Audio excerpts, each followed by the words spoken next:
Important update about YouTube playlists. Hey everyone. We've received many messages asking why our YouTube playlists aren't showing up. Do we create YouTube playlists? Yes, we absolutely do. So why can't you see them? Honestly, we're not sure. We've been in contact with YouTube support for several months now, but we still haven't received a clear answer or solution. After much discussion, our team has decided to take matters into our own hands. We believe the issue might be related to the number of playlists we've created on a single channel, possibly too many. Our solution? We're launching 2 additional YouTube channels, giving us a total of 3. This way, we can organize our audiobooks better and avoid the playlist visibility issue in the future. This change only affects our YouTube audience. If you're a patron supporter, you can still access all our audiobooks by visiting the collection menu on Patreon. Thanks so much for your time and continued support. Happy listening, old or young, but it gave off an extremely powerful might. This might cause all creatures to kneel as if it was as powerful as an entire world. This was the manifestation of the spirit light world's consciousness, and it would only appear during the most dangerous time for a world. Now that Xiaofu had unleashed power that could destroy anything, the world's consciousness was forced to personally descend. Looking at Xiaofu within the pillars of light, as well as the space around him collapsing, the world's consciousness did not hesitate to act. Boom. Boom. Boom. Boom. Shocking explosions continuously sounded out throughout the entire world, and an extremely terrifying battle was about to unfold. The heavens and earth fell into darkness, and even the players who had been kicked out of the Heaven Awakened world still looked terrified. The feeling of despair still remained with them, causing their bodies to feel cold.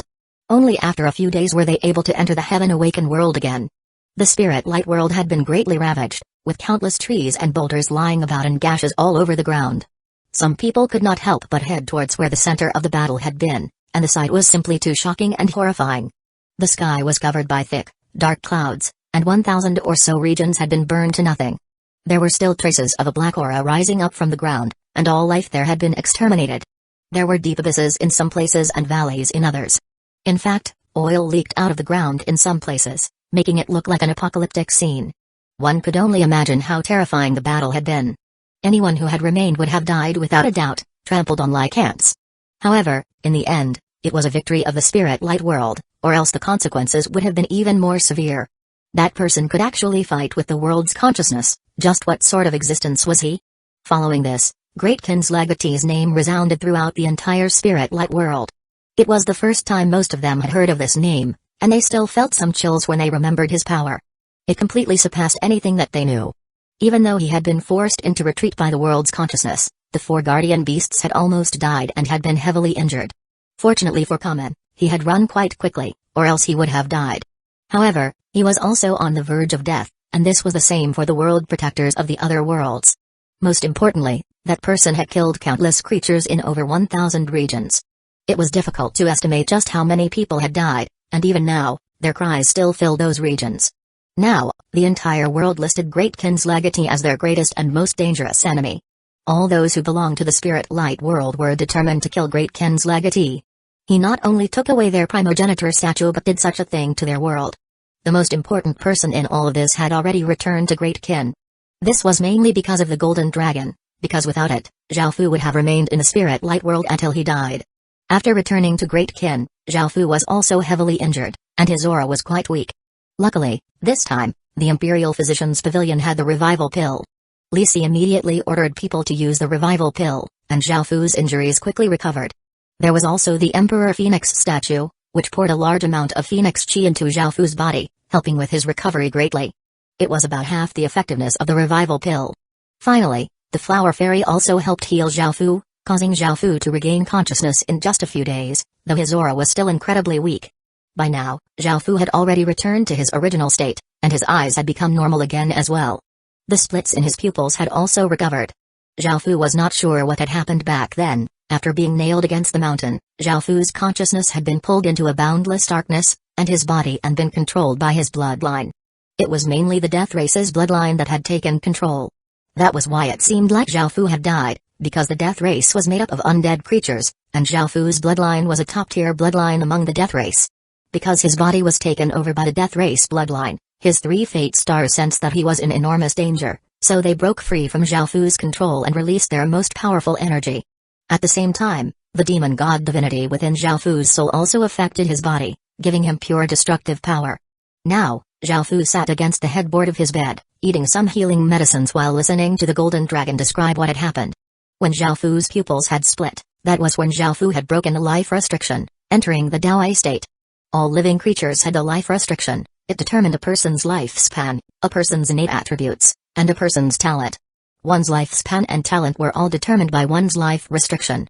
Even though this could be changed through other external things, such as longevity pills or spirit medicines that could increase one's grade, that was merely making changes, not breaking the life restriction. Zhao Fu had entirely broken free from his life restriction. From now on, Zhao Fu would no longer be bound by that and could even become a god or a demon. It was even possible that he would not maintain his human likeness and could become a monster. Now that he had broken his life restriction, he was no longer bound by anything, and his path forwards became uncertain. Moreover, the Dao I was something gained from breaking the life restriction. It was a power that was extremely close to the Dao. It could see through the power of all things, and no illusions were effective against it. Zhao Fu had never thought that such a thing would happen. What made Zhao Fu extremely angry was that he had been unable to use the world's energy, resulting in him being completely suppressed by the 9 others who were using world's energy. Otherwise, if he had his world's energy, even if he could not defeat them, he would have at least been able to run. He had heard from Flower Moon that the reason he had been unable to use the world's energy was because of certain people, and they had provided a list of names. It could be said that the reason he had been injured so heavily was because of those people. Zhao Fu coldly harumphed, he would kill all of those people in the future, even if they wanted to surrender. Finally, there was the primogenitor statue. Everything had begun because of it, and all of these things had happened because countless people had tried to snatch it. 942-943 The primogenitor statue was the absolute most important item to the spirit light race, and it was extremely powerful. It surpassed anything people could even imagine, and it indeed had the power to bring the spirit light race to a new age of glory. This showed just how important it was. The primogenitor statue was an ultimate treasure birthed by the spirit light world, and it was created by the primogenitor of the spirit light world. It was said that the spirit light primogenitor created everything in the world, like a true god. For example, China had legends of pegs separating the sky from the earth, while the West had stories of God creating all creation. This primogenitor was on a similar level. It could be seen just how powerful this primogenitor was. However, compared to China's legends, the spirit light world's primogenitor was a real existence, and his body had turned into a statue that had become the spirit light race's ultimate treasure. Its first use was that it could greatly increase the spirit light race's power.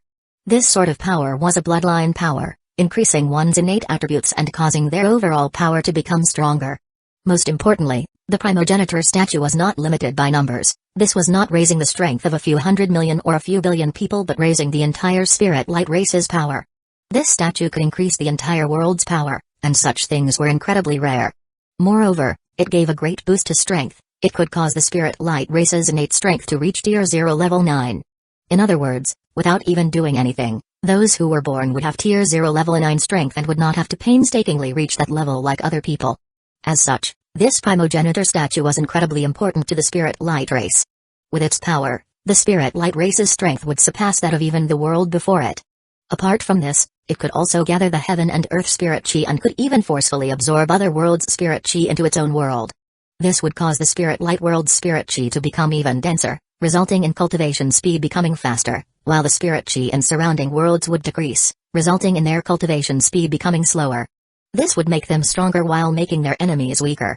Because the primogenitor had the power to create an entire world, the third ability was that it contained a primogenitor domain, and spirit light people who cultivated within it could comprehend higher grade power. The fourth ability was the primogenitor statue's own terrifying power. Even though the primogenitor had lost a lot of its power after dying and turning into the statue, its strength was still greater than the 8 aquatic beast kings combined. If one unleashed all of its power, it would be a world-destroying killing machine. With these 4 abilities, if the spirit light race obtained it, it would definitely lead them to a new glorious era. However, only people from the spirit light race could use this primogenitor statue, so even though Zhao Fu had it, he was unable to use it. This was quite heartbreaking, and its only use was to suppress the spirit light race. The primogenitor statue was formed from the primogenitor's body, and it was incredibly important to the spirit light race. It could give the spirit light race all sorts of benefits, but now that it had fallen into an outsider's hands, it could greatly suppress them. For example, Zhao Fu had obtained a reversal talisman in the past. If he reversed the primogenitor statue's effects, it could greatly suppress the spirit light race, and this was something that they could not escape or avoid, as the suppression came from their bloodlines. Zhao changed the attributes of this primogenitor statue and used it on the battlefield. All spirit light people's strength would be reduced by 60%. If someone had stage 1 strength, that person's strength would be reduced to tier 0 level 4. A tier 0 level 8 soldier would be able to kill 10 or so tier 0 level 4 people easily, and a stage 1 soldier could kill dozens of them without any problems. With such a great reduction of power, just how big of an advantage would they have? A single Greatkin soldier could fight against 40 or 50 spirit light people, and if Greatkin sent out 1 billion soldiers, they would only be able to contend with 40 or 50 billion people. With this primogenitor statue, it would be incredibly easy to deal with the spirit light race. As such, even the world's consciousness did not want it to fall into someone else's hands, as it simply suppressed the spirit light people too much. With this item, Greatkin would find it quite easy to destroy the spirit light world in the future. Moreover, even though the primogenitor statue could only be used by outsiders to suppress the spirit light race, Greatkin had the heaven and earth refining formation, and perhaps they could refine it and give those 4 abilities to Greatkin. If that was the case, Greatkin would be the ones ushered into a glorious era. The thought of this was incredibly exciting, as those 4 abilities were incredibly powerful. The Golden Dragon had a greater understanding of these things, and Zhao immediately asked it for advice. After all, ordinary refining methods would not work. The Golden Dragon did not hide anything and answered Zhao questions in detail. Zhao found that even though it was possible to refine the primogenitor statue, it would be incredibly difficult, much more difficult than refining a nation armament. This was because a nation armament was formed by fate, and fate could change or fuse with other fate. For example, if a nation devoured another nation and formed a new nation, their fates would fuse. If a nation split, the 2 new nations would have different fate as well. As such, using the other nation or dynasty's fate, combined with Greatkin's fate, it was possible to refine another nation armament so that Greatkin could use it. However, the primogenitor statue was different, because the core of the primogenitor statue was the bloodline. Zhao did not have the spirit light race's bloodline, so he naturally could not use it. The Golden Dragon's method was to change the bloodline by instilling it with Greatkin's bloodline. However, this process was incredibly difficult, as the primogenitor statue possessed the primogenitor's bloodline. Replacing it would require the bloodline from almost everyone in Greatkin, forming a new bloodline that would be able to replace the primogenitor's bloodline. However, there were many uncertainties, and perhaps the primogenitor statue would be destroyed or its attributes lowered. Of course, there was a chance it could become even more powerful. The key thing was time. Greatkin currently had 5 billion or so people, and the bloodline they fused together would take 600 years to completely refine the primogenitor statue. After all, the primogenitor statue had been nourished by the primogenitor's bloodline for thousands of years. The only way to speed up this process was to get more people. If they had more people to form a more powerful bloodline, the speed at which they could refine the primogenitor statue would be faster. Zhao did not even know if he could live for 600 years. If he couldn't, he could only leave this to future generations. The only way to obtain more people was to quickly expand. If they could unify the human world, they would be able to form a much more powerful bloodline. 942 Progenitor Statue Abilities. The primogenitor statue was the absolute most important item to the spirit light race, and it was extremely powerful. It surpassed anything people could even imagine, and it indeed had the power to bring the spirit light race to a new age of glory. This showed just how important it was. The primogenitor statue was an ultimate treasure birthed by the spirit light world, and it was created by the primogenitor of the spirit light world. It was said that the spirit light primogenitor created everything in the world, like a true god. For example, China had legends of pigs separating the sky from the earth, while the West had stories of God creating all creation. This primogenitor was on a similar level. It could be seen just how powerful this primogenitor was. However, compared to China's legends, the spirit light world's primogenitor was a real existence, and his body had turned into a statue that had become the spirit light race's ultimate treasure. Its first use was that it could greatly increase the spirit light race's power. This sort of power was a bloodline power, increasing one's innate attributes and causing their overall power to become stronger. Most importantly, the primogenitor statue was not limited by numbers. This was not raising the strength of a few 100 million or a few billion people but raising the entire spirit light race's power. This statue could increase the entire world's power, and such things were incredibly rare. Moreover, it gave a great boost to strength. It could cause the spirit light race's innate strength to reach tier 0 level 9. In other words, without even doing anything, those who were born would have tier 0 level 9 strength and would not have to painstakingly reach that level like other people. As such, this primogenitor statue was incredibly important to the spirit light race. With its power, the spirit light race's strength would surpass that of even the world before it. Apart from this, it could also gather the heaven and earth spirit chi and could even forcefully absorb other worlds' spirit chi into its own world. This would cause the spirit light world's spirit chi to become even denser, resulting in cultivation speed becoming faster, while the spirit chi in surrounding worlds would decrease, resulting in their cultivation speed becoming slower. This would make them stronger while making their enemies weaker. Because the primogenitor had the power to create an entire world, the third ability was that it contained a primogenitor domain, and spirit light people who cultivated within it could comprehend higher grade power. The fourth ability was the primogenitor statue's own terrifying power. Even though the primogenitor had lost a lot of its power after dying and turning into the statue, its strength was still greater than the 8 aquatic beast kings combined. If one unleashed all of its power, it would be a world-destroying killing machine. With these 4 abilities, if the spirit light race obtained it, it would definitely lead them to a new glorious era. However, only people from the spirit light race could use this primogenitor statue, so even though Zhao Fu had it, he was unable to use it. This was quite heartbreaking, and its only use was to suppress the spirit light race. The primogenitor statue was formed from the primogenitor's body, and it was incredibly important to the spirit light race. It could give the spirit light race all sorts of benefits, but now that it had fallen into an outsider's hands, it could greatly suppress them. For example, Zhao Fu had obtained a reversal talisman in the past. If he reversed the primogenitor statue's effects, it could greatly suppress the spirit light race, and this was something that they could not escape or avoid, as the suppression came from their bloodlines. If Zhao Fu changed the attributes of this primogenitor statue and used it on the battlefield, all spirit light people's strength would be reduced by 60%. If someone had stage 1 strength, that person's strength would be reduced to tier 0 level 4. A tier 0 level 8 soldier would be able to kill 10 or so tier 0 level 4 people easily, and a stage 1 soldier could kill dozens of them without any problems. With such a great reduction of power, just how big of an advantage would they have? A single Greatkin soldier could fight against 40 or 50 spirit light people, and if Greatkin sent out 1 billion soldiers, they would only be able to contend with 40 or 50 billion people. With this primogenitor statue, it would be incredibly easy to deal with the spirit light race. As such, even the world's consciousness did not want it to fall into someone else's hands, as it simply suppressed the spirit light people too much. With this item, Greatkin would find it quite easy to destroy the spirit light world in the future. Moreover, even though the primogenitor statue could only be used by outsiders to suppress the spirit light race, Greatkin had the heaven and earth refining formation, and perhaps they could refine it and give those 4 abilities to Greatkin. If that was the case, Greatkin would be the ones ushered into a glorious era. The thought of this was incredibly exciting, as those 4 abilities were incredibly powerful. The Golden Dragon had a greater understanding of these things, and Zhao Fu immediately asked it for advice. After all, ordinary refining methods would not work. The Golden Dragon did not hide anything and answered Zhao Fu's questions in detail. Zhao Fu found that even though it was possible to refine the primogenitor statue, it would be incredibly difficult, much more difficult than refining a nation armament. This was because a nation armament was formed by fate, and fate could change or fuse with other fate.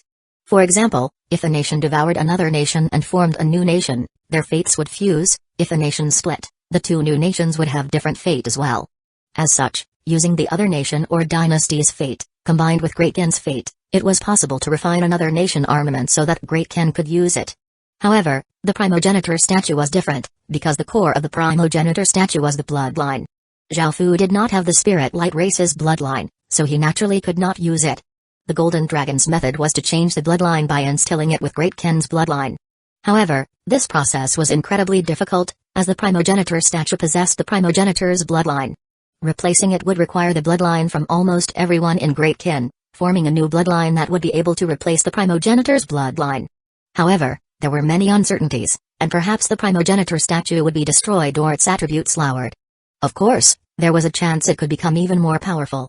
The key thing was time. Greatkin currently had 5 billion or so people, and the bloodline they fused together would take 600 years to completely refine the primogenitor statue. After all, the primogenitor statue had been nourished by the primogenitor's bloodline for thousands of years. The only way to speed up this process was to get more people. If they had more people to form a more powerful bloodline, the speed at which they could refine the primogenitor statue would be faster. Zhao Fu did not even know if he could live for 600 years. If he couldn't, he could only leave this to future generations. The only way to obtain more people was to quickly expand. If they could unify the human world, they would be able to form a much more powerful bloodline. 943 Sky Ceiling Great Formation. Zhao Fu first ordered people to dig a massive, rectangular pool of blood. It had to be at least 100,000 meters long, because the primogenitor statue's true length was 100,000 meters long. It was more than 10 times bigger than the aquatic beast kings. After digging the pool, they would collect blood from everyone in Great Kin, regardless of race and status in Great Kin. Because they had such a massive population, this was not something they could do in a short amount of time. During this period of time, Zhaofu took the primogenitor statue to the Heaven and Earth refining formation. Now, what he needed to do was leave a blood imprint on it. This would be done by using Zhaofu's blood to engrave a magic seal on the primogenitor statue. Using Zhaofu's bloodline as the main bloodline, Great Kin's countless bloodlines would fuse together to form a new bloodline, which would replace the primogenitor's bloodline. This would allow Zhaofu to freely control the primogenitor statue. Another benefit to engraving a blood imprint on the primogenitor statue was that he could place the primogenitor statue in the blood pool and pour some blood every day. As long as the amount of blood did not decrease, the blood imprint would automatically refine the primogenitor statue. That way, they would not need the Heaven and Earth refining formation to continuously refine the primogenitor statue, as they still needed the Heaven and Earth refining formation for many other things. Zhaofu placed the palm-sized primogenitor statue onto the Heaven and Earth refining formation and activated the formation. An intense light appeared as a formless energy brought the primogenitor statue into the air. Zhaofu slashed his palm and forced out his purest essence blood, which was red with a trace of gold. Under Zhaofu's control, it flew towards the formation and turned into a blood mist as it fused into the magic formation. The Heaven and Earth refining formation started to give off immense blood-red light, and the primogenitor statue in the air was surrounded by blood-red light that started to enter the statue. The primogenitor statue gradually started to give off blood-red light similar to that of the Heaven and Earth refining formation, and a magic formation similar to the Heaven and Earth refining formation appeared on the forehead of the statue. After this blood-red magic formation appeared, the Heaven and Earth refining formation gradually stopped, as the blood imprint was complete. Now, Zhaofu just had to wait. A few days later, the massive blood pool had been dug out, and blood was poured in. Zhaofu placed the primogenitor statue into the blood pool and restored it back to its original size, beginning the refinement process. Now, they had to obtain more people in order to refine the primogenitor statue faster. Zhaofu could not wait 600 years. 15 days had passed, and in another 15 days, the real world would be devoured by the Heaven Awakened world. During this time, Zhaofu continued to have his soldiers clear out regions and construct the Great Wall. Originally, Zhaofu did not want to make a move against any factions, as they had not stabilized the north side yet, so attacking such a factions would be quite unwise. However, things were different now. Within a concealed room, Zhaofu sat on a chair as he looked down at a kneeling man who spoke with a Japanese accent. His attitude was incredibly servile, and he reported things to Zhaofu as Zhaofu listened and thought deeply about what he was saying. As Great Kin cleared out regions to solidify their position in the northern side, the other direction in the Midland continent were quickly building defenses. None of them dared to take Great Kin lightly, and they now had 4 lines of defenses. The first was a void zone that spanned 10 regions. Just moving an army through those 10 regions would take at least a year.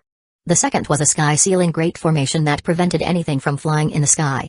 The various countries had spent a large amount of money for this, and even 10,000 city lords would not be able to destroy this formation.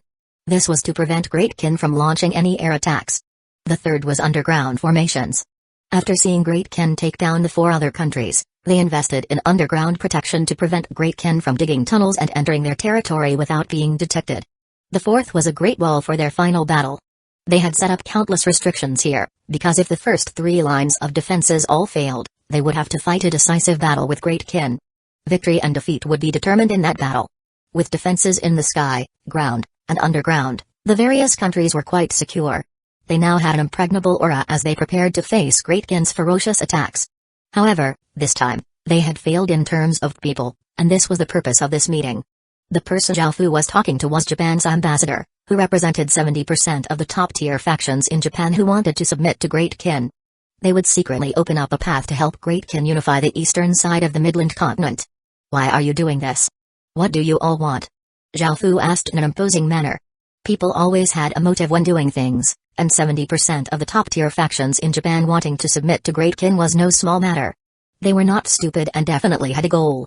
That person knelt with both knees on the ground and bowed incredibly low as he said with great respect and sincerity, Great Kin's Majesty, no one can stop you from unifying the world, and this world will be yours sooner or later. Submitting to Great Kin is renouncing the dark and seeking the light, and we are thinking about finding the Japanese residents a good ruler. We hope that you will give the residents a safe and prosperous life. Hearing this, Zhaofu could not help but lightly laugh. Before, These people had been saying that Great Kin was evil and that he was a cold-blooded and licentious ruler.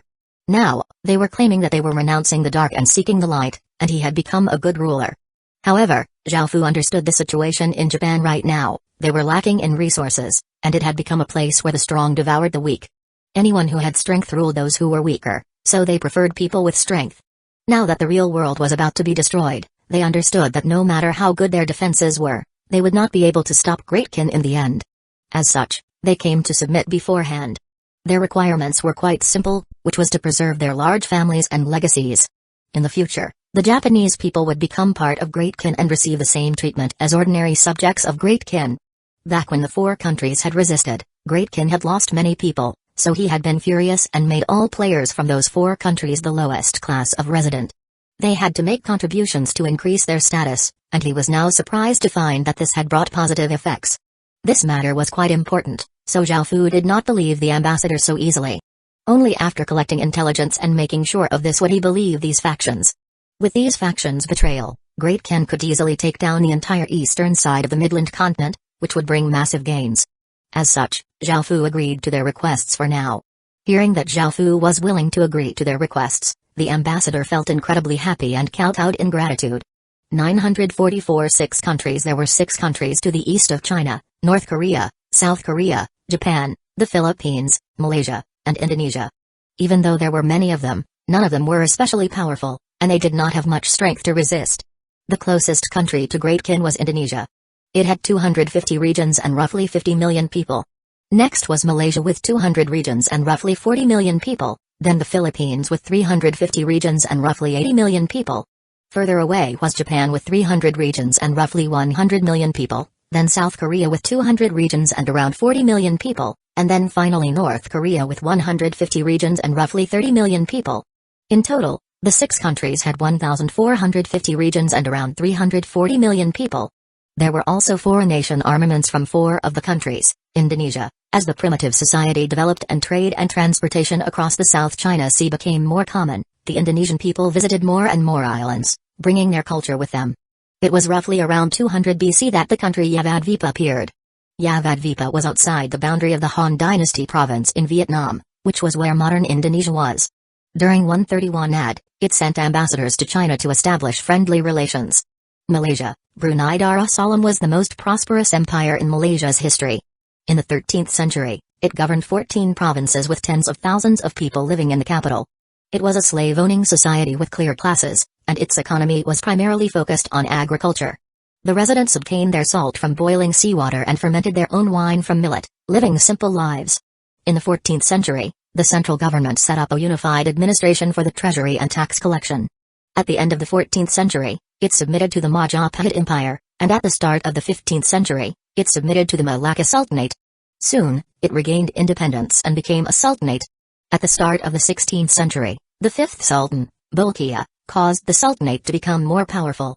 Apart from most of Kalimantan Island, most islands south of the Philippines belonged to Brunei, and this was called their Golden Era. At the end of the 16th century, because of internal strife, the sultanate went into decline, and Western colonizers began to invade. In 1888, it became a British protectorate. Philippines, the Barangay Alliance was the second wave of Malay people to come to the Philippines through boats, and the area where set up was called Barangay. Barangay was the foundational society of the early Philippines. Each barangay was made up of 30 to 100 families and differed in numbers, and they were headed by barangay chiefs. The barangay societies were made up of nobles, free citizens, and slaves, and due to the requirements of development and war, various barangays formed alliances, forming a nation with slavery. Japan, there had only ever been one nation in the history of Japan, and it had always been a monarchy. Even though its regime had been overthrown many times, emperors always existed and had never been abolished. Since the first generation of emperors was established in 660 BC, the line continued until now, which can be said to be quite miraculous. Japan's nation armament was quite special, as it was not only like a nation armament but also like a clan armament. It was something in between. Moreover, it was made up of many components, which included the sword Kusanagi, the Julius Anaki no Magatama, and the mirror Yida no Kagami. Those 4 countries all each had a nation armament. As for South Korea and North Korea, they used to be one country but only recently split into 2 countries. Because their territory was quite small and did not have much fate, due to the split, they were unable to form nation armaments. There were 1,450 regions and 340 million players in total, but those figures were nothing to Zhao Fu. In the face of true death, all would submit to Great Qin. That was how it had been with the previous 4 countries. After all, it was better to live a bad life than have a good death. As such, their main obstacle was the system factions. In the 1,450 regions, there were 4,500 city lords and a force of 450 million Stage 1 soldiers. However, they were not all gathered together, as most city lords still maintained their neutrality. Zhao Fu wanted to quickly take down the 6 countries and then attack the rest of China from behind, taking down 2,000 Chinese regions in the east in one fell swoop. The eastern faction had 2,000 regions and 6,000 or so city lords, as well as 600 million Stage 1 soldiers. However, they were scattered in different places, and some would help players defend against Great Qin, while others would not. They were not unified at all. If Great Qin took down the eastern side, Great Qin would be able to unify the northern side and eastern side of the Midland continent. That would only leave the western side and southern side, and there would be nothing more to worry about. In total, the eastern side of the Midland continent had 3,450 regions. Wanting to devour so many regions required a massive appetite. Zhao Fu first gathered his various subordinates to discuss this matter. If they succeeded, Great Qin would take a big step in unifying the Midland continent. After unifying the Midland continent, Great Qin would make a move against the other continents. Seeing their 4 lines of defenses, the eastern factions were able to relax. The sky, the ground, and underground had all been sealed, so no matter how powerful Great Qin was, it would be impossible to break through all of these defenses quickly. As such, they felt quite confident. After all, Great Qin had suffered defeat twice because of similar tactics, though the second time they had ended up succeeding because of the tunnels they dug. Now that they had prepared defenses for the sky and underground, there would be no way for Great Qin to make it through. Now, they needed to send some people to patrol those areas. After all, they did not need everyone to wait there. When Great Qin attacked, those on patrol would let the rest know, and they would have enough time to arrive. Moreover, everyone knew that Great Qin was currently clearing out regions and building a great wall. They had not even stabilized the northern side yet, so it was unlikely they would suddenly attack. It was now the end of summer, and a bright moon hung in the sky, illuminating the dark blue night sky, with a few stars around it.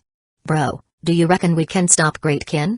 Great Qin is rising so quickly, and now that the real world's going to be destroyed, if we die, we'll stay dead. What should we do in the future? A few people stood on the Great Wall, and one of them felt quite worried and could not help but voice these worries, feeling quite helpless. A bearded man laughed as he replied, "Of course we'll be able to stop them. Do you really think we'll be destroyed by Great Qin? There are 6 countries allied together. Last time, Great Qin was lucky and took them by surprise by digging tunnels. This time, we've made complete preparations for our defenses. 945 We'll never submit. Great Qin will never be able to break through, I'm confident of that. However, the future will be quite uncertain and we'll have to take things one step at a time. One thing's for sure though, we'll never submit to Great Qin. It's an evil faction and also part of China." Hearing this, the person who had asked the question nodded and said, "Great Qin really is evil. I heard they made those who resisted into the lowest class of citizen and give them horrible treatment. Now that our defenses are so secure, it's like we have an incredibly firm castle. We don't need to fear Great Qin, and our countries are also working together with the other continents. I'm sure we'll be able to withstand Great Qin." At that moment, someone else said, "I wonder how Great Qin was able to develop so quickly. It's like Great Qin's legatee found some sort of cheat and used it to unify the northern side of the Midland continent. His threat is so big, and we're only able to defend against him by uniting together. If we had the strength to destroy Great Qin, that would be great." Another person could not help but laugh as he said, "If we had that strength, we could charge into Great Qin's palace and take all of their treasures and the top-tier beauties that Great Qin's legatee has collected. That would make my entire life worth it." Hearing this, everyone else laughed. Within the darkness, a group of Japanese people led 15,000 city lords from Great Qin silently across the 4 defensive lines. Because Japan had contributed much in the construction of those defensive lines, they had been able to leave open secret passages, allowing Great Qin to stealthily make it through. After making it through, 100 or so Japanese people were already waiting. They were the leaders of the top Japanese factions, and seeing Zhao Fu arrive, they knelt with both knees, their heads almost against the ground as they called out incredibly respectfully, "We greet your majesty." This was to be commended. Even the factions that Great Qin had conquered had not been so respectful, and Zhao Fu had a trace of a smile on his face as he said, "You may all rise." The Japanese people all got up, and a white-haired elder smiled as he said in a flattering tone, It's truly my eternal honor to personally see your majesty. No matter what your majesty tells us to do, we will pledge our loyalty to your majesty to the death. Zhao Fu lightly laughed as he said, when Great Qin attacks, your factions can attack the other countries. If you can make any contributions, we will reward you handsomely. The elder and the others smiled and bowed in thanks, seeming incredibly servile. Following this, Great Qin started to act. The other countries had no idea that Great Qin had already entered their territory, so Great Qin could launch surprise attacks and destroy the 6 countries in one go. After destroying the defensive lines, they could let in a large number of soldiers. After this, they could attack the east side of China's territory from behind. Even though the east side of China had some defenses, they were the same defenses back when China had been invaded by other countries. Now that their attention was on China, most of their defenses were between Great Qin and themselves, and they did not have much defenses against the other countries. Because they had a mutual agreement with the other countries to defend against Great Qin together, they did not want to unnecessarily waste resources there, which made things easier for Great Qin. The 6 countries had 1,450 regions in total and about 4,500 city lords. Great Qin brought 15,000 city lords and the 8 aquatic beast kings. Moreover, Zhao Fu did not bring the entire army, leaving some of his forces behind in case anyone attacked. The system factions were their greatest obstacle. Zhao Fu ordered the 15,000 city lords to disperse and sneak into the various system factions to attack simultaneously at an opportune moment. Of the 4 legatees, Zhao Mo and Elise could each deal with 1, and Beiqi and the others would deal with 1 while Zhao Fu himself would take care of 1. The 8 aquatic beast kings' bodies were massive and were suited to causing destruction and chaos, making it easier for Great Qin to take down the 6 countries. It was late at night, and it was deathly silent. Suddenly, cries sounded out as flames burst forth. Screams and howls pierced through the night as countless people ran for their lives or vigorously resisted, and the 6 countries fell into complete chaos. Great Qin has broken into the 6 countries. This news shook the entire world, and countless people were awakened from their sleep. After hearing about this, countless people's expressions fell. They had never thought that Great Qin would suddenly attack, and it was not attacking the countries one by one but taking them down simultaneously. The strategists' expressions were all quite unsightly. They could not understand how all of these defenses had been completely useless against Great Qin. If they really were useless, then it would be incredibly easy for Great Qin to attack the central area of the Midland continent, as the ones who Great Qin's legatee hated the most was them. Following this, they heard that when Great Qin attacked the 6 countries, most Japanese factions did not even resist and instead helped Great Qin attack the other countries. They were simply taking the side of the enemy. The Japanese faction's abnormal actions caused the strategists to immediately realize what had happened. It was not that the 4 defensive lines had been ineffective but that Japan had betrayed everyone else. Now, they could tell Great Qin's goal, and they immediately cried out, "Hurry and defend the east side." Countless factions now realized Great Qin's goal, causing the eastern side of China to fall into panic. Countless factions now gathered towards the eastern border. The 8 aquatic beast kings rampaged within the 6 countries, unrestrainedly causing destruction and slaughtering the panicked people. The 4 lines of defenses had already been destroyed, and Great Qin's army quickly arrived through teleportation channels. Many cavalrymen rushed in all directions, starting to take over the regions. Great Qin's sudden attack dealt heavy blows to the 6 countries' system factions. Under Great Qin's 15,000 city lords attacks, 1,500 of the 4,500 city lords had already died. The remaining ones had been forced into submission by Great Qin's ferocious attacks. Now, the countless player factions were also in chaos and could not put up any meaningful resistance. Elsewhere, Zhao Mo had turned into his 100-meter-tall demon sovereign king form, his claws giving off immense demonic chi as he killed the Yamad kingdom's legatee. The nation armament and city lord seal powerlessly fell to the ground. Roar! A pained and mournful dragon's cry sounded throughout the eastern side of the Midland continent. A massive violet dragon struggled before gradually dissipating into traces of violet chi and disappeared.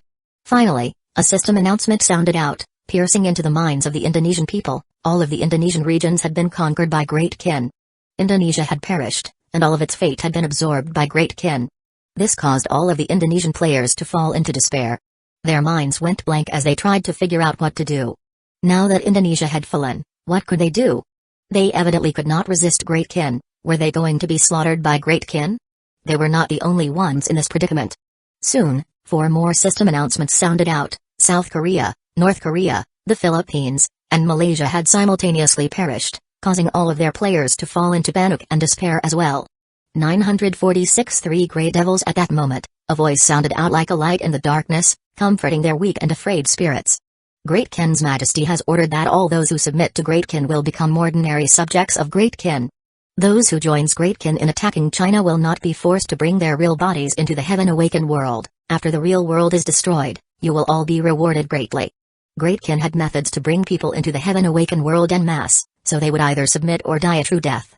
Hearing that they would become ordinary subjects of Great Kin, not the lowest rank, and that they could even gain rewards, most people did not hesitate to submit. I'm willing to join Great Kin and work for Great Kin. A person yelled, and many people followed. No one dared to resist Great Kin, and many of them already started to see themselves as part of Great Kin. Zhaofu did this to deal with the eastern side of China. They already knew that Great Kin was attacking the 6 countries, so countless factions were rushing over. If they gathered too many people, Great Kin's plan to take down the eastern side of China would fail. As such, Zhaofu changed his plans and decided to use the 6 countries to attack China. This was quite a strange situation. After all, Great Kin was part of China, yet it was ordering these 6 countries to attack China. Only Japan had not been destroyed, as most of its people had already surrendered.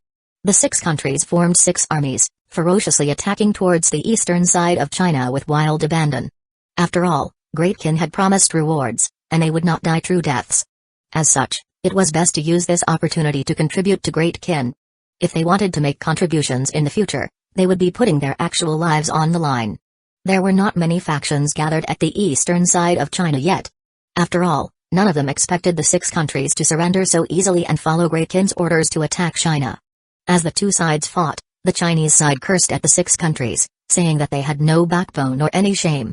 They had been working together with the Chinese side incredibly closely to resist Great Kin, and now they were desperately attacking, helping Great Kin achieve its evil goals.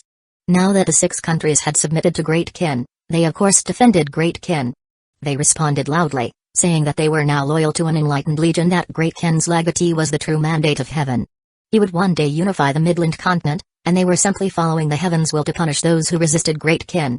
The battle between the 2 sides was incredibly intense, but the 6 countries had an advantage in numbers.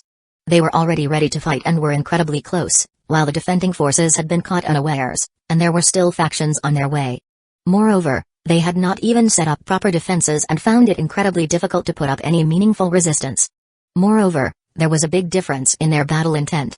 The people from the 6 countries had lost their countries and had no other choice but to submit to Great Kin. If they took this opportunity to make contributions while they did not die true deaths, they would not have to worry about the future. How could the Chinese side's battle intent compare to this? Japan's final emperor had been unwilling to submit to Great Kin, so Zhaofu had personally killed him. Japan's 3 sacred treasures, the Kusanagi, Yasunaki no Magatama, and Yatta no Kagami had all fallen into Zhaofu's hands. The only reason Japan had not been destroyed was because there was still a faction that had not been destroyed.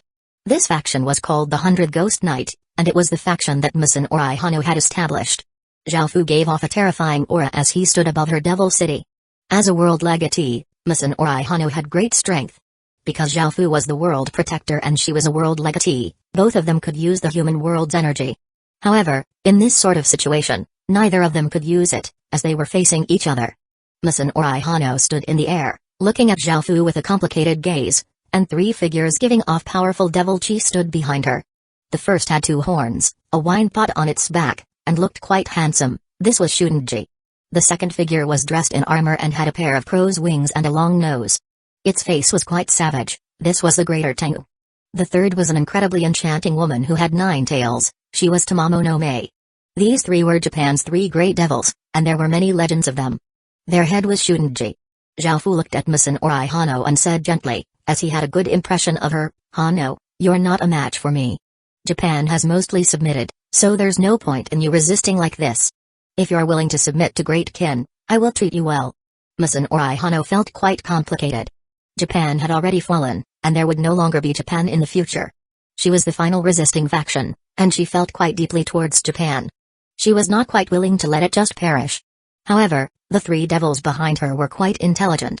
After all, it was not just Japan, all countries would fall in the future, and Great Kin's rise was simply unstoppable. As such, they tried to convince Musan Ori Hano to submit. Based on the fact that her relationship with Great Kin's legatee was not bad and that she was a legatee, she would be able to obtain a good position in Great Kin. As such, this was the best choice. Musan Ori Hano started to be swayed, and with the persuasion from the 3 devils, who she was quite close with, she decided to agree in the end. Now that the final faction had submitted, Japan finally perished. The 6 countries had all fallen, and the eastern coast side had now been unified. Now, it was time to attack the eastern side of China. With the 6 armies ferociously attacking, the defending Chinese factions could not last very long. Even though there were more factions heading over, Great Qin's forces were also rushing over, and they were faster. When Great Qin's army and the 6 armies joined together, they broke through the eastern side of China's defenses and gave off a massive momentum as they charged forwards. The Chinese factions could only continuously retreat. In the end, due to their desperate retaliation and the various traps they had set up, they were able to stop Great Qin at the Pomelo region. 3/4 of the eastern side of China had been taken over by Great Qin, and with the regions from the 6 countries, about 90% of the regions in the eastern side of the Midland continent now belong to Great Qin. Taking into account the possibility of factions from the other directions attacking, Zhao Fu stopped advancing and shifted from the offensive to the defensive. The other factions from other directions started to attack Great Qin but could not change much. The 6 countries had already fallen into Great Qin's hands. 947 Demon Blade Muramasa Great Qin's army and city lords went and suppressed those who were attacking, stabilizing the situation. Zhao Fu started to go through the gains from this operation. In total, they had obtained 6,500 great cities and 1,500 cities.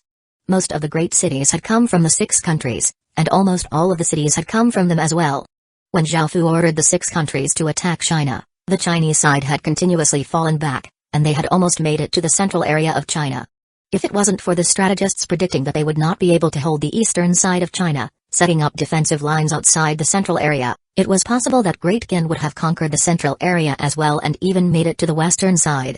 The end result was quite ironic. The other Chinese factions had tried to destroy Great Qin, which was a part of China, and now Great Qin was using other countries to harm the rest of China. However, the Chinese factions had worked together with foreign factions while Great Qin had conquered them.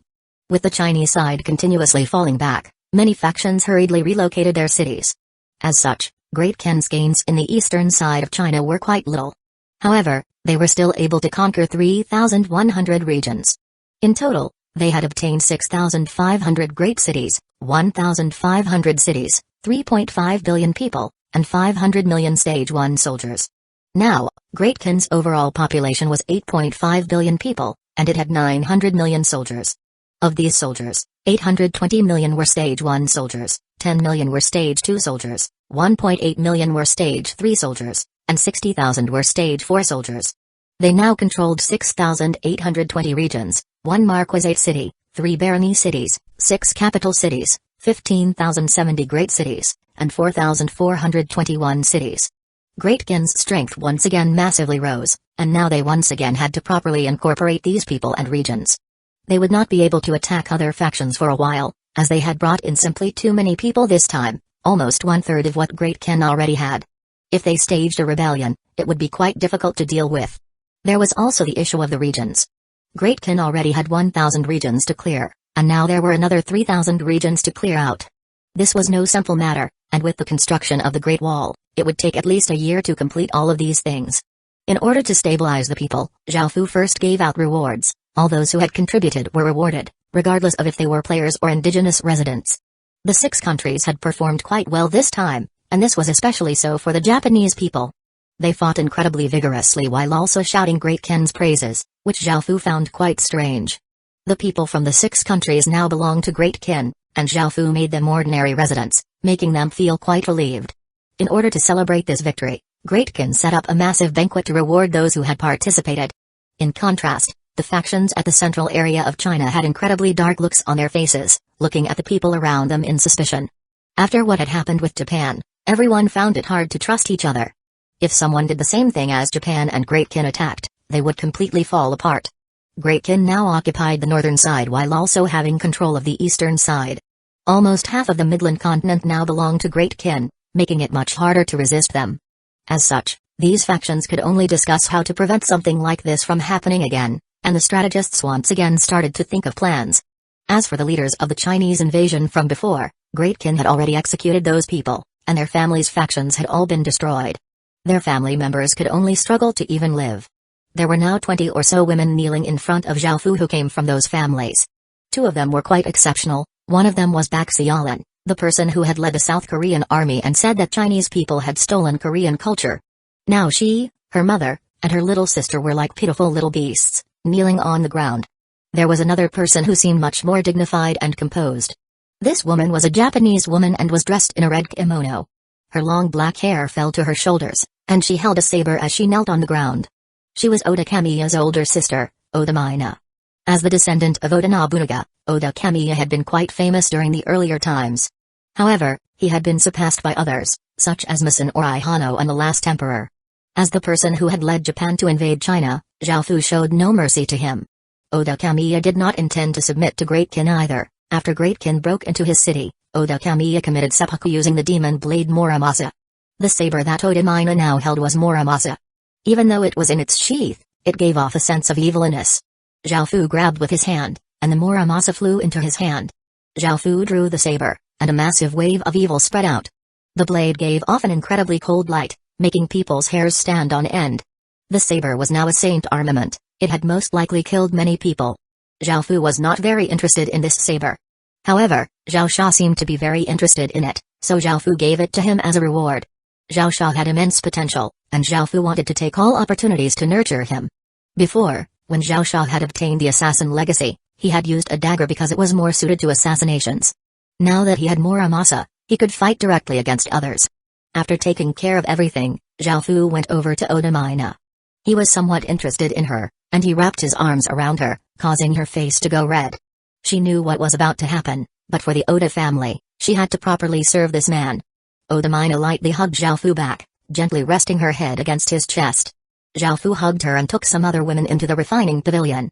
After a wave of indescribable sounds, Oda Mina helped Zhao Fu put on his clothes again, and Zhao Fu walked out, marveling at how good the Japanese women had been. At the same time, Zhao Fu took the 4 nation armaments and prepared to refine 3 of them into Great Kin's nation armaments. As for Japan's nation armament, Zhao Fu had asked the Golden Dragon about them, and the Golden Dragon had said that the 3 items were quite special. They were like normal weapons but were also like nation armaments and clan armaments. If Zhao Fu refined it like a normal nation armament, he would not be able to utilize them to their full potential and would ruin their value. The Golden suggested Zhao Fu to turn the 3 items into true killing weapons. They would not be used by Zhao Fu but by the primogenitor statue. After all, the 3 items had similar attributes to the primogenitor statue. The method was to put the 3 items into the primogenitor statue and fuse them together, being baptized by Great Kin's bloodline together. 948 Great British Empire. The results of this fusion between the primogenitor statue and Japan's nation armament would be an incredibly powerful killing machine, one that would shake the heavens and earth and cause even godly spirits to tremble. However, if Zhao Fu wanted to unleash its full effects, he would have to completely refine the primogenitor statue. Since the 3 items had fused with the primogenitor statue, they would only be reborn together with the primogenitor statue and could only be used together with the statue. Boom! A massive explosion sounded out as a massive cauldron formed in the air. Malaysia, Indonesia, and the Philippines nation armaments flew into it and were refined by a formless flame. Their previous ores were wiped away, while Great Kin's fate flowed into them, causing them to go through changes. Indonesia's nation armament was a circular shield made of bronze, and there were pictures of ancient Indonesia fighting engraved on it. Great Kin's fate caused the aura of killing and conquering to become even more intense. Malaysia's nation armament was a small boat that looked quite ordinary, but it gave off a very powerful aura. Some black dragon inscriptions appeared on the boat, making its aura more noble. Finally, the Philippines nation armament was a spear. After Great Kin's fate fused into it, the spear became jet black and gave off a heavy and mysterious aura. After refining these 3 nation armaments, Zhao Fu placed them next to the Great Kin city's city heart. Now, Great Kin had 10 or so nation armaments.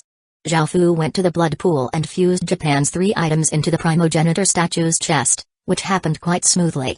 After taking care of these matters, the only things left for Great Kin to do was clear out regions, construct the Great Wall, and assimilate the new people. 2 days later, another massive piece of news shook the world, and this was perhaps related to Zhao Fu. The Spirit Light race's real world had been devoured in advance, and all Spirit Light people had been brought into the Heaven Awakened world. Because the human world was about to be destroyed soon, Zhao Fu felt quite curious about this, so he obtained some information to understand more about this matter. Originally, the Spirit Light race had not received any system announcements about their world being destroyed, but after that massive battle, they suddenly received notice that there were only 7 days until their real world was going to be devoured. It seemed that the effects of that battle had been quite great. The Spirit Light world was the first to be completely assimilated into the Heaven Awakened world, and this was quite disadvantageous for them. Fortunately, Unlike the human world, there was not a massive rift open between it and another world, so other worlds would not invade so easily. After all, with one side risking a true death and the other side being able to revive, the side that died true deaths would be at a great disadvantage. As they fought on, their numbers would grow smaller and smaller, while the other side could continuously revive. At most, they would just become weaker after reviving. It was a pity that the Dark Daemon world was between the human world and the Spirit Light world, otherwise, Zhao Fu would have taken this opportunity to invade the Spirit Light world. This would have relied on the players. The Spirit Light world was now in a completely defensive mode.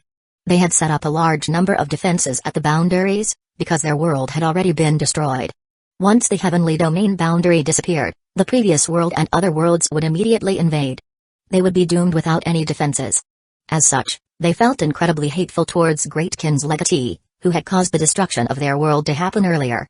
Moreover, all living creatures in the Spirit Light world had been sent into the Heaven Awakened world. This included even beast, bugs, and fish. However, the specifics were unknown. Now, Great Kin continued to divide the various alliances. When Great Kin unified the northern side of the Midland continent, many people had considered joining Great Kin. Now that it possessed nearly half of the Midland continent, it had an even greater advantage. Moreover, now that Great Kin was about to unify the Midland continent, the other continents no longer just gave some slight assistance. After Great Kin unified the Midland continent, their continents would be in danger, so they started to become even more united and even started to attack Great Kin a few times. What Zhao Fu did not expect was that another kingdom had appeared in the human world. On June 14th, a dragon roar sounded throughout the entire human world. The weather changed as the heaven and earth fater oiled. The sky in the west was covered by a golden glow, filled with a holy king's aura, making people want to submit. Even Zhao Fu, who was in China, could clearly feel this power. Golden snowflakes floated in the sky, painting a majestic and beautiful scene. Creating a kingdom was incredibly important to the human world and could cause all sorts of abnormal signs. At a certain place in the western continent, countless people knelt as golden light descended from the sky. A golden dragon gave off a massive aura as it circled in the sky, and on a heaven prayer platform, a beautiful, confident woman stood wearing a silver knight's dress, holding a gold sword. The scene was incredibly grand and holy. This person was Tina Pendragon, and the kingdom that she had established was called the Great British Empire. It had 320 regions and was a level 3 barony. Everyone in the world knew of Tina Pendragon's name, and she was called the most epic rank woman in the world. No one could compare to her, and all women dulled in comparison to her. First, she was of noble birth and a descendant of the epic rank King Arthur. From the beginning, she had been respected by various Western factions. Moreover, her confidence, sense of justice, and bravery made countless people infatuated with her. Next, her power was one of the most powerful in the human world. As the head of the 8 legatees, she was only below the world protector. It could be easily seen just how powerful she was. Finally, her peerlessly beautiful face made it easy for any man or even woman to fall in love with her. Compared to Great Kin, which was bloodthirsty, ruthless, and evil, Tina Pendragon was virtuous and treated people kindly. She ruled with benevolence and only conquered as a last resort. She walked on the path of kindness and holiness, while Great Kin walked on the path of tyranny. Both paths had their advantages and disadvantages. The path of kindness definitely developed slower than the path of tyranny. However, those on the path of tyranny had many enemies, while those on the path of kindness had very few enemies and attracted many learned people to join them. As such, most people who joined Tina Pendragon joined her voluntarily. She very rarely conquered through warfare, and those who submitted to her were very loyal. This was completely different to Great Kin, who was fighting every day. Anyone who did not submit would be conquered. That was the difference between the path of kindness and tyranny. With Zhao Fu's personality and Great Kin's legacy, it was impossible for Zhao Fu to walk the path of kindness. 949 3 gold coins. The Ying family's family leaders came to find Zhao Fu with warm smiles, asking him about joining Great Kin. Zhao Fu assured them not to worry. After they entered the Heaven Awakened world, there would be people to receive them. After hearing this, the family leaders grinned in satisfaction and left, excitedly waiting for the final hour to come. Zhao Fu did not have much to do, and he also waited for the end of the world. At that moment, Ying 11 came to find Zhao Fu, making Zhao Fu feel quite surprised. He had not seen her in a long time. Ever since he had become the proxy family leader, he had barely seen her. Zhao Fu, is Wu Qingniang alright these days? Ying 11 looked quite thin and pallid, and she was slightly frowning. Hearing this, Zhao Fu could not help but think about Wu Qingniang and Wu Zishan lying weakly on the bed, and he smiled as he replied, "She's doing well. Has Great Kin's licentious legatee laid his hands on her?" Ying 11 continued to ask. After all, How could any woman who entered Great Ken be doing well? There were countless women, because every time Great Ken's lascivious legatee conquered a nation, he would take all of its beauties. Zhao Fu was not sure how to answer this, because he had laid his hands on Wu Qingniang a long time ago, and he was Great Ken's licentious legatee. Seeing that Zhao Fu was not saying anything, Ying 11 thought that Great Ken's legatee really had forced himself onto Wu Qingniang. She felt quite angry and glared at Zhao Fu as she said, "Zhao Fu, how could you do this? Qingniang has always chosen you to be her man and formed a relationship with you. How could you give your own woman to Great Ken's legatee?" Zhao Fu did not know how to reply because he was Great Ken's legatee. Could he tell Ying 11 that he was Great Ken's legatee? It was the final day, but Zhao Fu still wanted to hide it until the real world was destroyed. All of them would understand after entering Great Ken. "It's not like what you're thinking, I'm taking care of Qingniang and she really is doing quite well. You'll understand after you enter Great Ken." Zhao Fu could only say that for now. After hearing this, Ying 11's expression became better, and she lowered her head as she asked in a small voice, "What is the Great Ken legatee like? Is he really that bloodthirsty and licentious?" Zhao Fu felt quite startled before remembering how the Ying family's family leaders had talked about giving Ying 11 to Great Ken's legatee to be his concubine. She seemed quite reluctant, and seeing that she had helped him in the past, he said, "Don't worry, I'll do my best to ask the legatee to drop the matter about you." Ying 11 looked at Zhao Fu in surprise. This was something that she had been worried about all along. She did not want to be kept in Great Ken's palace every day and be toyed with by Great Ken's evil legatee. Even though she was part of the Ying family, Ying 11 did not want such a thing to happen to her. However, Ying 11 could not help but think about the family leader words. She had to think of the Ying family and her parents first. After all, it was not just her but the 6 women with the purest bloodlines being sent to be Great Ken's legatee's concubines. Only by establishing relations with Great Ken's legatee would the Ying family have a firm position in Great Ken. When she thought of this, Ying 11 smiled dimmed as she shook her head and said, "Thank you, but there's no need. I was just asking if Great Ken's legatee was as terrifying as the rumors say. Is he really like that to women?" Zhao Fu did not quite understand, but there was no way he was going to talk badly about himself, so he shamelessly said, "His Majesty is actually a good person, those rumors are all false. He is kind and treats people well, especially Great Ken's officials and subjects. He's deeply loved by all of Great Ken's people, and he also has a good temper and isn't very arrogant. He always modestly discusses with his subordinates, and..." After Zhao Fu rambled on for quite a while, Ying 11 looked at him with a doubtful gaze. From what Zhao Fu had said, Great Ken's legatee was a man any woman would fall for. After all, Great Ken's legatee, who Zhao Fu described, was not only incredibly good-looking, but his bearings were extraordinary, and he was extremely kind. He was gentle to women, and there were countless women obsessed with him. Zhao Fu had been incredibly shameless and said almost everything good that could possibly be said about a person, making it seem as if Great Ken's legatee was the best man in the world. Seeing that Zhao Fu was still going, Ying 11 stopped him and said, "All right, you don't have to continue saying good things about him. In actuality, I'll be happy if he's even half as good as you are. I'm truly envious of Qingniang being able to find someone she likes and being able to be with him." Even though Ying 11 cut Zhao Fu off and did not really believe his words, she felt much better and did not feel as melancholic. Looking at Ying 11, in the end, Zhao Fu could not help but say, "You don't have to force yourself. If you really don't want to, I can ask the legatee to not take you in.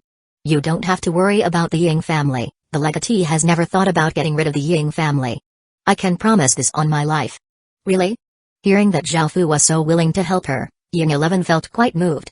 Tears danced in her eyes. After all, everyone had been forcing her to become Great Ken's legatee's concubine, and she had felt quite helpless. Zhao Fu sincerely nodded. After all, he was Great Ken's legatee, and this was within his control. "Thank you so much, Zhao Fu. I never knew that you were so important to Great Ken's legatee to be able to persuade him as to such a thing. I've really underestimated you. I'm sorry for being so arrogant before. I've realized that the biggest mistake I've made is giving you to Qingniang," Ying 11 said sincerely. Zhao Fu lightly laughed as he said, "Let bygones be bygones. I'm only alive because of your protection back then. Otherwise, I would have been killed by the Li family already." Ying 11 laughed as she nodded, and after chatting for a bit longer, Ying 11 happily smiled as she left. Following this, Zhao Fu turned on his computer for the last time. The internet was down, but he had received a few messages from a few days ago. Their class president had sent his address in the real world, telling them to go and find him if they weren't doing too well. There was no one else as warm-hearted as him. The class president Shengdong was in the southern area of the Midland continent. Zhao Fu wondered how he would react when Zhao Fu unified all of the Midland continent. He was unable to send any messages now, so he could only laugh to himself. There was also Wang Yu, Zhao Fu's deskmate in high school, who Zhao Fu had helped in the past. He had sent a message, saying that his luck had been pretty good and that he had obtained 3 gold coins. He wanted to give the money to Zhao Fu and asked what Zhao Fu's address was. If Zhao Fu told him that he lived in Great Qin's palace, he wondered how Wang Yu would feel. Of course, Zhao Fu did not care about 3 gold coins at all. With his status now, he did not even care about millions of gold coins. However, he appreciated Wang Yu's personality. 949 Creating a legend. It was within the expectations of countless people for Tina Pendragon to establish a kingdom.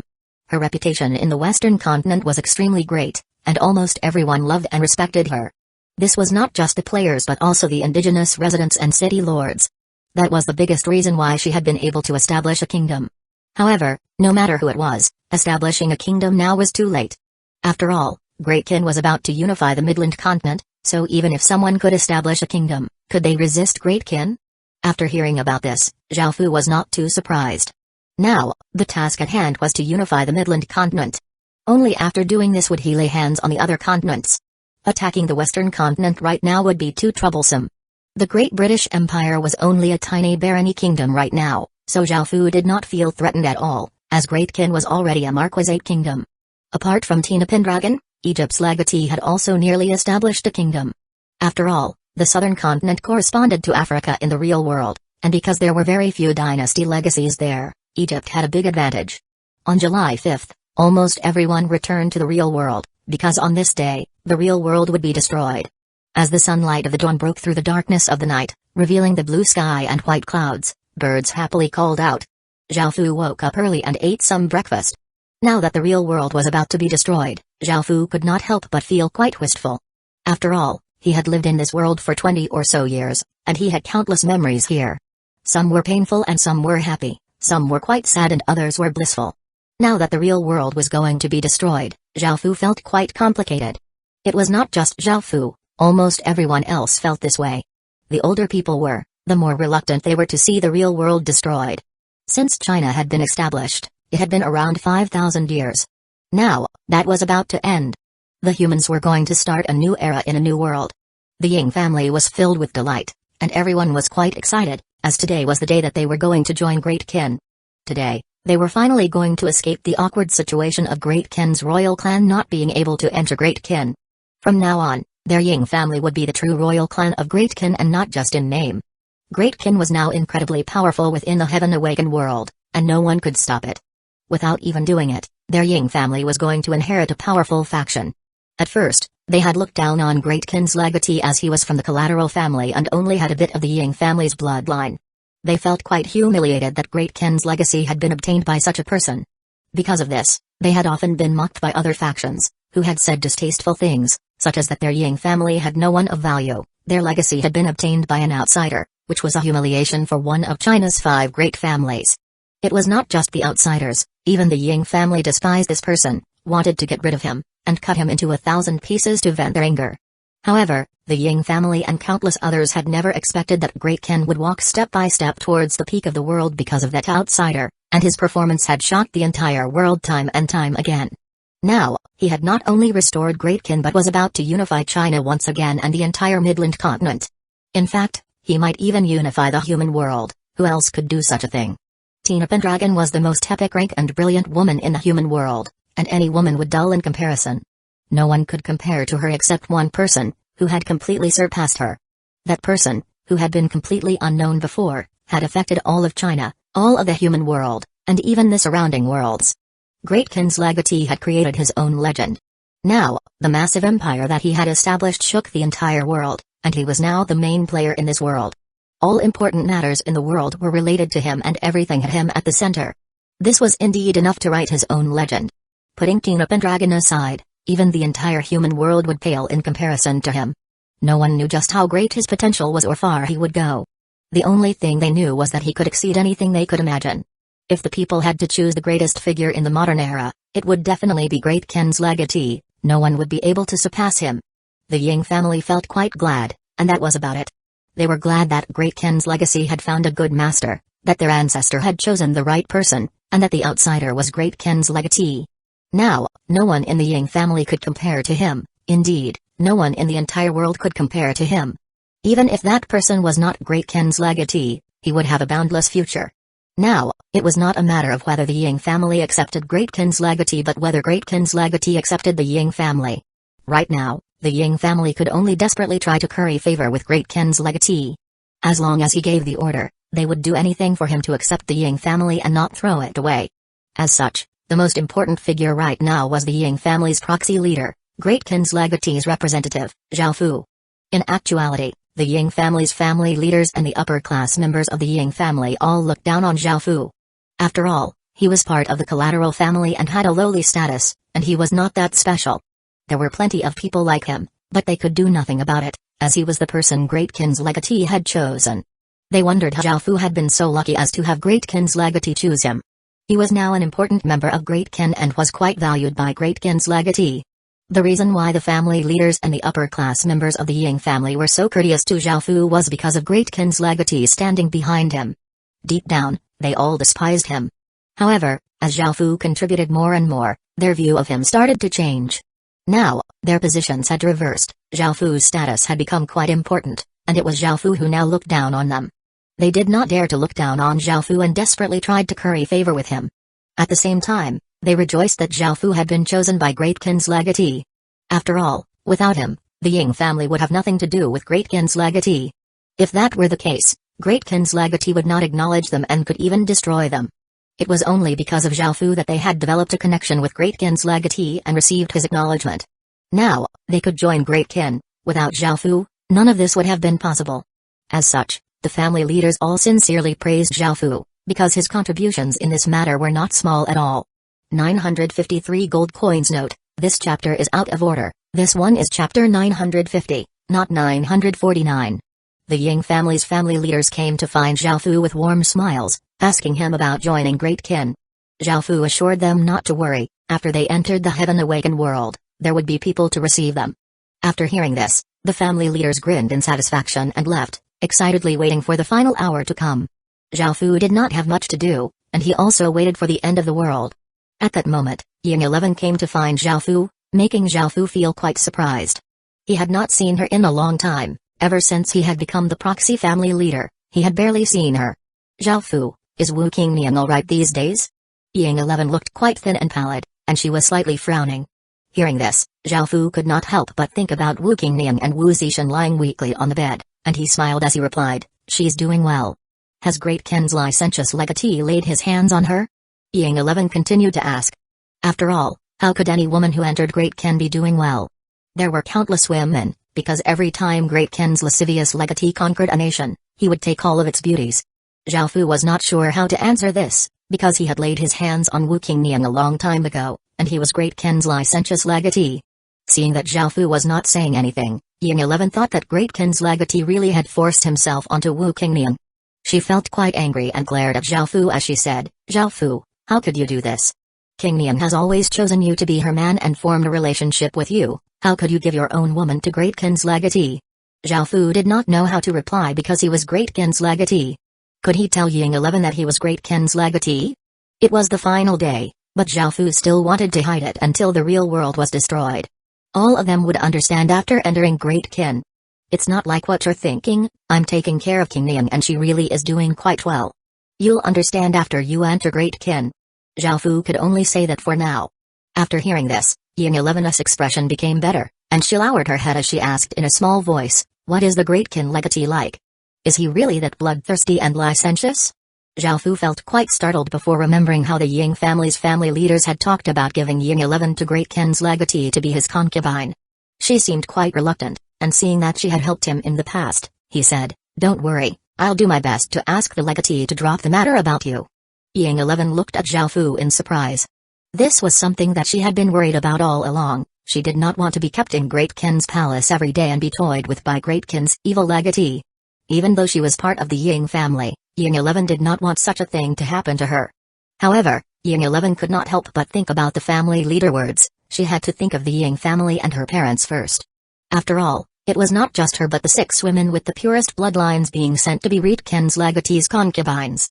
Only by establishing relations with Great Kin's legatee would the Ying family have a firm position in Great Kin. When she thought of this, Ying 11 smiled dimmed as she shook her head and said, "Thank you, but there's no need. I was just asking if Greatkin's legatee was as terrifying as the rumors say. Is he really like that to women?" Zhao Fu did not quite understand, but there was no way he was going to talk badly about himself, so he shamelessly said, "His Majesty is actually a good person. Those rumors are all false. He is kind and treats people well, especially Greatkin's officials and subjects. He's deeply loved by all of Greatkin's people, and he also has a good temper and isn't very arrogant. He always modestly discusses with his subordinates, and..." After Zhao Fu rambled on for quite a while, Ying 11 looked at him with a doubtful gaze. From what Zhao Fu had said, Greatkin's legatee was a man any woman would fall for. After all, Greatkin's legatee, who Zhao Fu described, was not only incredibly good-looking, but his bearings were extraordinary, and he was extremely kind. He was gentle to women, and there were countless women obsessed with him. Zhao Fu had been incredibly shameless and said almost everything good that could possibly be said about a person, making it seem as if Greatkin's legatee was the best man in the world. Seeing that Zhao Fu was still going, Ying 11 stopped him and said, "All right, you don't have to continue saying good things about him. In actuality, I'll be happy if he's even half as good as you are. I'm truly envious of King Nian being able to find someone she likes and being able to be with him." Even though Ying 11 cut Zhao Fu off and did not really believe his words, she felt much better and did not feel as melancholic. Looking at Ying 11, in the end, Zhao Fu could not help but say, "You don't have to force yourself. If you really don't want to, I can ask the legatee to not take you in. You don't have to worry about the Ying family. The legatee has never thought about getting rid of the Ying family. I can promise this on my life." "Really?" Hearing that Zhao Fu was so willing to help her, Ying 11 felt quite moved. Tears danced in her eyes. After all, everyone had been forcing her to become Greatkin's legatee's concubine, and she had felt quite helpless. Zhao Fu sincerely nodded. After all, he was Greatkin's legatee, and this was within his control. "Thank you so much, Zhao Fu. I never knew that you were so important to Greatkin's legatee to be able to persuade him as to such a thing. I've really underestimated you. I'm sorry for being so arrogant before. I've realized that the biggest mistake I've made is giving you to King Nian," Ying 11 said sincerely. Zhao Fu lightly laughed as he said, "Let bygones be bygones. I'm only alive because of your protection back then. Otherwise, I would have been killed by the Li family already." Ying 11 laughed as she nodded, and after chatting for a bit longer, Ying 11 happily smiled as she left. Following this, Zhao Fu turned on his computer for the last time. The internet was down, but he had received a few messages from a few days ago. Their class president had sent his address in the real world, telling them to go and find him if they weren't doing too well. There was no one else as warm-hearted as him. The class president Shinigami was in the southern area of the Midland continent. Zhao Fu wondered how he would react when Zhao Fu unified all of the Midland continent. He was unable to send any messages now, so he could only laugh to himself. There was also Wang Yu, Zhao Fu's deskmate in high school, who Zhao Fu had helped in the past. He had sent a message, saying that his luck had been pretty good and that he had obtained 3 gold coins.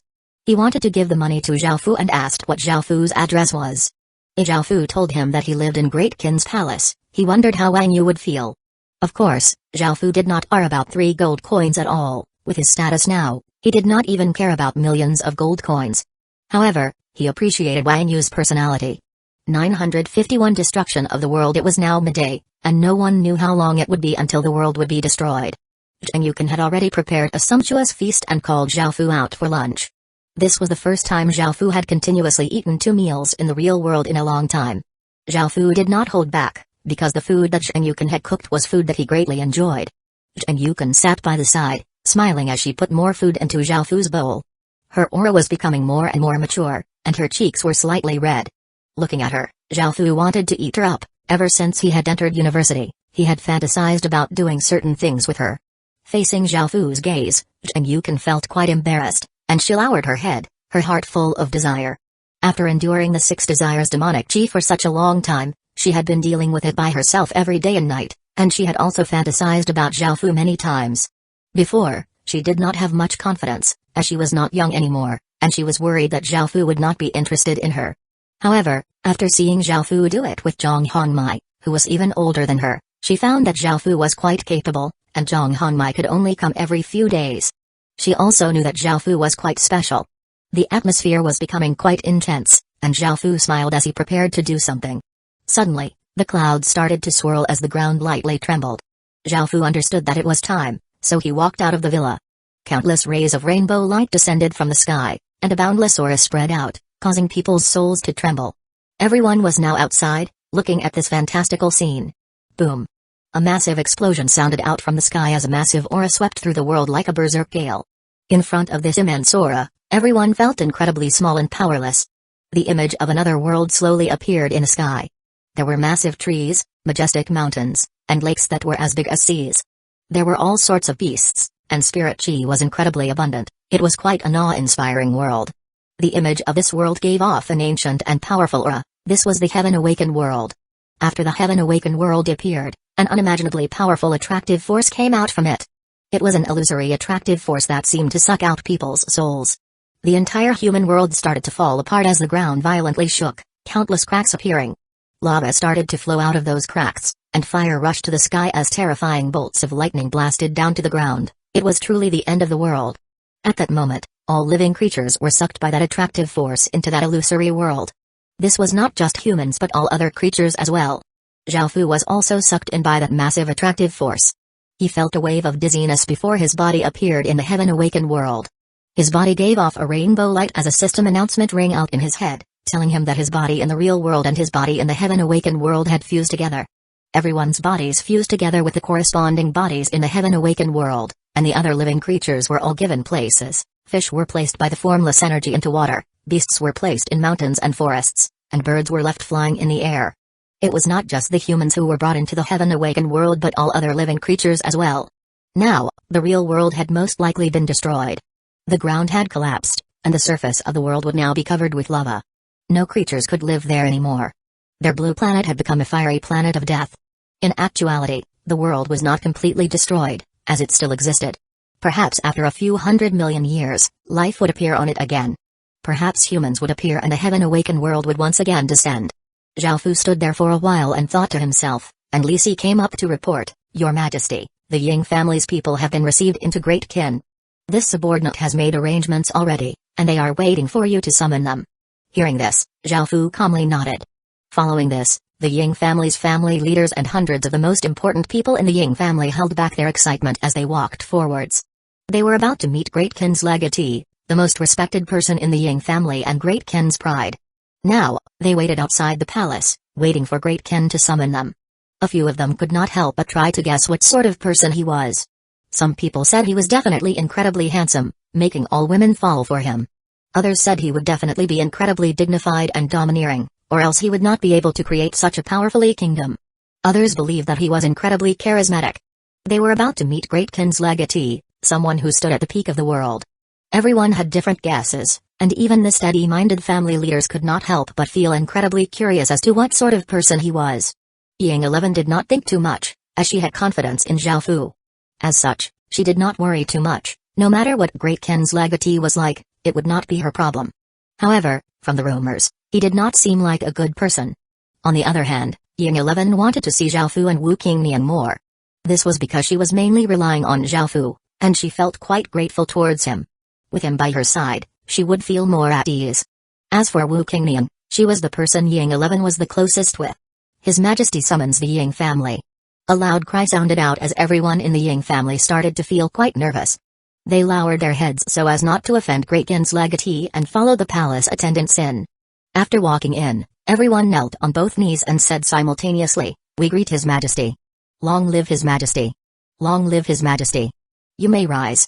A familiar voice sounded out, making them feel quite surprised. How could they be hearing Zhaofu's voice? Only a king could say those words, so now that Great Kin's legatee had told them to rise, they got to their feet and looked at the person sitting on the throne. Seeing that person, many of them almost had a heart attack.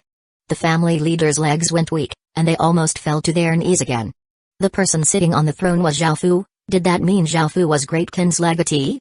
Everyone from the Ying family looked incredibly shocked, and they stood dumbfounded as they stared at Zhaofu.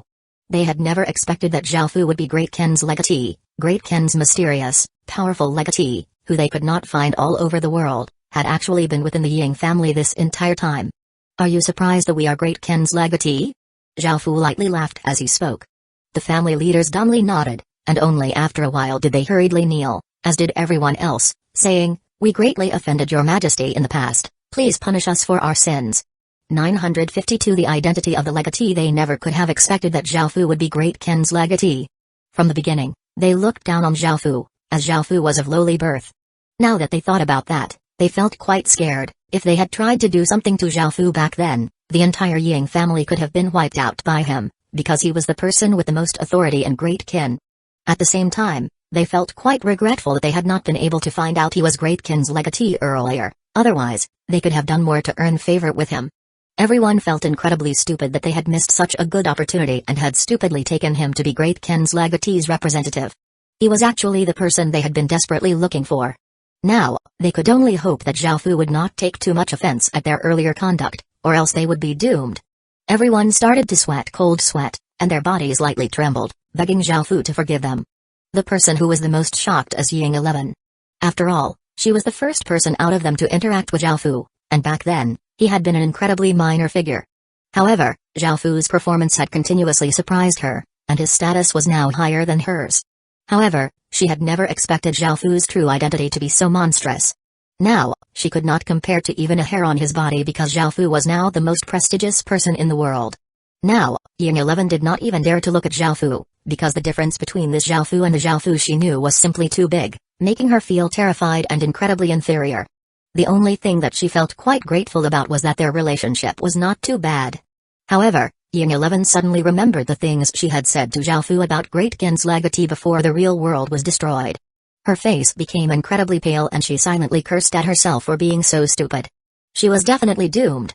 At the same time, she understood why Wu Qingnian would enter Great Qin. After all, the man she had chosen was Great Qin's legatee, so why wouldn't she? It was a pity that even though she had been incredibly lucky to find Great Qin's legatee, she had been too blind to notice Xiaofu's true value and had given him to Wu Qingnian. Now, Ying 11 regretted it so much that she wanted to die. Before, Wu Qingnian had said that Xiaofu's potential was extraordinary, but Ying 11 had not believed her.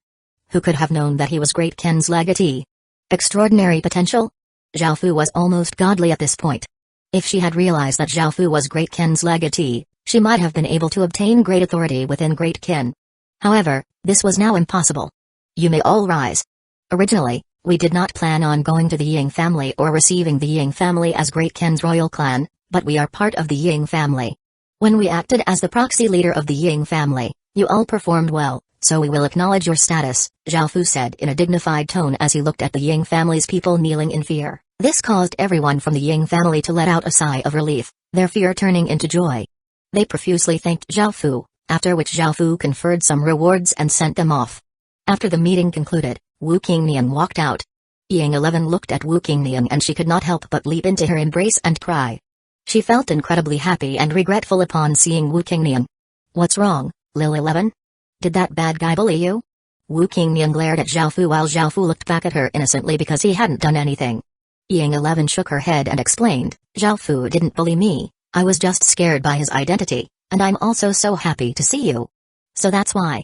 I never thought that that fellow was Great Qin's legatee either, and I was also given a big shock. However, he really isn't as bad as the rumors say, he's quite good to everyone, Wu Qingnian said as she lightly laughed. Seeing them start to talk amongst themselves, Xiaofu did not disturb them. Because the real world had just been destroyed, there were many things waiting for Xiaofu to take care of. Following this, Xiaofu's uncle's family heard about this news, and they were incredibly shocked. They had never thought it possible that Xiaofu was that supreme, cruel, and violent legatee. Was this really the Xiaofu they knew? Their relative, Xiaofu? Even now, they still could not believe it, because Xiaofu was simply too different Great Qin's legatee from the rumors. If it wasn't for the fact that the entire Ying family knew about this, they would think that it was not true. Thinking about everything that had happened before, how they had almost been kicked out of the Ying family by Xiaofu, their faces became incredibly pale in terror. They felt greatly regretful and hated themselves for being so stupid. They had offended him so many times, and they had no hope in the future. After hearing about this, Xiaofu's younger cousin's face became incredibly pale, because he remembered how he had cursed at Xiaofu before, such as how he was nothing and was just Great Qin's legatee's dog. He really had never expected that Xiaofu was Great Qin's legatee. How could things be like this? How could he be Great Qin's legatee? He could not dare to believe this, and he felt incredibly worried.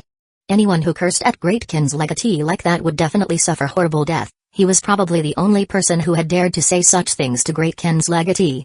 As such, he would most likely be cut into 1,000 pieces for daring to do such a thing. Xiaofu's older cousin sighed and shook his head. Right now, he would be completely satisfied if Xiaofu did not kill them. He could even put aside his hatred regarding Zhang, because that was her own decision. Zhao Fu's uncle and auntie knelt in front of his grandparents, crying as they begged them to bring them into the palace to see Zhao Fu so that they could apologize to him. They would be willing to do anything to have him forgive them, and they pleaded with Zhao Fu's grandparents to think about their grandsons. After all, since Zhao Fu was Great Qin's legatee, if they could ask for a few cities, their family would not have to worry for the rest of their lives. They could be high and mighty city lords. Originally, Zhao Fu's grandparents did not want to go, but under his uncle and auntie's pleading, they decided to go and ask for mercy from Zhao Fu. However, they could not even enter the palace and were given a medium-sized courtyard. A manager coldly harumphed, saying, "You'll be living here from now on. His Majesty has already shown great mercy to you. If you try to find His Majesty, you'll be kicked out of Great Qin." Hearing this, the entire family's faces went pale. Back then, in order to avoid his identity being exposed so as not to encounter danger in the real world, Zhao Fu did his best to hide his appearance. However, now that there was nothing to worry about, Zhao Fu no longer wore his cloak. Zhao Fu's true identity had been spread to the rest of the world, and now the entire world knew who Great Qin's mysterious legatee was. 953 Li Family Note: the order is fixed now. Yay! Of course, it was impossible for people to figure out the true identity of Great Qin's mysterious legatee. His true identity had been one of the greatest mysteries of the human world, and now that this secret was exposed, the shock waves it caused were massive. No one would have expected that the lucky person Great Qin's legatee had chosen, Zhao Fu, would actually be Great Qin's legatee himself. This was because Zhao Fu was simply too plain and ordinary, and he seemed like a minor figure. Even though Zhao Fu had become Great Qin's legatee's representative, causing everyone to know of him, everyone believed him to just be a puppet. How could anyone take him seriously? No one cared about someone like him. From the leaders of countries to the countless legatees, everyone was completely flabbergasted, including CG, Tina Pendragon, Akhenaten, and Jeffrey. No one could have expected that Great Qin's incredibly evil, vicious, and bloodthirsty legatee would be such an ordinary, minor figure. If such a person appeared in front of them, they would not even bother looking at him. At the same time, many people respected such an ordinary person who had no resources being able to single-handedly create the Great Qin Empire. Some people also felt quite regretful. They had never expected that Great Qin's legatee, who the Ying family had been looking for this entire time, had been hiding within the Ying family this entire time.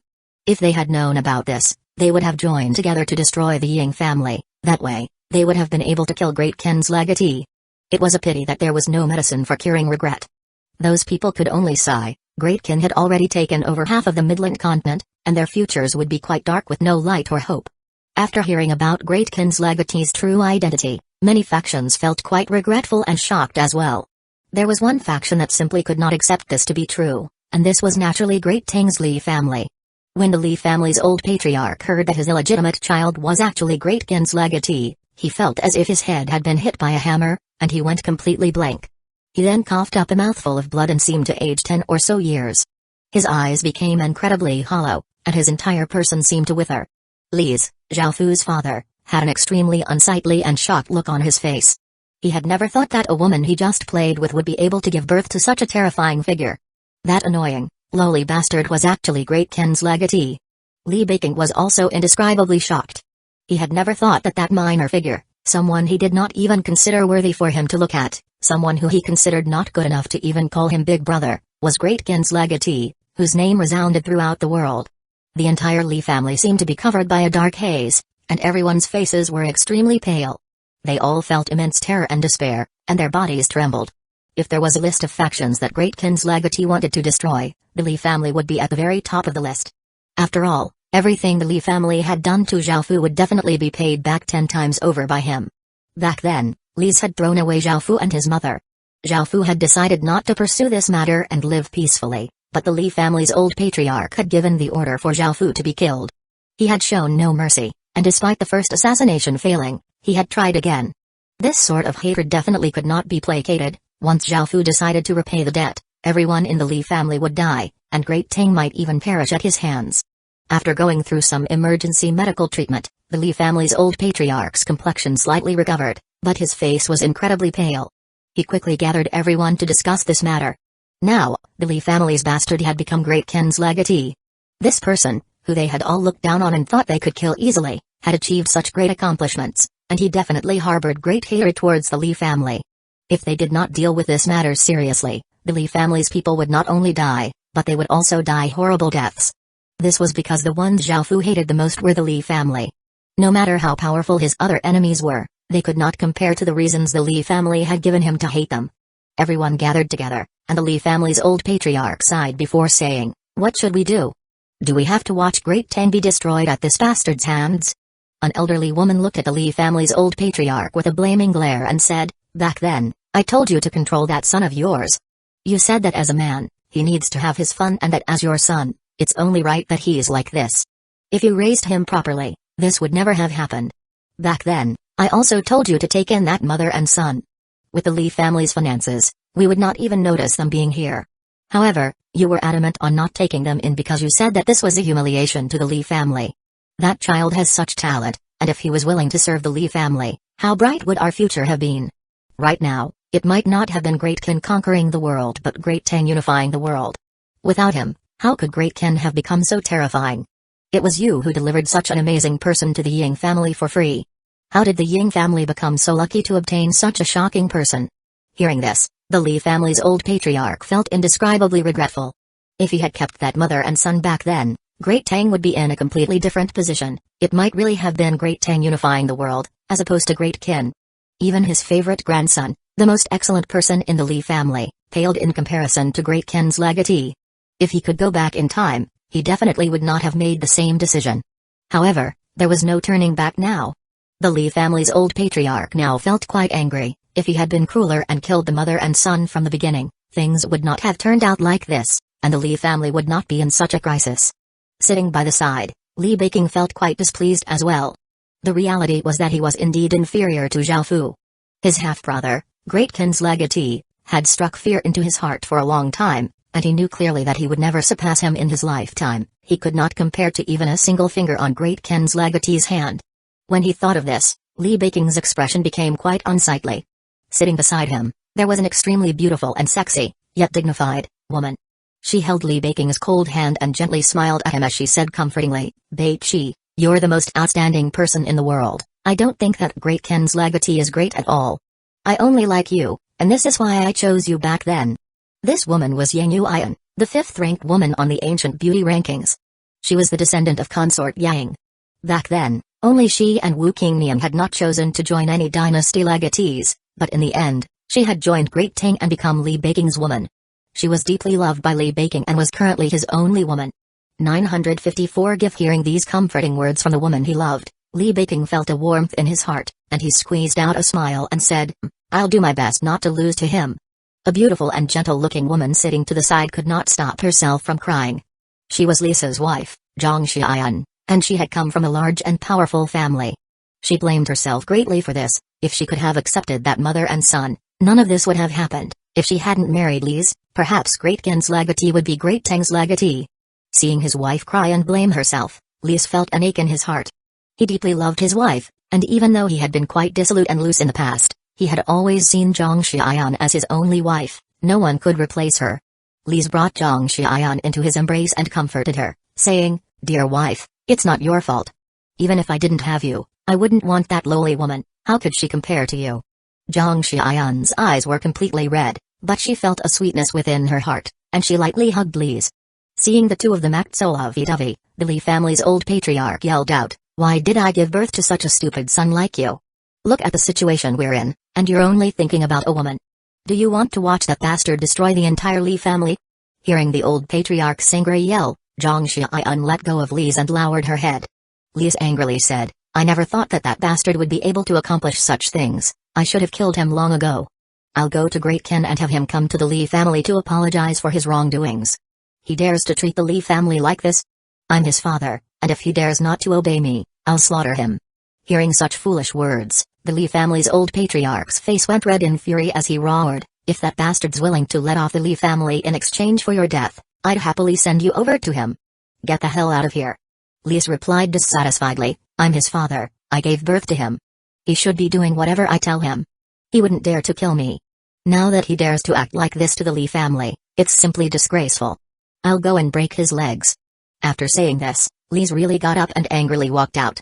The Li family's old patriarch pointed at Li's, angered to the point that he could not even speak. How could there be such a stupid person? How could such a person have given birth to two legatees, with one becoming Great Tang's legatee and one becoming Great Qin's legatee? Li Beiqing also sighed in response to this and ordered people to stop his father. Great Qin's legatee was notorious for his viciousness and cold-bloodedness. Even though Li's was his own father, with how great Zhao Fu's hatred was, he really would kill him. Even if Li's went, he would not be able to change anything, and he would die a meaningless death. In fact, he might even create more conflict between the Li family and Zhao Fu. What should they do now? They did not know that he was Great Qin's legatee before, but now that they knew, they had to do something. They could not just watch as this went on, because Great Qin had already taken over half of the Midland continent. It looked like the remaining half would be taken over by it sooner or later. Everyone understood this, so they all looked to the Li family's old patriarch because he was the master of this family. Everything was determined by him. Facing everyone's gazes, the Li family's old patriarch could only sigh and say, "Now, we need to think of all ways to express our remorse and acknowledge his mother's status in the Li family. Only by officially recognizing Zhao Fu to be part of the Li family will we be able to lessen his hatred." Also, the Li family's old patriarch paused as he looked at Li's and said, "The key thing is you need to express your regret in order for there to be any possibility of a reconciliation." However, Li's replied in a dissatisfied tone, "I'll never acknowledge that bastard or that woman. I did nothing wrong." At that moment, the Li family's old patriarch's gaze became incredibly cold, making Li's feel terrified. He was quite familiar with his father, and seeing that he was about to become truly angry, he immediately backed down and agreed.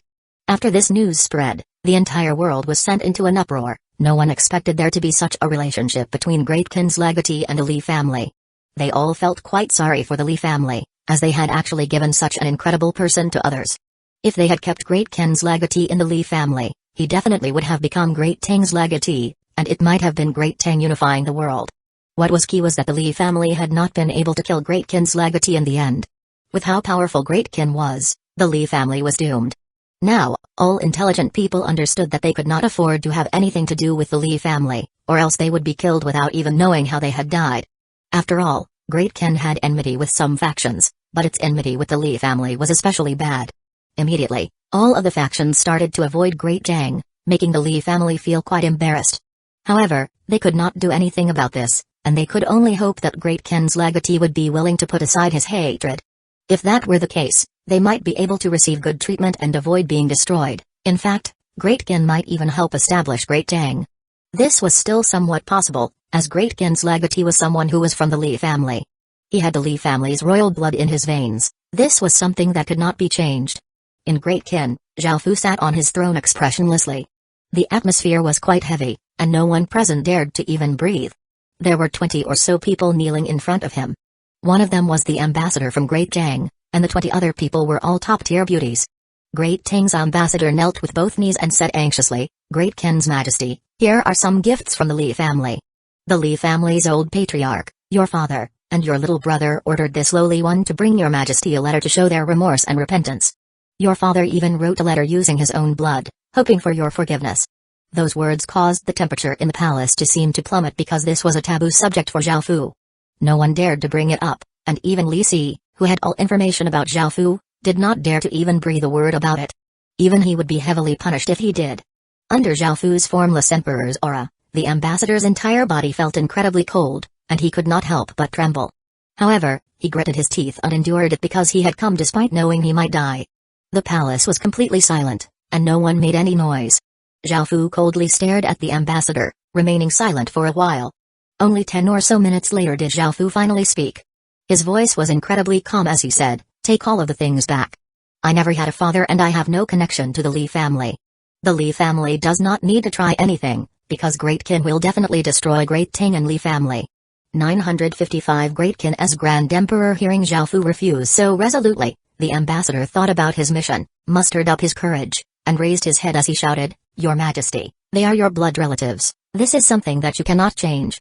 The Li family truly acknowledges its wrongdoing and hopes you can forgive them.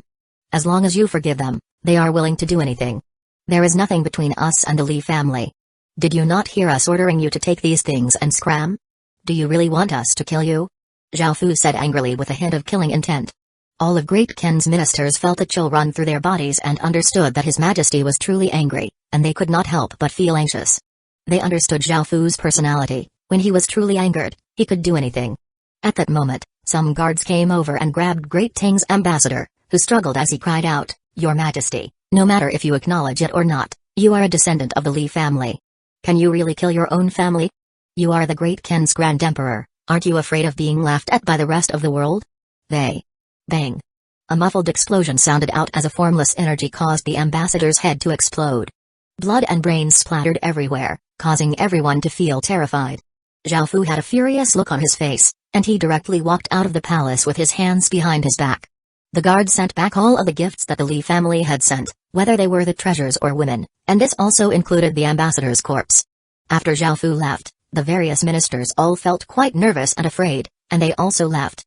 Li Si hurriedly went to find Wu Qingniang and Nu Lu, saying, "Imperial concubines, His Majesty had become truly angered this time.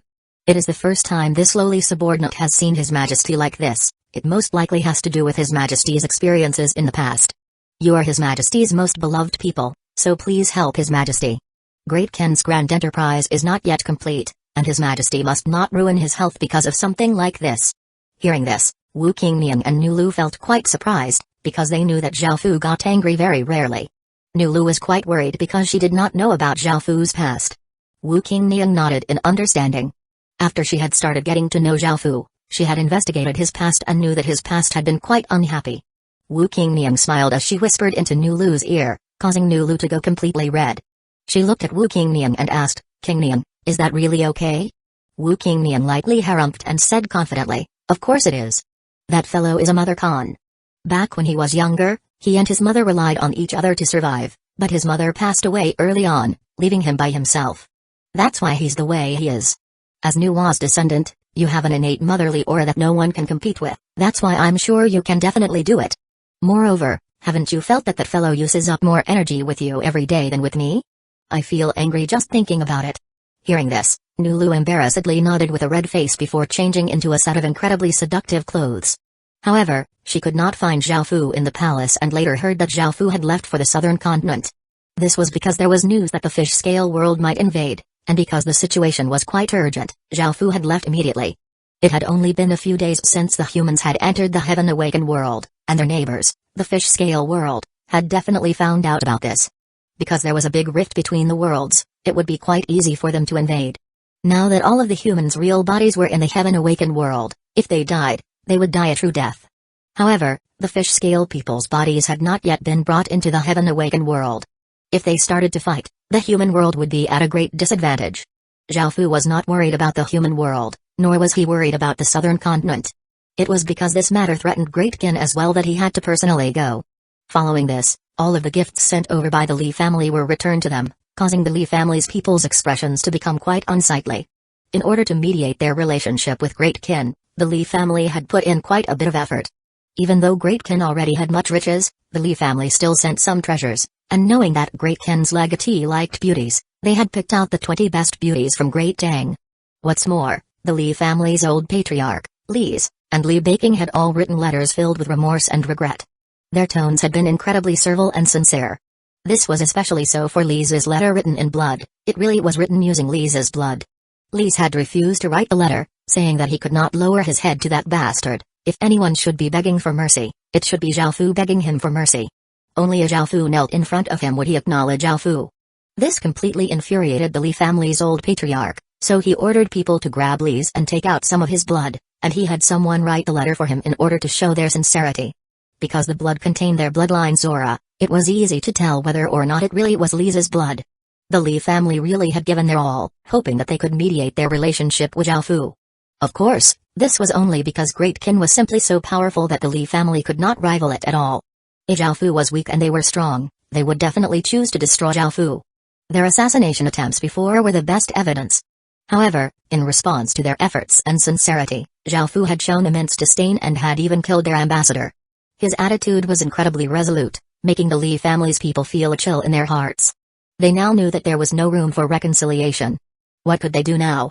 Great Qin was so powerful, and even many factions allying together would not be a match for it. At most, they could only stall for time.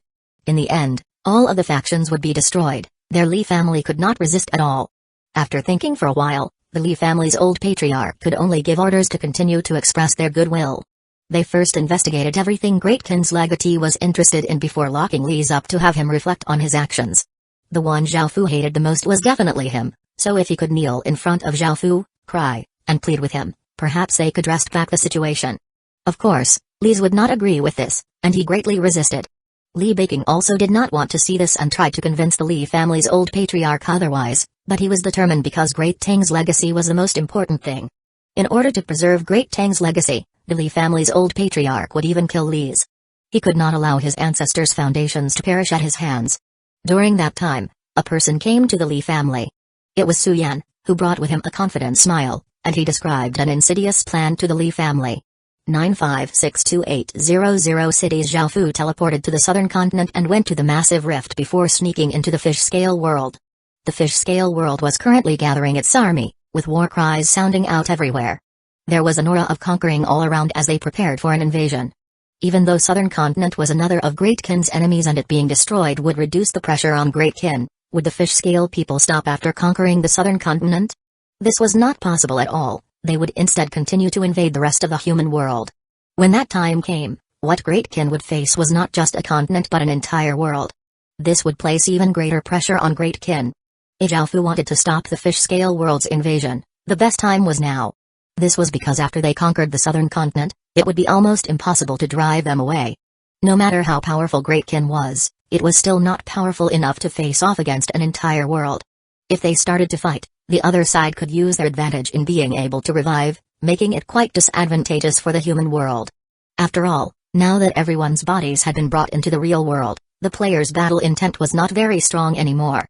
The situation was quite difficult to deal with, because Zhao Fu was not as strong as he wanted to be.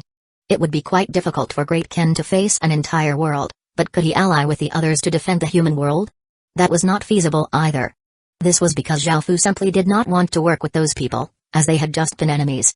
However, if he did not ally with others, Great Kin would be too weak to do anything. He was stuck between a rock and a hard place. After thinking for a while, Zhao Fu could not think of anything. Did he have to join with the other factions and just suffer a bit? When he thought of this, Zhao Fu could not help but sigh. He decided to make a decision after obtaining more precise information. Zhao Fu had set up a rough intelligence network using the system faction that he controlled. Even though he was unable to obtain some more secret information, obtaining some general information was easily done. Most of the forces were player factions, because even stupid people understood that this was the best time to attack. After all, there was hatred between the two worlds from the very beginning, and they could no longer coexist with each other. If they did not take this opportunity to destroy the human world while they could still revive, they would definitely regret it in the future. The fish-scale world had roughly 18 billion players, which was about twice as many as what the human world had. Even though not all of them would attack, at least 10 billion would. Great Kin had a population of 8 billion or so and an army of 800 million soldiers, but Zhao Fu would not use all of them to fight against the fish-scale people. After all, it would come at a great cost, and Great Kin had many enemies. He could not afford to concentrate his forces on something like this. Moreover, some fish-scale system factions would be joining in as well, and it was difficult to estimate just how many of them there would be. In front of an entire world, Great Kin's strength seemed quite weak, but Zhao Fu did not want to ally with those other people either. After all, Akhenaten and some others had tried to destroy Great Kin before, so how could Zhao Fu work together with them? Zhao Fu really was not someone who could repay evil with good. However, even if the fish-scale world attacked, the one who was worried the most would not be Zhao Fu but the southern continent. If the fish-scale world did not threaten Great Kin, Zhao Fu would not care at all. Zhao Fu decided to leave this matter for now. He would not actively do anything. Perhaps after the southern continent was attacked, those people would ask him for help. He would not take it upon himself to go and find them first. After making this decision, Zhao Fu headed to the system faction that he controlled. The faction was developing quite well, with system factions continuously joining. It now had 2,800 system main cities, and 2,400 city lords were controlled by brain bugs while 400 were not. Because they were clearing out regions while constructing a great wall, they had only cleared out half of the regions they had taken over, which was 300 or so regions. They had gained a large number of people, with their overall population being at 2 billion people and their military being at 300 million soldiers. With such a powerful force, it was definitely the top faction in the Darkwater continent. Because of this, it was viewed with hostility by player factions and some other system factions. Compared to the southern continent's crisis, Zhao Fu cared more about the situation in the Darkwater continent. This was because the faction was developing too quickly, and others were starting to think about attacking it. Being too strong was not a good thing. This forced Zhao Fu to change his plans and slow down the pace at which the faction was developing. He expressed goodwill to the various factions, not because he was afraid of them but because he already had too many things going on and he did not have time to deal with them. Now that the faction had 2,800 system main cities, they took up nearly 20% of the Darkwater continent. After becoming a bit stronger in some time, he would deal with them. Perhaps it was because they were planning to invade the human world, but they were not very united in their hostility towards Zhao Fu's faction. After seeing the faction express its goodwill and stop rampantly developing so quickly, they stopped showing any hostility. They were quite surprised about this. They had just been about to ally together against that faction, but that faction had been quite intelligent and acted first. It had acknowledged its wrongdoing and stopped expanding so quickly. As such, they could no longer attack it, as it was not as great of a threat and there were not many people allying against it. No one knew if they would be able to destroy it in the future, but most people only cared about their immediate benefits. After dealing with these matters, Zhao Fu returned to Great Qin. He was not in a hurry to act and decided to wait for people to ask Great Qin for help. In fact, he could even use certain methods to deal with the fish scale world himself. First, he had to have discussions with his subordinates. He did not hear much about Yujuan from his trip to the fish scale world. After that last big battle, Yujuan had gone back to recover and there had not been any news from him since. For some reason, he was not participating in this invasion. Based on his status as world protector, his wounds should have healed already after such a long time again. After all, Mochi, who had been injured to a similar degree, had long since appeared and participated in that battle for the primogenitor statue. That time, Zhao Fu had released his 3 fate stars and injured Mochi even more heavily to the point that he had almost died. This time, his wounds would be even more difficult to recover from, because his body would be corroded by the 3 stars' power. It would take him even longer to recover this time. As such, Zhao Fu was not worried about the Dark Daemon world at all. The one he was worried about the most was Yujuan. He would be the biggest issue. Now that they were facing a potential invasion from the fish scale world, Great Qin could do 2 things to prepare, which were to both actively strike first and also reinforce its defenses. Both of these things had to be prepared now, otherwise, when the fish scale people attacked, it would be too late. 957 Spark. Of course, it was not just Zhao Fu who had noticed the beginnings of an invasion from the fish scale world. Other people had also sensed this, and this included the most powerful and prestigious person in the southern continent, Akhenaten. If the fish scale world attacked at such a time, it would deal a heavy blow to the human world. Even if their strength was roughly the same, with the human side dying true deaths and the fish scale people being able to revive, it would be a completely unfair war, and it was one that the humans were doomed to lose. Moreover, now that they would die true deaths, ordinary players had become incredibly cowardly and did not dare to fight at all. As such, they could not rely on the players to be of much help. Some of the humans had obtained some items that could bring people's real bodies to the Heaven Awakened world, but they could not do this for a large number of people. As such, they were quite worried. Compared to Great Qin, their situation was quite bad, and if they fought, there would be almost no chance of winning. It would be impossible for Akhenaten to face an entire world, so he naturally could only choose to ally with others. Back when the rift had been opened, all of the legatees had gathered to discuss how to deal with it, and everyone had contributed. In the end, through their cooperation, they had been able to force the fish scale people into retreat. However, things were different now, because Akhenaten had burned bridges with Great Qin, and there was nothing to be said. Currently, the legatees were split into 3 factions: the evil faction, which was just Zhao Fu; the good faction, which was CG, Akhenaten, Oleg, Babylon, and Rames; and the neutral faction, which was Tina Pendragon, Jeffrey, and Mason or Ihano. The reason for all of this was Zhao Fu. Because Great Qin's threat was too great, many relationships had broken down, and everyone viewed the others with hostility. Akhenaten immediately spread the news of the impending invasion from the fish scale world, letting everyone know what was coming. He also thickened his skin and sent a letter to each of the legatees, including Zhao Fu. Even though the fish scale world would be invading the southern continent first, they would want to destroy the entire human world, as all humans were enemies of the fish scale people. As such, everyone was in danger, and even if it was the southern continent suffering first, the other places would be doomed later on as well. Akhenaten did not believe that they would not come, because it was not just him who was in danger. If they could not stop the fish scale people, everyone would die. It had only been a few days since all humans had been brought into the Heaven Awakened world, and the situation was not stabilized yet, and something was happening already. Everyone had grim looks on their faces, because hundreds of millions of people had died last time trying to stop the invasion. Back then they would not die true deaths, but things were much more serious this time. If they did not go, the world might be destroyed by the fish scale world, and they would all die. However, if they went, they could also die, because this world-level war would cause countless people to die, and they might be one of those people. The ordinary people all felt terrified and helpless, and they could only look to the major figures, seeing what they would do. It was only because of those people that they had been able to stop the fish scale race's invasion last time. In fact, they had completely defeated the fish scale people, killing almost 3 billion of them. At the same time, the various legatees received Akhenaten's letter. Within an exquisite white palace, Tina Pendragon sat beside a desk and read through the contents of the letter, looking quite serious. As the second person to establish a kingdom, she understood just how powerful kingdoms were. She now had the second most powerful kingdom in the human world. A world invasion was everyone's problem, because the fish scale people would destroy their entire world. They currently had the island of poisoned ice as a defensive barrier, but once it was gone and the southern continent was conquered, the human world would be in immense danger. If they could take over the southern continent, they would have the fish scale world behind them and could continuously supply resources, making it incredibly difficult to chase them out. More importantly, they would be able to attack other continents. Gather the army. Tina Pendragon gave the order, and the 12 knights around her responded in the affirmative before walking out austerely to gather the army. Tina Pendragon was definitely going to go this time because she understood that only by allying together could they resist the fish scale world's invasion. Over at Jeffrey's side, Jeffrey read through the letter and looked quite serious as well.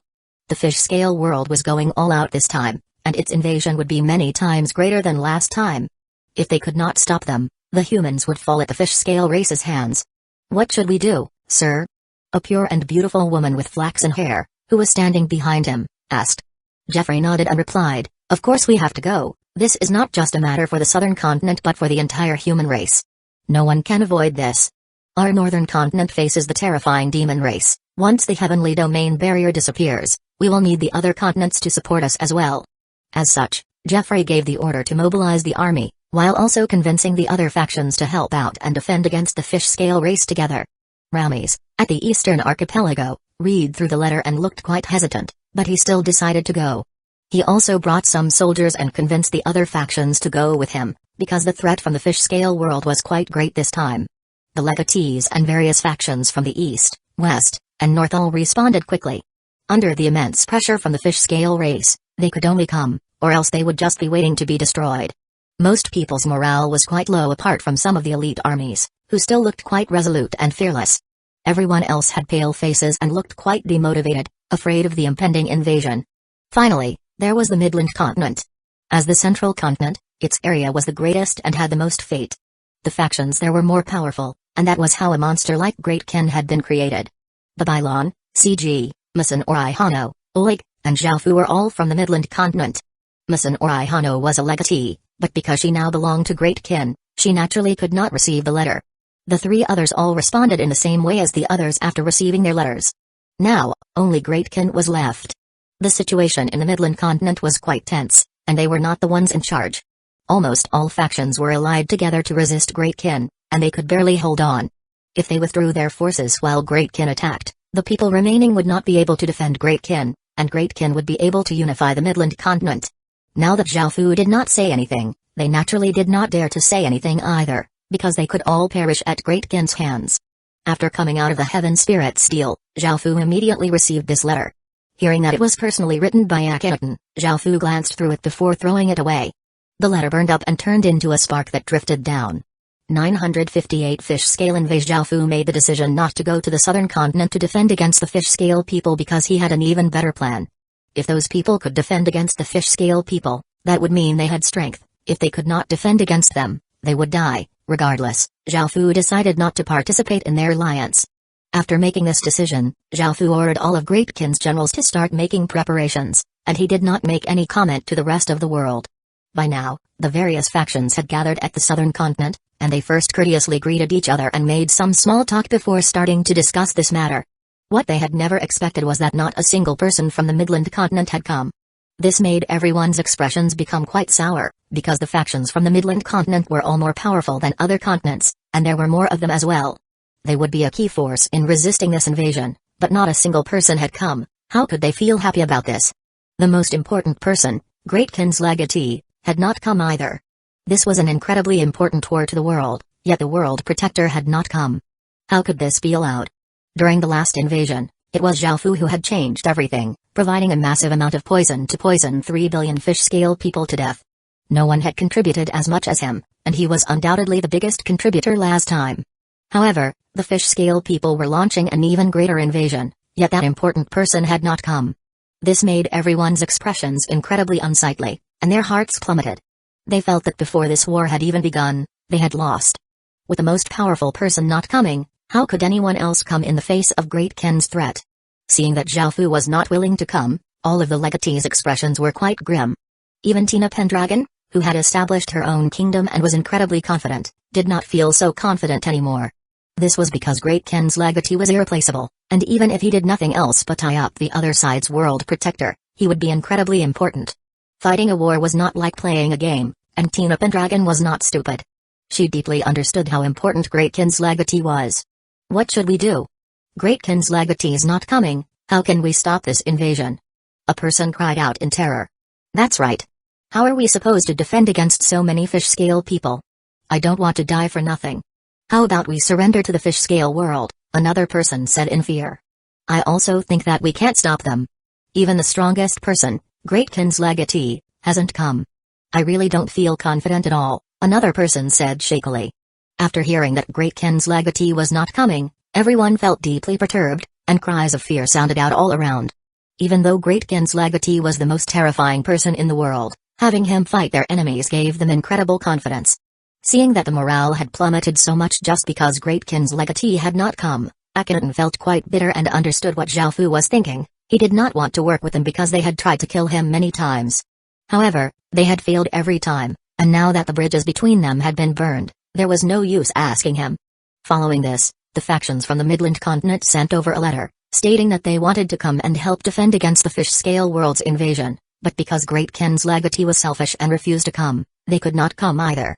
Now, they did not dare to take even a single step out of the Midland continent, because Great Ken could attack them at any time. For this, they were deeply sorry. This letter was not for anyone in particular to read but to state to the masses that they were on the side of justice and were willing to act but were unable to. They voiced their complaints and portrayed themselves in a positive light while twisting Zhaofu's image in a negative way. Instantly, people started cursing out. Great Ken's legatee is unable to tell good from bad, can't he put aside his grievances in the face of a common enemy? What a disgusting person. I feel like I'm going to die from anger. Great Ken's legatee is simply too selfish and he only thinks of himself. He's never thought about the lives of anyone else. Why does our world have a world protector like this? What a pity. That's right. Can't Great Ken's legatee be a bit more magnanimous? The human race is facing such a great crisis, yet he only cares about himself. Even if he can't come to help, why does he have to drag others with him? That guy's really worse than livestock. I can't stop myself from venting either. Great Ken's legatee should put aside his own grievances and think of the human race first. He should live up to his status and not act like someone the rest of us would look down on. The vast majority of people stood on the side of CG and the others. Their plan once again worked, which was to turn even more people against Zhaofu. In the future, there would be more resistance against Great Ken. Whoever obtained the hearts of the people would obtain the world. This move made Great Ken's legatee's reputation plummet. Now, whatever they did to Great Ken, everyone else would disregard it, as they stood on the side of justice. What's more, they had done this by not expending a single soldier. Back then, Zhaofu was the greatest contributor to stopping the fish-scale world, but what was the result? He was attacked by countless factions and even the world protectors of 2 other worlds, nearly killing him. If Zhaofu was not virtuous at all, how could he have gone to stop the fish-scale world the first time? Back then, he had selflessly told them the information he had about the Dark Daemon world and fish-scale world, yet now he had been called incredibly selfish. Moreover, if they had Great Ken's legatee, their battle power would greatly increase, and the pressure they felt would greatly decrease. However, by talking like this, it destroyed any chances of Zhaofu coming. If they went to beg Zhaofu, he really would have considered it, but who would go to help people after they had cursed at him?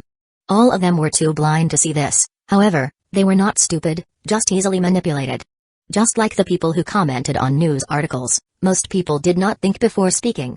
959 Test attack. All right, everyone calm down. Even though the people from the Midland continent cannot come, our task is still to defend against the fish-scale world's invasion, Akhenaten said, seeing the scene become more and more raucous. Only then did everyone calm down and remember that they still had to face the fish-scale world. Their expressions became grim again, and the scene quietened down. Akhenaten looked at the people in front of him and inwardly sighed. He did not feel much confidence in these people stopping the fish scale world's invasion. The legatees were their main force, especially Tina Pendragon, who had established a kingdom. This was the second kingdom of the human world, and it had the strength of a true kingdom. It was not something that an ordinary faction could fight with. How should we move? We still have our poison island for our defenses, which gives us an advantage. However, I'm guessing that since the fish scale world dares to invade, they most likely have countermeasures, Akhenaten said as he looked at everyone. However, no one had any good ideas except just defending. This was because they had no idea what the fish scale world was going to do. Also present were the elites and strategists from the 4 continents, and they started to make various preparations, such as destroying the poison island to release poisoned water.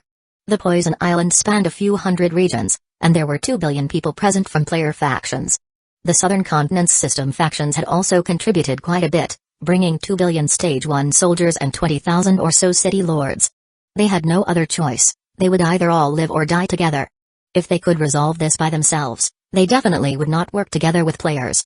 1 week later, it was a sunny day with a blue sky and a few clouds.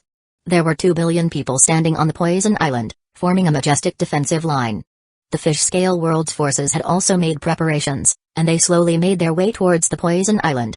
The 2 armies faced off against each other, each of them giving off a powerful aura, causing their surroundings to tremble.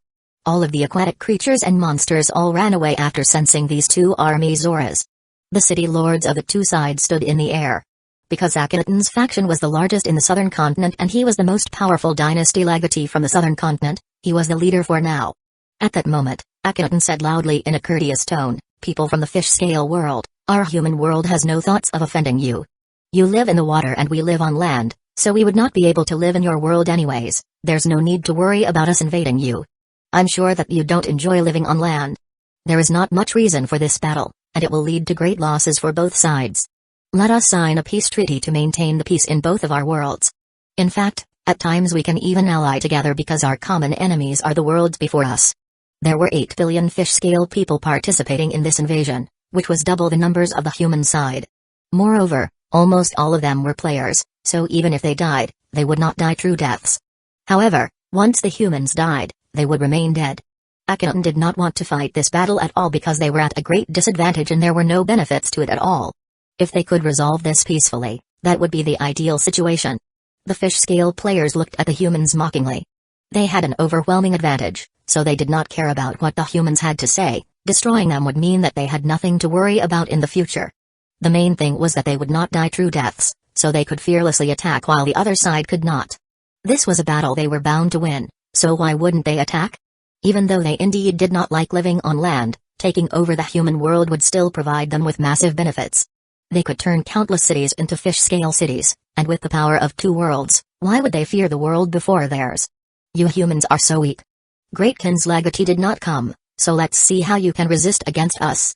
If you are willing to submit to the fish-scale world, we can promise to keep you as the highest grade of slaves, a legatee from the fish-scale world replied as he loudly laughed. Akhenaten felt quite furious. He had spoken so courteously, yet the other side had been so condescending. It seemed that this battle was inevitable. When he thought of this, Akhenaten did not hesitate anymore and gave the order to attack.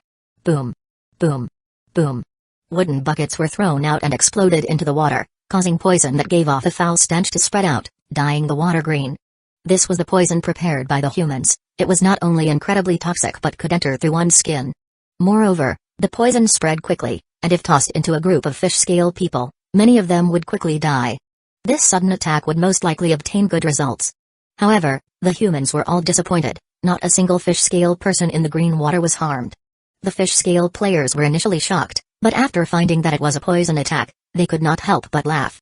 Last time, they had failed and paid a heavy price in casualties because of the poison, so they had taken special steps this time. They now all had poison-repelling pearls that could ward off poisons, body protection pearls that could prevent poisons from entering their bodies, and even antidote pills that they had eaten in advance to increase their immunity to poisons. It was evident just how seriously the fish-scale people were taking this, with their 3 layers of defense. They absolutely would not fall victim to poison again, and because of this, they were no longer afraid of the poison island. The fish-scale side also gave the order to advance. The fish-scale people swam towards the poison island like a massive tide, giving off an aura of absolute destruction. Despite their attack failing, the human side was not too disappointed, because they had expected the fish scale people to come prepared. This first attack was merely a test attack. Even though there were many fish scale people, the human side had quite a big advantage as well. Firstly, they were battling on the ground, which reduced the fish scale people's battle power, and many of their military professions lost their effects when on the ground, such as their 3 cavalries. Boom. Boom. Boom. Countless wooden barrels were once again thrown out and exploded. The fish scale people thought that it was still poison, but their expressions quickly changed. What was inside the barrels was white powder, which gave off a bone-chilling coldness. The surface of the water instantly froze, and those who were close to the barrels were quickly frozen. This powder was ice powder, the most important item for creating the poison island. It could quickly form ice, and its effects were the best in water. 960 Great Core Formation. The first test attack caused the fish scale people to become careless. This wave of attacks caused large blocks of ice to form in the water, and those who were frozen by the ice had the icy chi invade their bodies. There was not much hope for them. This instantly took the lives of 400 million to 500 million fish scale people. The fish scale side were infuriated, and they decided to use the methods they had prepared ahead of time. A row of people came out holding spears made of coral. They were black, but the spearheads had blue gems in them, which gave off a faint blue light, and they gave off a powerful water attribute power. These people threw out their spears, and countless spears containing immense strength arced through the air before landing on the poison island. Bang! Bang! Bang! Massive explosions sounded out as the spears fell onto the ice, causing the ice to explode. The ice continuously cracked, causing 100-meter-wide holes to appear. The blue gems in the spears gave off powerful lights, causing the ice to melt into water, forming icy pools. It was the opposite method of the humans. The humans turned water into ice, while the fish scale race turned ice into water. The blue gems could turn ice into water. The fish scale people did this because the water was their domain, where they could unleash their full power. Originally, they had wanted to get closer. Not only would they be able to turn the ice into water, but they would be able to hit the humans as well, dealing a heavy blow. It was a pity that the humans had attacked first. However, the effects of their attacks were still quite good. More than half of the ice had been turned into water, and with another wave, they would be able to reach the humans' defensive walls. In fact, they could even use this method to attack the defensive walls. The city lords started to fight in the air, unable to affect the battle below. There were a bit more fish scale city lords than human city lords because only a small portion of the system factions had joined in. The human side did not lose out too much in terms of city lords. Seeing their poison island being gradually melted, the humans' expressions became quite grim. They understood how destructive those attacks were, and the leaders ordered people to reinforce the ice below the defensive walls and to protect it. As the humans reinforced their defenses, the fish scale people once again threw out spears, turning the remaining ice into water. The area 5 meters out from the defensive wall was now all water, and the advantage that the humans had was gone. They had used up all of their ice powder in that previous attack, or else they could have continued to use ice powder to freeze the water. Kill. Now that there was nothing stopping them, countless fish scale people excitedly yelled as they rushed forwards toward the defensive wall. They were incredibly vigorous and seemed like a massive tsunami that could wipe out anything. At that moment, the human side also retaliated. They tossed out wooden barons, which the fish scale people took to be ice powder again. They raised their bows and countless arrows flew out.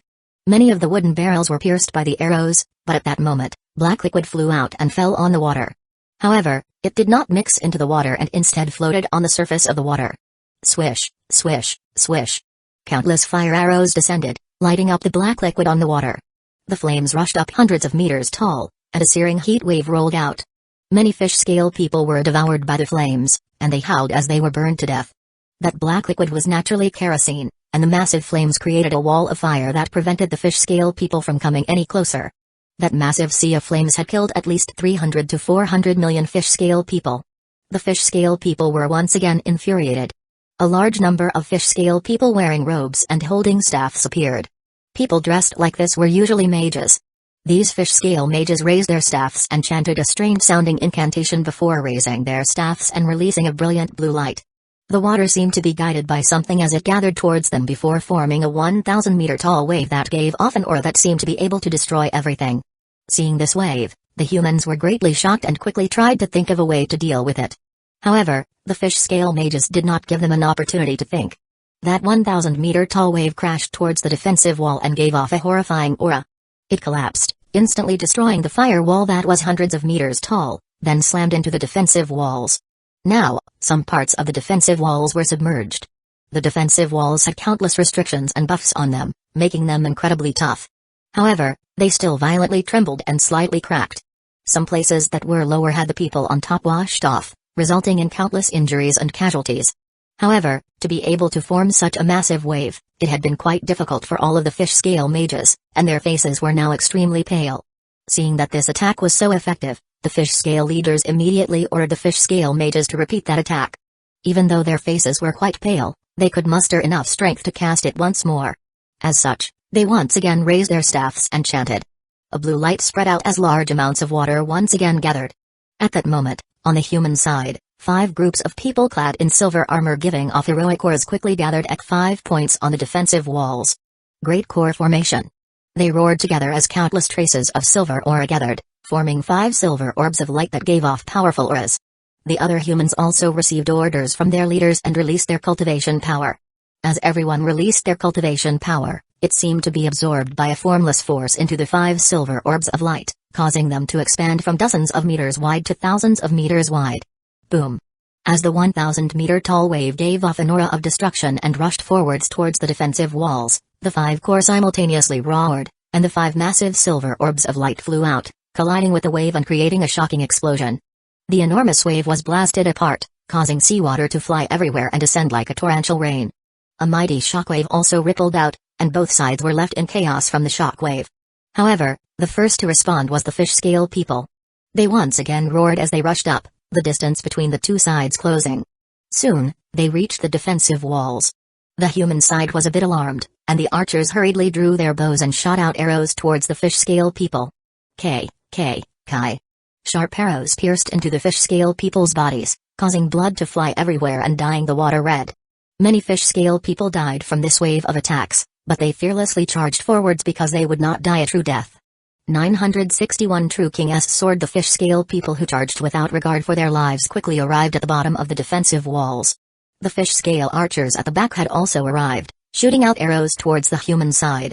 Countless arrows flew upwards, and there were immediately injuries and deaths from those stationed on the defensive walls. Kill. The fish scale people roared as ferociously as tigers as they started to scale the defensive wall. The human side continuously retaliated, using all sorts of methods to attack the fish scale people. The battle between the two sides was incredibly intense, and the sound of killing continuously sounded out. The smell of blood quickly spread, and corpses were strewn everywhere with weapons lying all over the place. It looked like a human purgatory. This was the cruelness of war. By now, some fish scale people had already scaled the defensive walls and were fighting directly with the humans. Seeing that the fish scale people had already reached the top of the defensive walls, the human side started to feel quite afraid. Their morale was not very high to begin with, and it quickly lowered. With their morale weakening, their attacks weakened too, and the fish scale people took this opportunity to climb up faster and savagely attack. It now seemed evident that the humans were going to lose, and Akhenaten did not hesitate to give the order to retreat. After hearing this order, the human side let out a sigh of relief and quickly retreated using teleportation channels prepared in advance, while the fish scale people quickly followed behind them ferociously. Some people who ran quickly were able to escape, but those who were slow were naturally killed by the fish scale people. Just from that, around 600 million people died, including both players and indigenous residents. All of them died true deaths. Because the teleportation channels could be set so as to only allow certain people to pass through, the fish scale people could not use them. As such, they could only stop and start constructing a large number of teleportation channels to chase after the humans. The human world had built its last line of defense at the rift, and the humans stood guard here while the fish scale people prepared to attack. This time, there was not much facing off. The fish scale people ferociously charged forwards, giving off powerful auras and seeming unstoppable.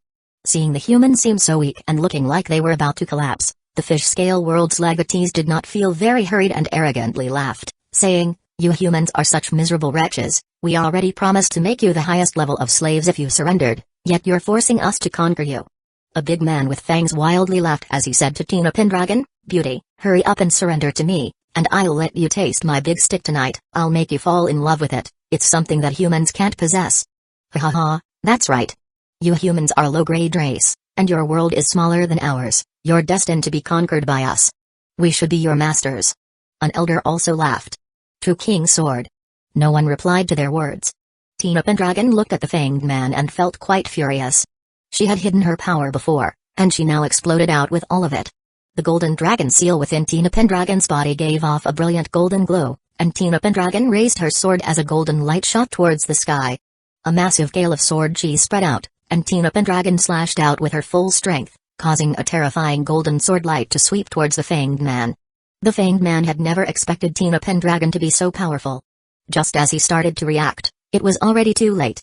The Fanged Man was blasted back by the enormous golden sword light, creating a crater thousands of meters away. His body was covered with blood, and many of his bones had been broken.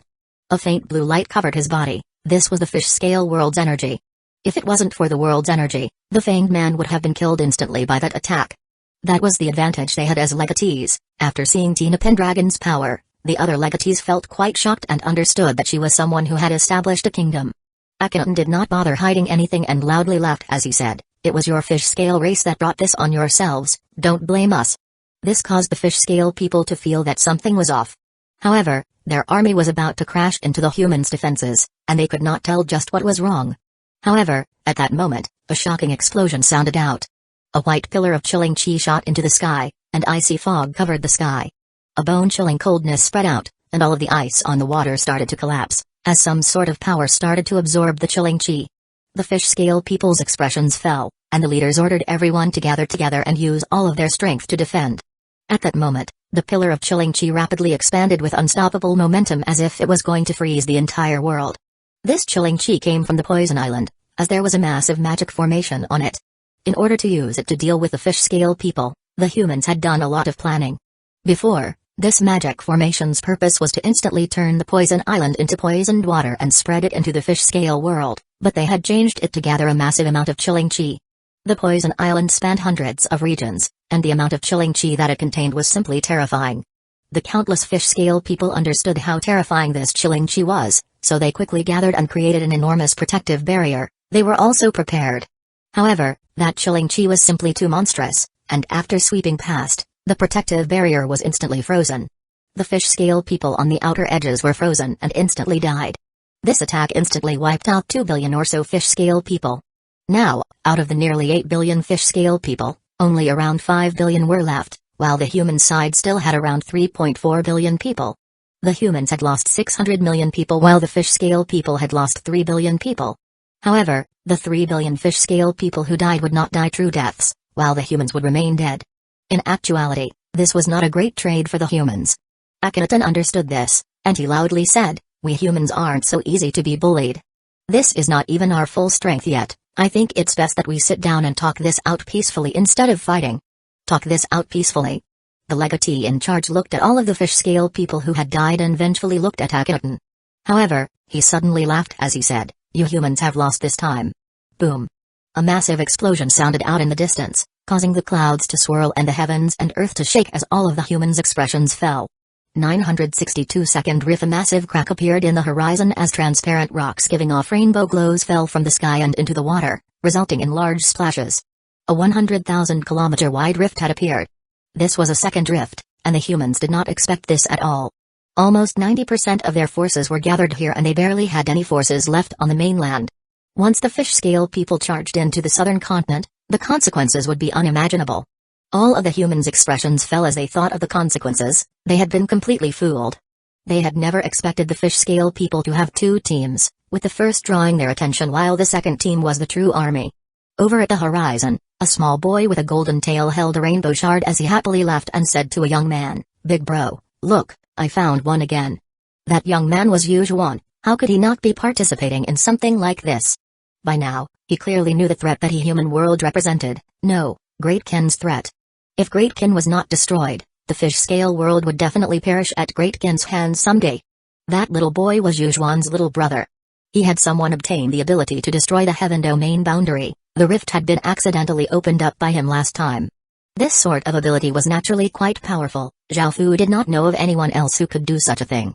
However, one flaw was that he was not in control of the rift. The little boy could destroy parts of the heavenly domain boundary, but he could not control where.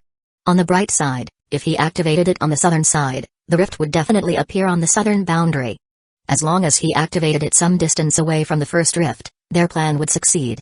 There were 4 billion soldiers at the second rift, 70% of them were players and 30% of them were indigenous residents, and there were also many city lords. Looking at this rift, Yujuan waved his hand and all of the fish scale people excitedly roared, giving off terrifying momentum as they rushed into the human world. The human world's crisis had officially begun. Retreat. Retreat and stop those people. Akhenaten yelled in panic. If this army of fish scale people reached the southern continent would definitely be wiped out by them and they would be finished. If their base was destroyed, what point would there be in staying here? However, it was not quite possible for them to stop that other army, because they were quite far away and there was still an army of 5 billion or so fish scale people in front of them. How could the fish scale people just let them leave? Kill. As long as we can stall these humans, we'll win. When the time comes, everyone will have a share in the spoils. A legatee loudly laughed and rushed out, while the other fish scale people also ferociously charged at the humans. Facing this massive army of fish scale people, the humans were unable to retreat at all. Waves of arrows descended like torrential rain, forcing the humans to stop and defend. The fish scale people took this opportunity to scale the defensive walls and start directly fighting with the humans. The human side tried to disengage, because the other fish scale army had already reached the human army, and their morale greatly decreased. Looking at the fish scale people who had scaled the defensive walls, they felt quite terrified. They knew how strong these fish scale people were. A person looked at a fish scale person who had climbed onto the defensive wall in fear, nervously holding his weapon. His body trembled, and seeing this, the fish scale person wildly laughed and savagely attacked, splitting that person in half in just a few attacks. Another fish scale person piercingly laughed as he used his spear to pierce through a human's chest, while a different fish scale person swung his axe and chopped at a human, killing him in a few blows. Blood flew everywhere, and this made the fish scale people even more excited. To them, the humans were just their prey and were not even worthy to be their enemies. The humans were simply too weak, in terms of both their psychological state and their battle strength. When a world that had lived in peace and a world that advocated survival of the fittest clashed, it was evident that the fish scale people were much stronger. Og. Facing the fish scale people's condescending attitude, a human furiously gripped his saber and hacked down a fish scale person. However, a few fish scale people quickly surrounded him and tore him apart in just a few moments. Following this, the fish scale people covered in blood swung their weapons as they savagely laughed and rushed towards the humans, killing more and more people. On the other side, the fish scale people who had reached the human world started to commit a slaughter. There were very few people within the cities, and the ordinary residents were not very strong. Seeing the fish scale people attack, they closed the city gates and defended as best as they could, but facing 4 billion fish scale people, they were barely able to resist. The fish scale people were able to easily break into cities and kill all the humans. A fish scale person saw an elderly human try to run, but because he was quite old, he was quite slow. Before he could take a few steps, the fish scale person wildly laughed and slashed out, chopping the elderly human's legs off. The elderly human fell to the ground, crying out in pain. The fish scale person loudly laughed before finally chopping his head off. Another fish scale person swung his hammer and smashed it towards a group of humans running away. Howls continuously sounded out, and a man tried to surrender in terror, but his head was smashed in by that hammer. Another fish scale person rushed into a room because he heard the crying of a child. After charging in, he saw a woman holding a crying 3-year-old child. Looking at that woman's plump figure, he lewdly laughed and snatched over the crying child before killing it in an annoyed manner. The woman cried as she leapt at the fish scale person, clawing at his face, but she was unable to deal much damage. The fish scale person maliciously laughed as he pressed the woman against the ground and tore away her clothes as he had his way with her. A fish scale person looked at a human wearing a gold ring. He rushed up and cut that human's arm off, disregarding that person's cries of pain, and took off the golden ring before killing the human. These people barely had any power to resist, and they were completely slaughtered by the fish scale people. Soon, a city became deathly silent. 963 mass relocation. There was blood and countless broken corpses everywhere. There were many women who had been raped and violated, as well as many children lying in pools of blood. It was an incredibly cruel and horrific scene, looking like hell on earth. Because the city lord and most of the soldiers were not present, after the fish scale people attacked, the city hall's energy barrier automatically activated, protecting the city. A system main city's protective barrier could withstand the continuous attacks from 10 or so city lords and hundreds of thousands of soldiers. However, if there were dozens of city lords or millions of soldiers, it would be broken quite easily. With the protective barrier broken, the city was conquered. On the main battlefield, as the cities were conquered by the fish scale people, the human city lords' seals suddenly lost their power. Those who lost their city lord seals were instantly killed by the fish-scale city lords. Once the city lords died, their soldiers' morale plummeted, and they did not have any heart for fighting anymore now that their city lord, family, and friends had been slaughtered. The human side was now doomed to lose, and as the city lords died, the system soldiers also became greatly weakened. It was not just because they lost their city lords but because they also lost the various stats from their cities. The fish-scale people grasped this opportunity to attack with even more vigor, while the human side became weaker and weaker, almost collapsing. Now, there were no more people giving commands, and some people started to run. Seeing this, others also stopped caring about anything and also just wanted to run. This caused the human army to completely collapse and run for their lives, while the fish-scale people madly gave chase and attacked from behind. On the other side, the 4 billion fish-scale people were completely unstoppable as they swept through thousands of regions in the southern continent, leaving nothing behind. All living things were killed, and all items of value were pillaged. The things that they could not take were either smashed or burned in order to not leave anything for the humans, causing countless people to feel furious. The ones who suffered the most were the billions of ordinary residents who were slaughtered by the fish-scale people. With so many people dying, it was as if the sky had been dyed blood red, and a mournful aura spread out from the southern continent. In the end, Akhenaten and the others were able to disengage, but they had suffered heavy losses. Only 1.2 billion people had survived. While retreating, they had lost 2.2 billion people. Out of the 5 billion fish-scale people, they had lost 300 million people, and they would not die true deaths anyways. In actuality, if those 2.2 billion humans who had died had fought bravely against the fish-scale people, they could have taken down at least 1 billion with them. It was a pity that after their cities were broken through, their defeat had already been decided. There was nowhere to retreat to now, and if they stayed here, the entire southern continent would be massacred. Even if they stayed here, there would be no point, because even if they stayed, they would be surrounded and killed sooner or later. Moreover, because their cities had been conquered, the human side's morale had greatly plummeted, and the fish-scale people also had a numerical advantage and did not fear death. As such, they had to retreat. Anything was better than being completely wiped out. As for the city lords, they only lost 5,000 to 6,000, which was not as heavy of a loss. The news of the human side losing and countless people being slaughtered instantly shook the entire human world. After hearing about this, all of the humans' expressions fell, and they started to feel terrified. By now, the southern continent had no strength to resist anymore, and it was only a matter of time until it completely fell. The entire human world was now in danger, because the fish-scale world had already successfully invaded, and after completely taking over the southern continent, it would attack the other continents. What do we do? What do we do? Everyone started to feel quite terrified, and it was now too late to even head to the southern continent. Even if people went, they would not be able to change anything. The fish-scale people were already there, and because the humans had made no preparations, they would definitely lose. The factions that had gone to the southern continent to defend all retreated to their own continents. The ones who were the worst off were the people from the southern continent. Their foundation had been taken, and because they had nowhere else to run, they could only relocate to other continents. The two fish-scale armies had already joined together, and they had around 8 billion people. After hearing that they had conquered the southern continent, countless fish-scale people rushed over, because it was time to split the spoils. Seeing the immense potential for benefits, many fish-scale people who had not wanted to come did not hesitate to come. Even the system factions that did not want to participate had never thought it would be so easy to enter the human world.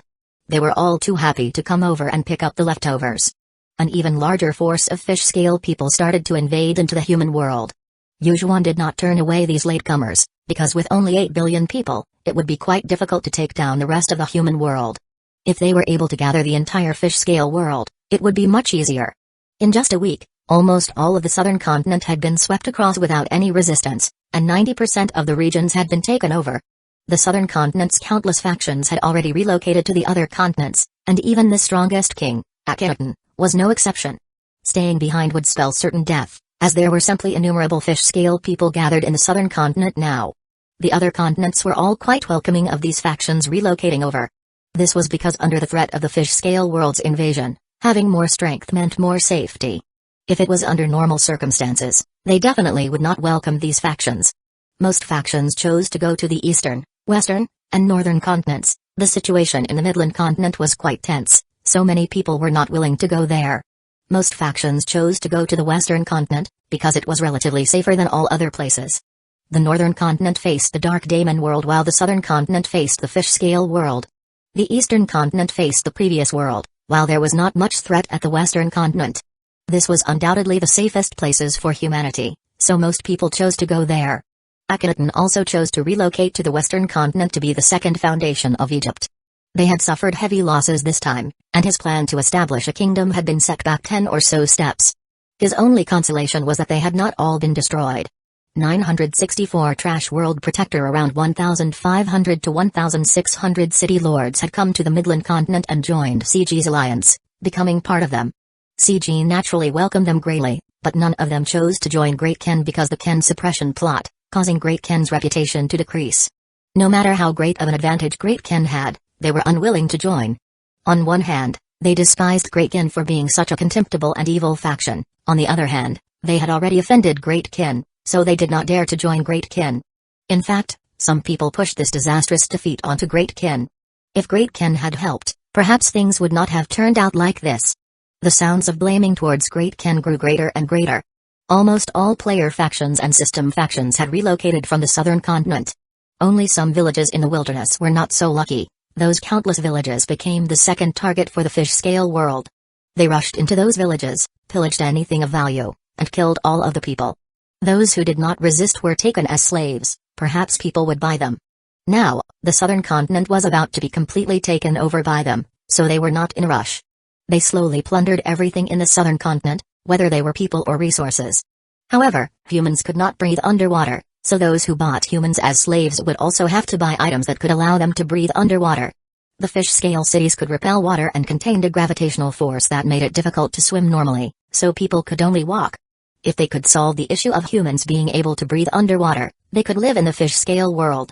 Breathing items were quite cheap, so the fish-scale world's slave markets quickly became a booming industry. A few slave markets quickly appeared beside the rift. The humans' hands were bound, and ropes strung 10 or so humans together.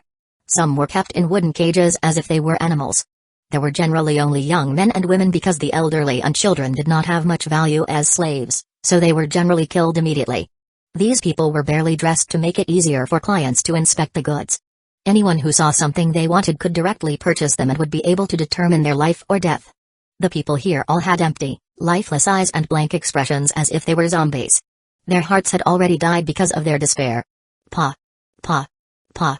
Some humans were walking quite slowly, so a fish-scale person savagely whipped them with his whip, causing their skin to swell, and they immediately moved faster.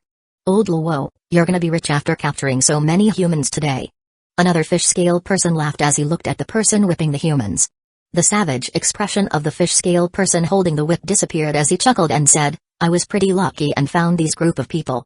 These two people were familiar with each other and started chatting as if they were at a farmer's market. However, instead of fruit and vegetables being on sale, there were humans.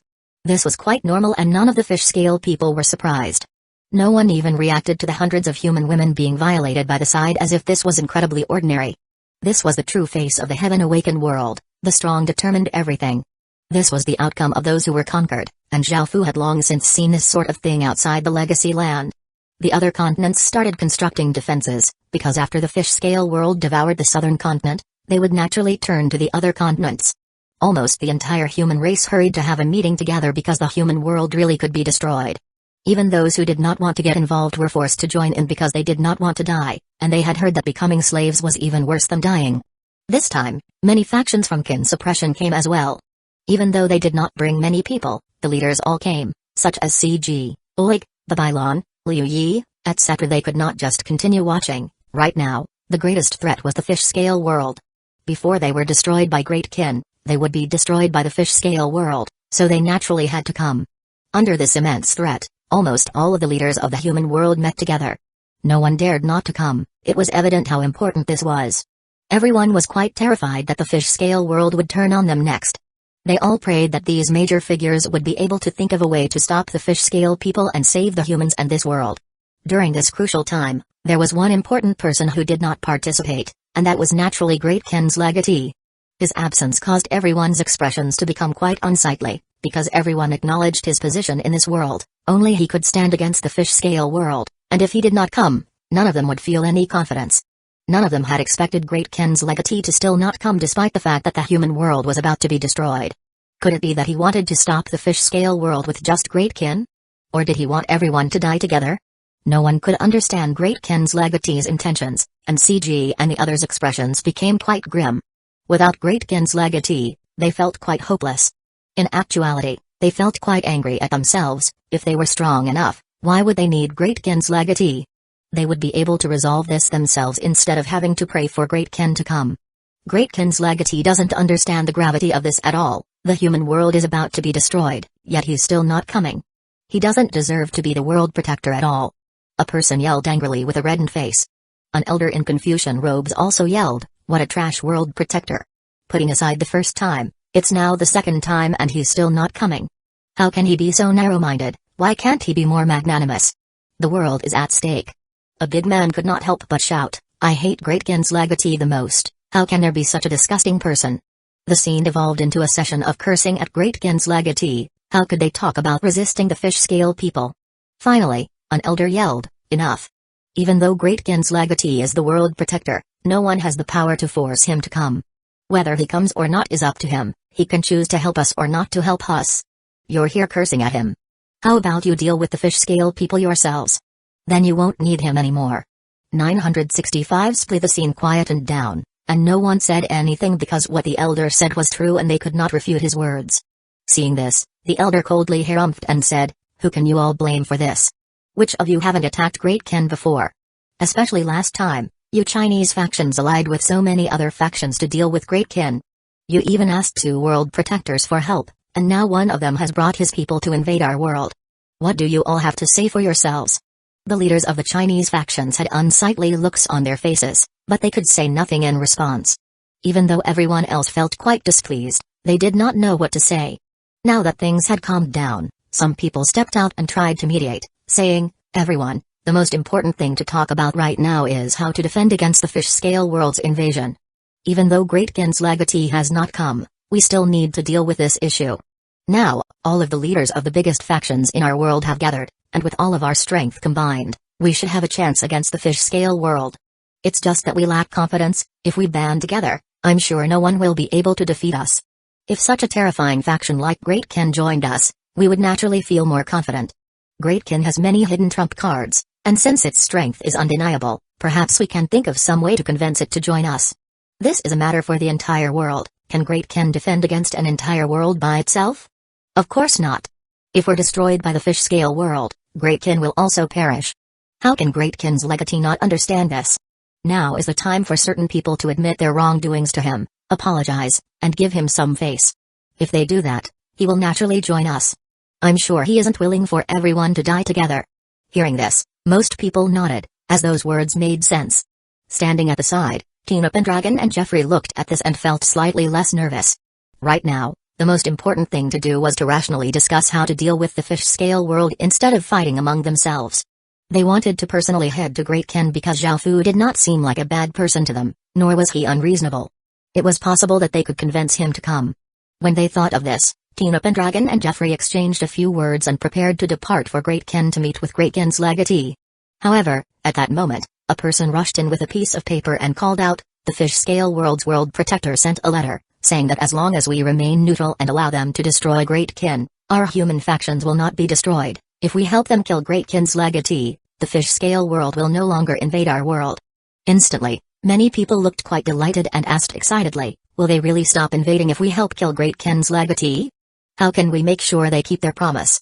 Some of the people let out a sigh of relief and laughed as they said, "I knew it. Great Kin definitely caused some kind of trouble, resulting in our human world landing in danger.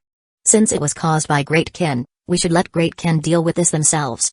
Some other people also said happily, "Man, I was scared to death, so the fish scale world's true objective is Great Kin. Now, we don't have to go and beg for them to help. Those people should be destroyed."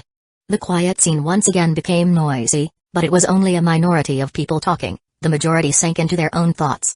If they could use the fish scale people to destroy Great Kin, that would be quite a good thing. However, there was no way of making sure that the fish scale world would keep their promise.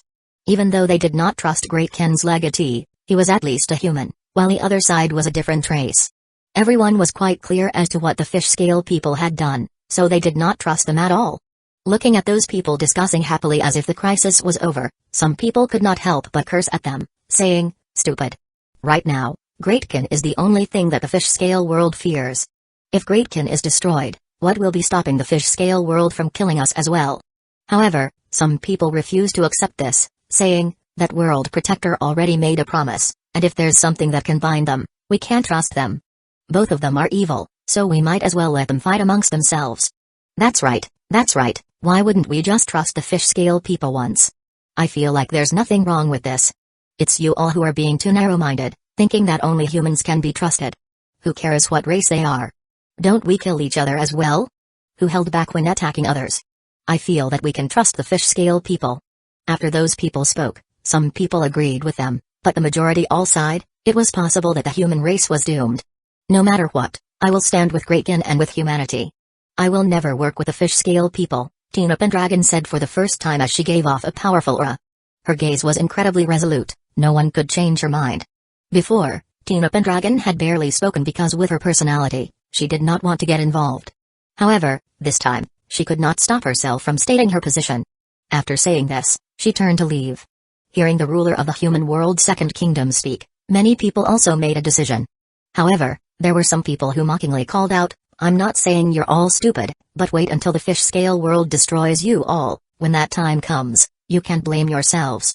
Now, the human world was split into two factions. 30% of people supported the fish scale world destroying Great Kin to preserve the human world, while the remaining 70% refused to work with the fish scale world.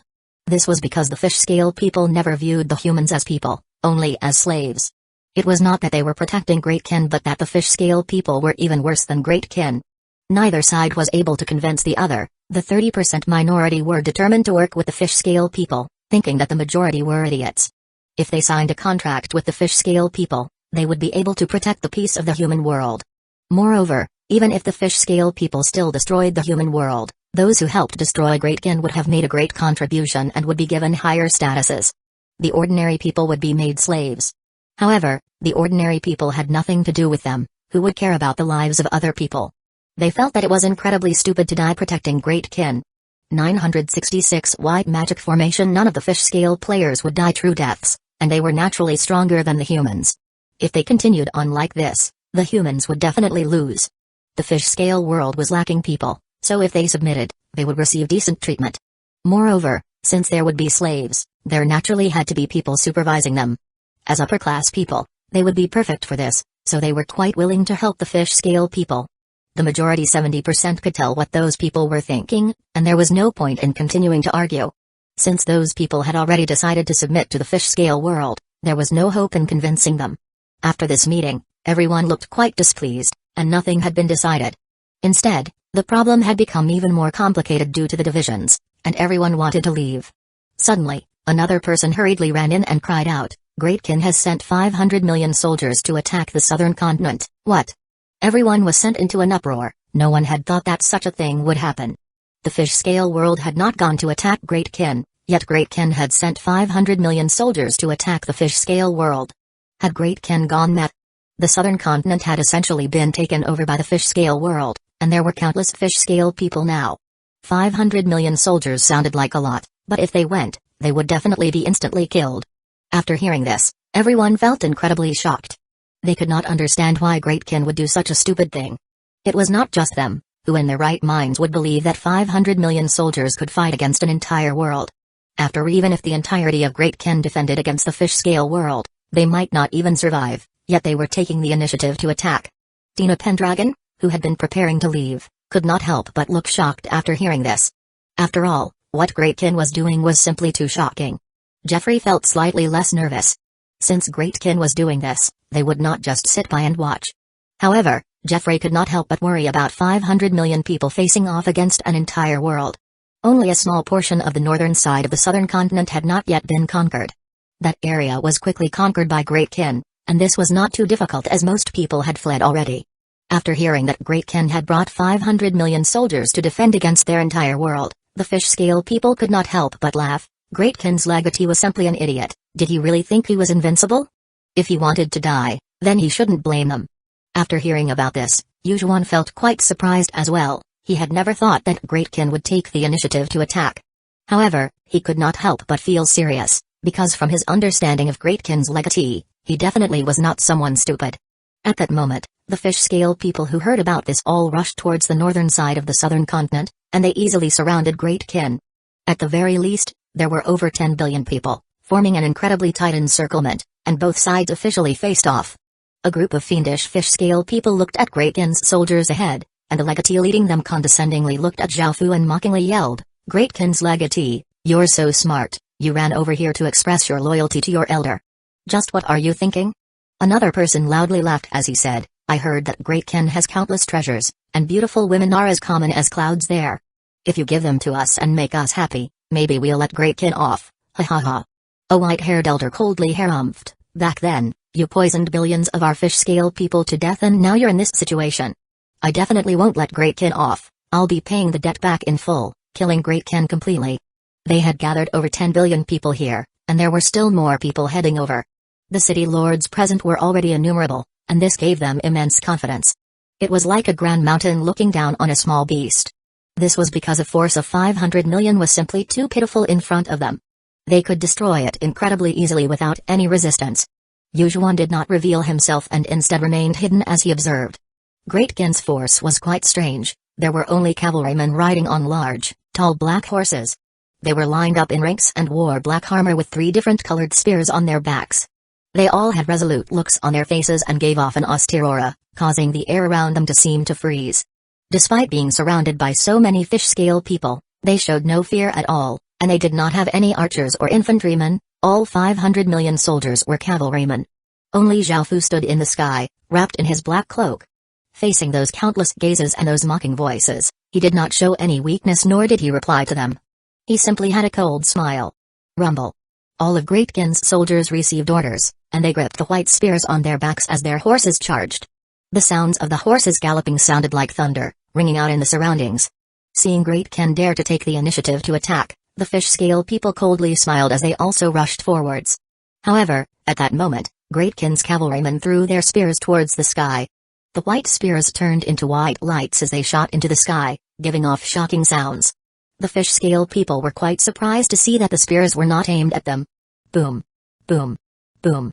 Explosions started to sound out as the white spears seemed to float in midair, with white magic formations with the spears at the center expanding out. These white magic formations filled the entire sky, each one around 100 meters wide. They were filled with complex runes, giving off a faint white light and looking quite mystical. However, the fish-scale people still had not realized anything and continued charging onwards. However, some people at the front suddenly cried out, "What's going on? I can't breathe." The people at the front collapsed to the ground, their faces turning purple as they struggled in pain. They desperately gulped as if they were fish out of water, desperately trying to get some oxygen into their lungs. The rest of the fish-scale people were quite shocked and stopped, not daring to get any closer. Great Kin's cavalry took out more white spears from their spatial rings and gave off a terrifying aura as they continued to rush forwards. Boom. Boom. Boom. The spears gave off terrifying power as they rushed into the sky, looking like bolts of lightning and filling the sky with more white magic formations. Og! Another large group of people collapsed to the ground, struggling to breathe. This strange scene caused the countless fish-scale people to retreat in terror. 967 Death. The countless city lords naturally realized that the magic formations were the reason for their asphyxiation, so they quickly went to destroy the formations. However, right after getting close, they powerlessly fell from the sky and smashed out craters on the ground, struggling to breathe like the other fish-scale people. This caused the other city lords to look quite shocked. They immediately got out of range of the white magic formations and tried to destroy them using long-range attacks. However, before they were able to do so, white spears giving off terrifying might shot towards them. What surprised them was that even if they destroyed those spears, the white magic formations would still appear.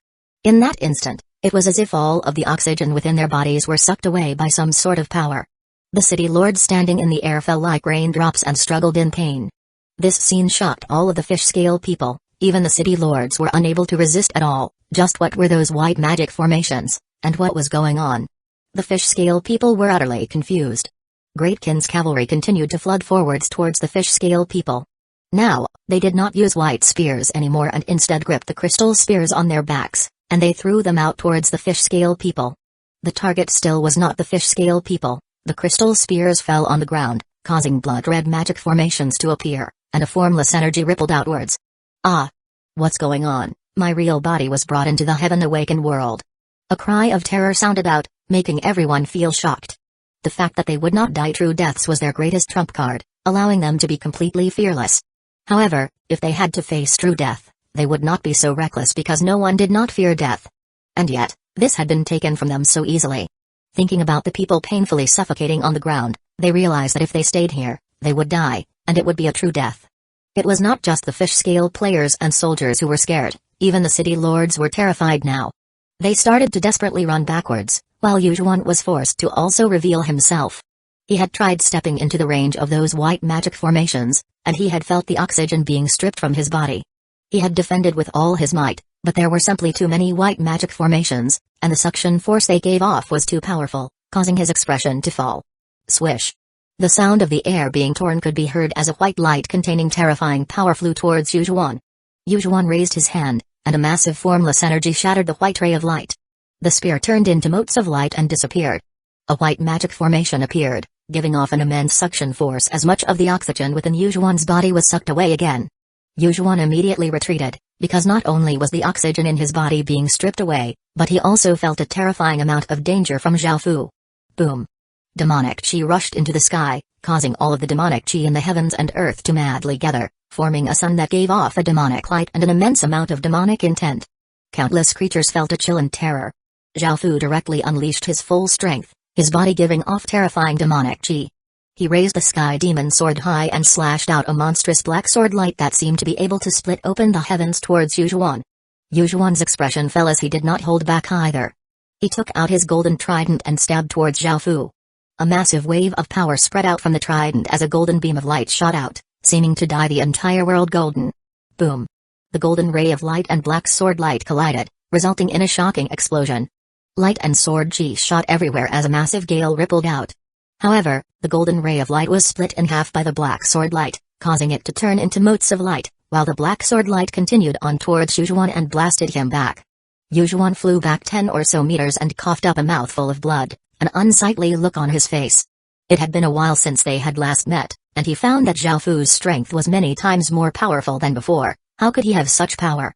What he didn't know was that when Zhaofu was on the verge of death and his 3 fate stars had exploded with power, the power he received was even more powerful, and he would have been able to instantly kill Yujuan. In that state, even a guardian beast was no match for Zhaofu. Only the manifestation of the world's consciousness was able to beat Zhaofu back. It was evident how terrifying Zhaofu was. However, Zhaofu could only go into that state when he was on the verge of death, and he was not in control at all in that state. "Big bro, are you alright?" A little boy ran over and asked caringly after he saw his invincible brother being injured by someone. Yujuan inwardly sighed. He understood that he was not a match for Zhaofu at all with his current strength, and if he stayed, he would most likely be killed. When that came, his little brother would definitely be killed by Zhaofu as well. Clang, clang, clang. Countless chains flew out from the air with immense force. They were not targeting Yujuan but his little brother beside him. Zhaofu had long since received intelligence that it was this little boy who had opened the rifts. This person could not be allowed to live, so Zhaofu did not show mercy as he attacked. Yujuan felt quite furious, and he loudly roared. He swept out with his trident, causing countless golden fishes to shoot out like swords towards the countless chains. Clang, clang, clang. The sounds of metal colliding rang out as the chains and golden fish collided, causing sparks to fly everywhere and for shockwaves to blast out. At that moment, Yujuan did not hesitate to hug his little brother as he turned into a ray of light and shot away and disappeared. He was not a match for Zhaofu, and he could not get rid of those strange white magic formations. Greatkin had come extremely prepared and seemed to have been waiting for the fish-scale people to come into the southern continent before destroying them together. This time, Yujuan felt incredibly helpless and could only feel ashamed as he ran away. Now that the World Protector had run, the terrified ordinary people did not dare to stay at all, they all quickly dispersed as well. Before, it had been a massive tide of fish-scale people ferociously eyeing Greatkin as if they were going to devour it, but now they could only run back in terror like a pile of loose sand. They could not help but feel terrified. Greatkin's magic formations had brought all of their bodies into the heaven-awakened world, and those white magic formations could make them die painful deaths. They felt incredibly powerless and terrified of death. 968 World-ending terror kill. Greatkin's cavalry was like a flood, shaking the surrounding tens of thousands of kilometers as they ferociously chased after the escaping fish-scale people. How could ordinary people outrun horses?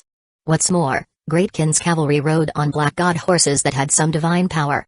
The countless fish-scale people tried to use teleportation channels to leave this terrifying place, but at that moment, Great Kin's cavalry took the final red spears on their backs and threw them out.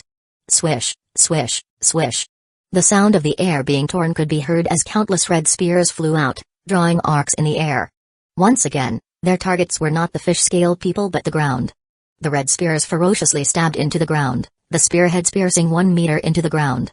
Isolation barriers appeared, locking down the surrounding space and making teleportation channels impossible to use. Isolation barriers were quite easy to set up and did not take much time. Even if Greatkin did not use this method, as long as they had enough people, it would be enough. 70,000 Oregon 80000 people who were proficient at creating teleportation channels would be able to set up an isolation barrier that covered an entire region in a short period of time. The surrounding space became locked down, making all teleportation channels ineffective. The fish-scale people became even more panicked. Was Greatkin going to kill all of them? Hurry up and run.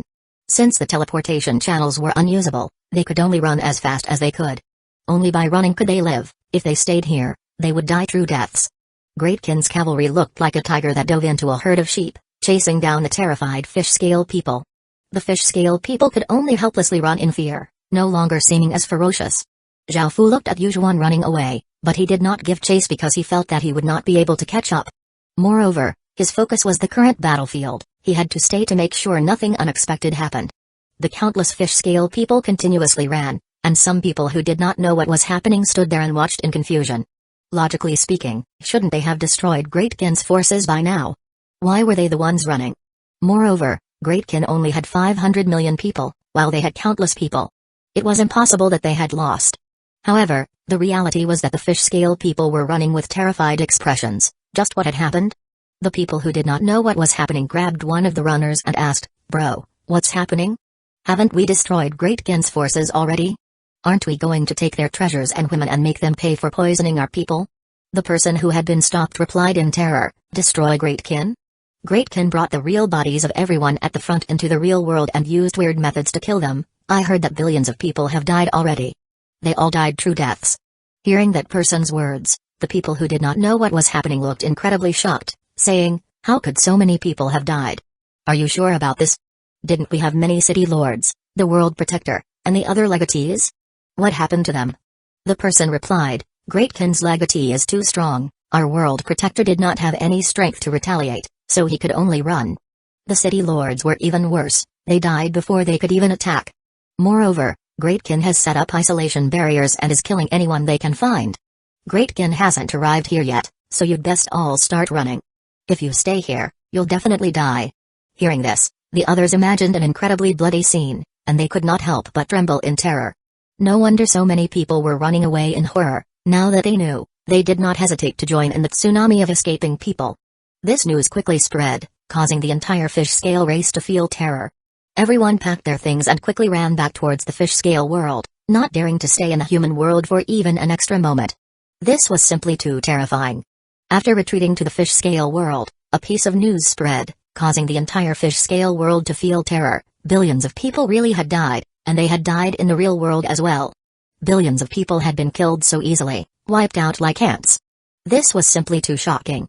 Let alone seeing it themselves, hearing about it was terrifying enough. Their fish-scale race only had 18 billion people in total, and now that so many people had died so suddenly, it was as if they were going to go extinct. Greatkin's cavalry gave off an unstoppable momentum as they swept across the entire southern continent. Almost all of the fish-scale people were in full retreat, so they had nothing stopping them. In the end, the Greatkin stopped near the rift and did not enter the fish-scale world. This caused the despairing fish-scale people to let out a sigh of relief. After all, if Greatkin entered the fish-scale world with such unstoppable momentum, it would be as if their entire fish-scale race was going to be slaughtered. After all, no one could resist Greatkin at all. Hurry, hurry, hurry. The fish-scale world's various factions quickly gathered together in terror, urgently discussing how to deal with Greatkin. They could not allow Greatkin to take a single step into the fish-scale world or they would be doomed. Just what were those things that Greatkin had used?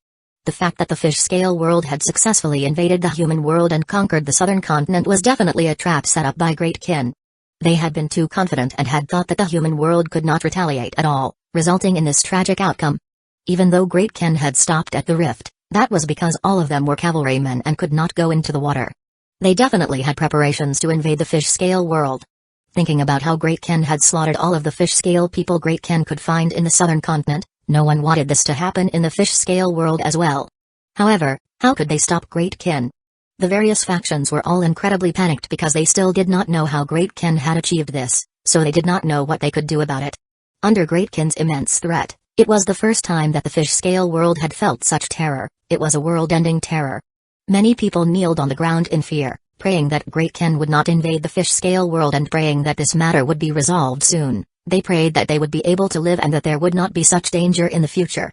Great Ken's 500 million cavalrymen swept through the southern continent and chased the evil and arrogant fish scale people back to their own world. The human world's crisis has been resolved, and the human world has once again become peaceful. This news shook the entire human world, causing everyone to cheer and cry in joy. They could not help but feel excited and delighted. The humans had won, and the various factions were shocked speechless. 969 citizens system. The entire world heard of this news, making them feel incredibly shocked. They had never thought that Great Ken would be able to single-handedly fight against the entire fish scale world and directly chase them out of the human world. Just how had Great Ken accomplished this? Following this, more and more information flowed in, making everyone feel even more shocked. Great Ken had gone all out against the fish scale people in the southern continent, slaughtering billions of them and striking terror into their hearts. Great Ken's power was so great that it did not even need any of them to act. No matter how dangerous it was, just Great Ken was enough. They did not have to worry about anything. This was a cause for great celebration. Back then, the fish scale race had been incredibly arrogant and had said things like they could destroy the human world at any time, and they said that the humans were a low-grade race that they wanted to make slaves. Now, they knew to fear the humans. As such, after hearing this news, some people could not help but cheer, and everyone smiled. The 30% of people who had wanted to work with the fish scale people had bitter expressions on their faces. Now, they felt quite regretful. They had just wanted to stupidly destroy Great Ken. Now, they seemed incredibly naive and ridiculous. If they had participated, their outcome would have been like the fish scale people. They too would have been hunted down like sheep. Great Ken is mighty. Our human world does not have to worry anymore. Great Ken truly is a blessing to our human race. These people were incredibly thick-skinned and started to praise Great Ken. They remembered what they had said before, so if they did not change their stance, Great Ken might come and seek them out. The consequences would be unimaginable. Everyone understood what these people were thinking, and they felt quite condescending but did not say much in response. Teen Up and Dragon and Jeffrey soon recovered from their shock. They had never expected Great Ken to actually succeed and create a legend of resisting a world by itself. This was almost impossible, yet Great Ken had actually done it. Thinking about how terrified and panicked they had been when the fish scale world had invaded, and how Great Ken had easily resolved this without any help from them, Teen Up and Dragon slightly sighed. She no longer felt as confident. Very few people in this world could make her feel such respect, and Xiaofu was the only person in the world who she admitted inferiority to. Over at the southern continent, Xiaofu stood in the sky as he looked at the fish scale people kneeling in front of him, a slight smile on his face. This plan had gone extremely smoothly, and he had also captured 4 billion fish scale people. This was because the white magic formations only sucked out the oxygen from their bodies, making it seem as if they had died but not actually killing them. Moreover, the white magic formations could only be used against people from the water race, as it was a method to suppress all people from the water race, but it was useless against other races. This was because the white magic formation was created to target the bodies of people from the water race. However, it could only be used on land. If the fish scale people entered the water, the white magic formation would be useless against them, as water could counter it. Otherwise, Xiaofu would not have waited for the fish scale people to invade. He could have directly rushed to their fish scale world and destroyed them instead of waiting like this. Back then, after Xiaofu had come out from the Heaven Spirit Steel, this was the reason why he had decided not to participate in the defense. It was something he had found using his sovereign level account. Because of the weakness of the white magic formations, Xiaofu could only wait for a suitable time to act. Waiting for the fish scale world to take over the southern continent was the best way to deal a heavy blow to them while also easily obtaining the entire southern continent. In actuality, the white magic formation was quite an outdated method of dealing with the water race, and it had been invented long ago. It was something that a talisman world had made to repel the invasion of the water race. As long as the water race went on land, regardless if they were using things to help them breathe, the white magic formation would be able to extract the oxygen from their bodies. However, it was quite easy to counter if one found its weakness, and it could be countered by jumping into water or using a type of water oxygen pill. This type of pill not only provided oxygen but could also protect one's body and resist the suction force from the white magic formation as well. These water oxygen pills were available in the outside world and only cost a few copper coins each. However, the fish scale people did not know about this, and at the start, Zhao Fu did not know about it either. He only knew about this because of the information he had received from the Heaven Spirit Steel. That information had now proven to be incredibly useful. That was the reason why Zhao Fu had stopped his army at the rift. Now that the fish scale people had returned to the water, the white magic formations would not be effective against them, so Great Kin naturally would not be able to attack them. Now, it was time to deal with the 4 billion fish scale people. These people were all bound using ropes, and they all knelt with terrified expressions on their faces. Their bodies trembled, and all those who did not kneel or did not follow instructions would be directly killed. On the sides, there were small mountains of corpses. Compared to the humans, the fish scale people were able to adapt to their circumstances better, and most people chose to submit, obediently kneeling in front of Zhao Fu. Looking at those fish scale people, Zhao Fu felt that it would be too much of a pity to just kill them. Even though Great Kin had obtained the southern continent, it was essentially an empty shell, as there were barely any people there anymore. If he could take in these 4 billion fish scale people, they would be of great help to Great Kin. After all, they had decent cultivation and had greater battle intent than ordinary players. They could greatly increase Great Kin's battle strength. Right now, Great Kin greatly lacked people. The various ministers also suggested to Zhao Fu to take in these fish scale people, as there were massive benefits. In the end, Zhao Fu decided to accept them. However, Zhao Fu did not trust the fish scale people very much, and there were 4 billion of them, which was nearly half of Great Kin's overall population. They had to be on their guard against these fish scale people. As such, they had to control them properly, and a certain item became very useful. This was the hidden evil poison that Great Kin had obtained very early on, and Great Kin had greatly invested into it. This poison had helped them easily take down the Orc City. Now, they could use the hidden evil pills to control the fish scale people.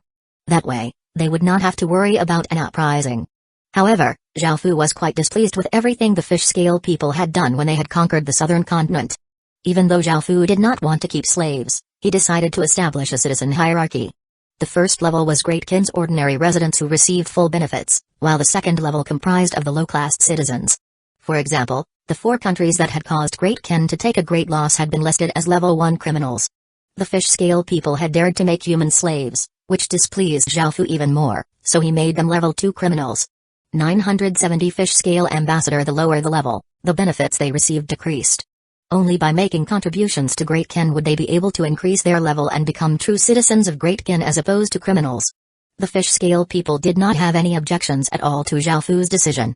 Even though they were level 2 criminals, that was better than being made slaves. Thinking about the pitiful experiences they could have gone through as slaves, they already felt incredibly grateful to Zhao Fu. Li Si picked out 1,500 or so top-tier beauties from among the 4 billion people to become attendants for Zhao Fu in order to help the fish scale people's fate fuse into Great Kin. Zhao Fu did not have much interest in those women, as many parts of their bodies had fish scales, which felt quite weird. However, Zhao Fu did not refuse anything that benefited Great Kin. After all, assimilating 4 billion fish scale people would be no easy matter. After this battle, with the fish scale world losing almost 1/4 of their people, they had been dealt a heavy blow, and they no longer dared to be as wild and arrogant. Next was the issue of city lords. Many of the 4 billion fish scale people were city lords, but some of their cities had been conquered because many people had thought that they had already died after falling into Great Kin's hands. What was important was to relocate the cities of the people who still had their cities. However, this was not easy, as these cities were scattered all over the fish scale world, and the entire fish scale world was incredibly alert. It would be almost impossible to sneak into the fish scale world and take those cities. Just as Zhao Fu was considering what to do, a soldier came and reported, "Your Majesty, the fish scale world has sent an ambassador, who says that they want to negotiate peace." Under the threat of extinction, since the fish scale people could not think of any way to stop Great Kin, they could only take a step back and ask to negotiate peace. Right now, the most important thing was to make sure that the fish scale world was not destroyed. Everything else was of secondary importance. After all, no one wanted to die or become Great Kin's slaves. What's more, even if they begged for peace, Great Kin might not even agree. As such, the ambassador had brought with him 5 billion gold coins, thousands of boxes of treasures, and 3,500 top-tier beauties. Among them were some of the highest-ranked beauties in the fish scale world in order to express their sincerity and hopes that Great Kin would not attack the fish scale world. Zhao Fu sat on his throne as he looked at the fish scale ambassador humbly kneeling on the ground. He first profusely praised Zhao Fu, saying he was incredibly valiant, mighty, and a natural-born emperor. He then introduced all of the gifts before pleading for Great Ken not to attack the fish scale world and for both sides to live in harmony. In actuality, Zhao Fu did not expect any of this at all. Because of the weaknesses of the white magic formations, Zhao Fu had not planned to invade the fish scale world. After all, without the white magic formations, Great Ken would be completely annihilated if they entered the fish scale world. After all, Great Ken definitely could not defeat the fish scale people, who lived in the water, in aquatic combat. Moreover, they were an entire world, while Great Ken was just a faction. Since they were the ones asking for peace, Zhao Fu inwardly laughed. How could he not rip them off a bit?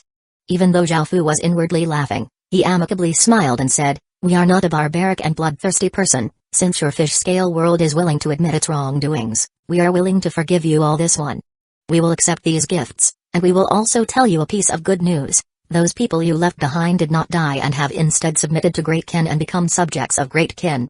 However, because they have lived in the fish scale world for all their lives, they have not yet become accustomed to the human world. As such, we want the Netherwater continent, the continent closest to the human world, to be ceded to Great Ken and for Great Ken's subjects to live there, as well as relocate their cities over. Moreover, now that our worlds are at peace, the humans you captured should be returned. Only then can we truly be at peace with each other. Of course, Great Ken will promise not to invade the fish scale world for 3 years, and we can sign the highest grade of blood contract as a confirmation of our friendship." Hearing that Zhao Fu was not going to invade the fish scale world, the ambassador felt incredibly delighted, but after hearing Zhao Fu's demands, including taking one of their continents, his expression became quite grim. After all, the fish scale world only had 7 continents, and no one was able to take an entire continent for themselves, yet Great Ken was directly asking for an entire continent, which was 1/7 of their territory. The ambassador felt quite troubled and tried to negotiate, saying, "Great Ken's Majesty, asking for an entire continent, that might be." Before he could finish, Zhao Fu coldly harumphed and said, "There's no need to say anything, we have already made up our mind. This is already the greatest concession we will make, otherwise, we will take it for ourselves." Hearing Zhao Fu's threatening words, the ambassador's face became incredibly pale. After all, his aim in coming here was to negotiate peace and for Great Ken not to attack the fish scale world and destroy them. After thinking about it, the ambassador decided that they could not be too stubborn, so he could only leave and consult with the fish scale leaders. Of course, the gifts were left at Great Ken. Zhao Fu put the money into the state treasury and gave out the various treasures as rewards. As for the women, Zhao Fu gathered them together. With the 1,500 women Li Si had picked out and the 3,500 delivered, there were now 5,000 beauties. All of them were 1 in 10,000 beauties, as they were the top beauties picked out from billions of people. It was only natural that they had fantastic looks. Out of all of them, 3 of them had outstanding auras. One was a slim woman with a delicate face who gave off heroic airs, one looked like a lily, and one had a voluptuous figure and gave off a sexy aura. These 3 women were ranked quite highly in the fish scale world, and Zhao Fu had some interest in them. He looked at them, and the sexy-looking woman met his gaze and gave a seductive smile, directly taking off her clothes. The 2 women beside her went and also followed in suit. After all, they had been sent here to serve Zhao Fu in order to save the fish scale world. If they could receive Zhao Fu's affections, they might be able to convince him to leave the fish scale world alone. Looking at their beautiful bodies, Zhao Fu could not help but laugh. However, he did not do anything and instead told them to put their clothes on. The situation was still quite tense, and it was not the time to be playing around. 971 blood contract. Zhao Fu was not very confident as to whether or not he would actually be able to obtain an entire continent. All he could do now was wait and make preparations for a counterattack from the fish scale people. After all, Zhao Fu was not 100% confident in these white magic formations. The ambassador returned to the fish scale world and told the leaders everything that Zhao Fu had said. Hearing that Zhao Fu had directly asked for an entire continent, they felt quite angry, because not a single person in the fish scale world owned an entire continent. And yet, Great Ken had asked for a continent without even doing anything. That was 1/7 of their territory, and they felt quite angry that such a demand was being made. They were not being taken seriously at all. Those gifts, such as the 5 billion gold coins, treasures, and top-tier beauties, were all gifts that they had spent a lot of effort to gather. Not only had they suffered such heavy losses, but they had also given money, treasures, and women. How could they not feel angry? Great Ken's legatee had accepted all of those things, but he still was not satisfied. He still wanted those cities, the captured people, and an entire continent. He was simply going too far. Great Kin's legatee is being too outrageous, putting aside all of the money, treasures, and women we sent over, he still wants an entire continent. He might as well be robbing us. A fish-scale person said. However, others quickly rebutted him, even if he is robbing us, what can we do about it? If we don't want him to destroy the fish-scale world, why do we have to act so pitifully? We should just attack Great Kin and kill everyone in Great Kin. What should we do? Do we really have to give him an entire continent? How could we do that? That's right, how can we cede an entire continent? That's not a decision for us to make.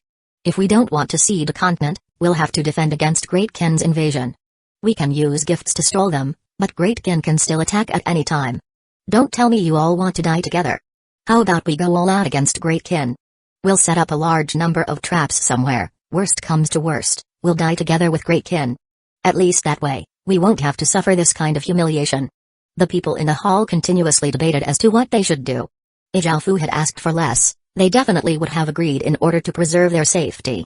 However, Zhao Fu had asked for simply too much, making it so that everyone's opinions were quite divided. Some people wanted to compromise while others wanted to die with Great Kin. A robed elder cleared his throat and coughed a few times.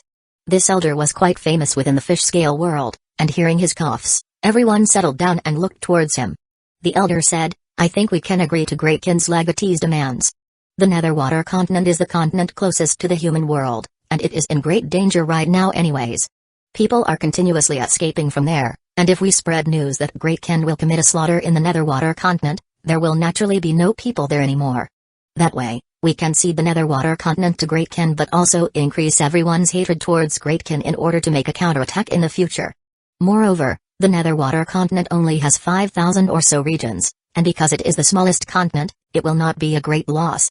We also received a piece of useful news, those 4 billion people are not dead and have instead submitted to Great Kin. However, do you really think so many fish-scale people would have completely submitted to a human? This is not very possible, and we can use them to destroy Great Kin in the future together. Furthermore, even though the Netherwater continent will be given to the humans, the power will still be in our hands. Of course, the main issue is right now. As long as he signs a blood contract, one of the highest grades of contracts in the Heaven Awakened world, it will be almost impossible for him to break it, and the contract's power will be passed down with his bloodline. If we agree to his demands, the fish-scale world will be safe for at least 3 years, and we will not have to worry about the threat of Great Kin. Will we not be able to find a way to deal with Great Kin in 3 years? When the time comes, we will pay them back 10 times over. Given all of those considerations, I feel that we can agree to his demands. In the end, the continent will still be ours, and Great Kin will be taken down by us. After hearing the elder's words, everyone fell into their own thoughts. It seemed that they could only do this for now, or else how would they stop Great Kin? They could only cede a continent, or else the entire fish-scale world would perish. They did not want to die like this. Over at the southern continent, Zhao Fu received their reply and was surprised to find that they had actually agreed. Because of the weaknesses of the white magic formations, he did not dare to attack the fish-scale world at all. If he pushed them too far or showed any weakness, Great Kin would not be able to gain anything, so he had been prepared to bargain. Hearing that they would receive an entire continent just like that, Zhao Fu could not help but lightly laugh. His gains this time were simply too great and too surprising. Zhao Fu had long since made plans regarding this. The fish-scale world had 7 continents, and now that Great Kin was going to take the Netherwater continent, the closest one was the Darkwater continent, where Zhao Fu already controlled the largest system faction. In 3 years, that faction would be able to conquer the Darkwater continent. When that time came, the human world would no longer be threatened by the fish-scale world. Zhao Fu would be able to focus on unifying the human world. With 2 out of the 7 continents belonging to Great Kin, the remaining 5 continents would have no power against Great Kin, which would have unified an entire world. That was the reason why Zhao Fu was willing to sign a blood contract. 4 days later, it was time to sign the blood contract. They met near the rift, and Zhao Fu brought his 10 or so generals while the other side had hundreds of people. There was a magic formation here that prevented fighting, as the fish-scale people were afraid of Zhao Fu killing them all in one fell swoop. After meeting, the fish-scale people gave a few fake smiles and politely chatted with Zhao Fu, and Zhao Fu responded in kind. They then discussed the contents of the blood contract, and after some negotiations, they came to an agreement. The people from both sides cut their palms, causing blood to flow out and fly into the sky, fusing together to form a blood-red orb. It gave off an intense light, and blood-red words fell from the sky. These blood-red words were the contents of the blood contract, and after displaying themselves, they once again gathered together before turning into countless blood-red runes that shot into the bodies of the people from both sides, forming the contract. As compensation for invading the human world, the fish-scale world ceded land, gave money, treasures, and beauties, making them feel quite humiliated.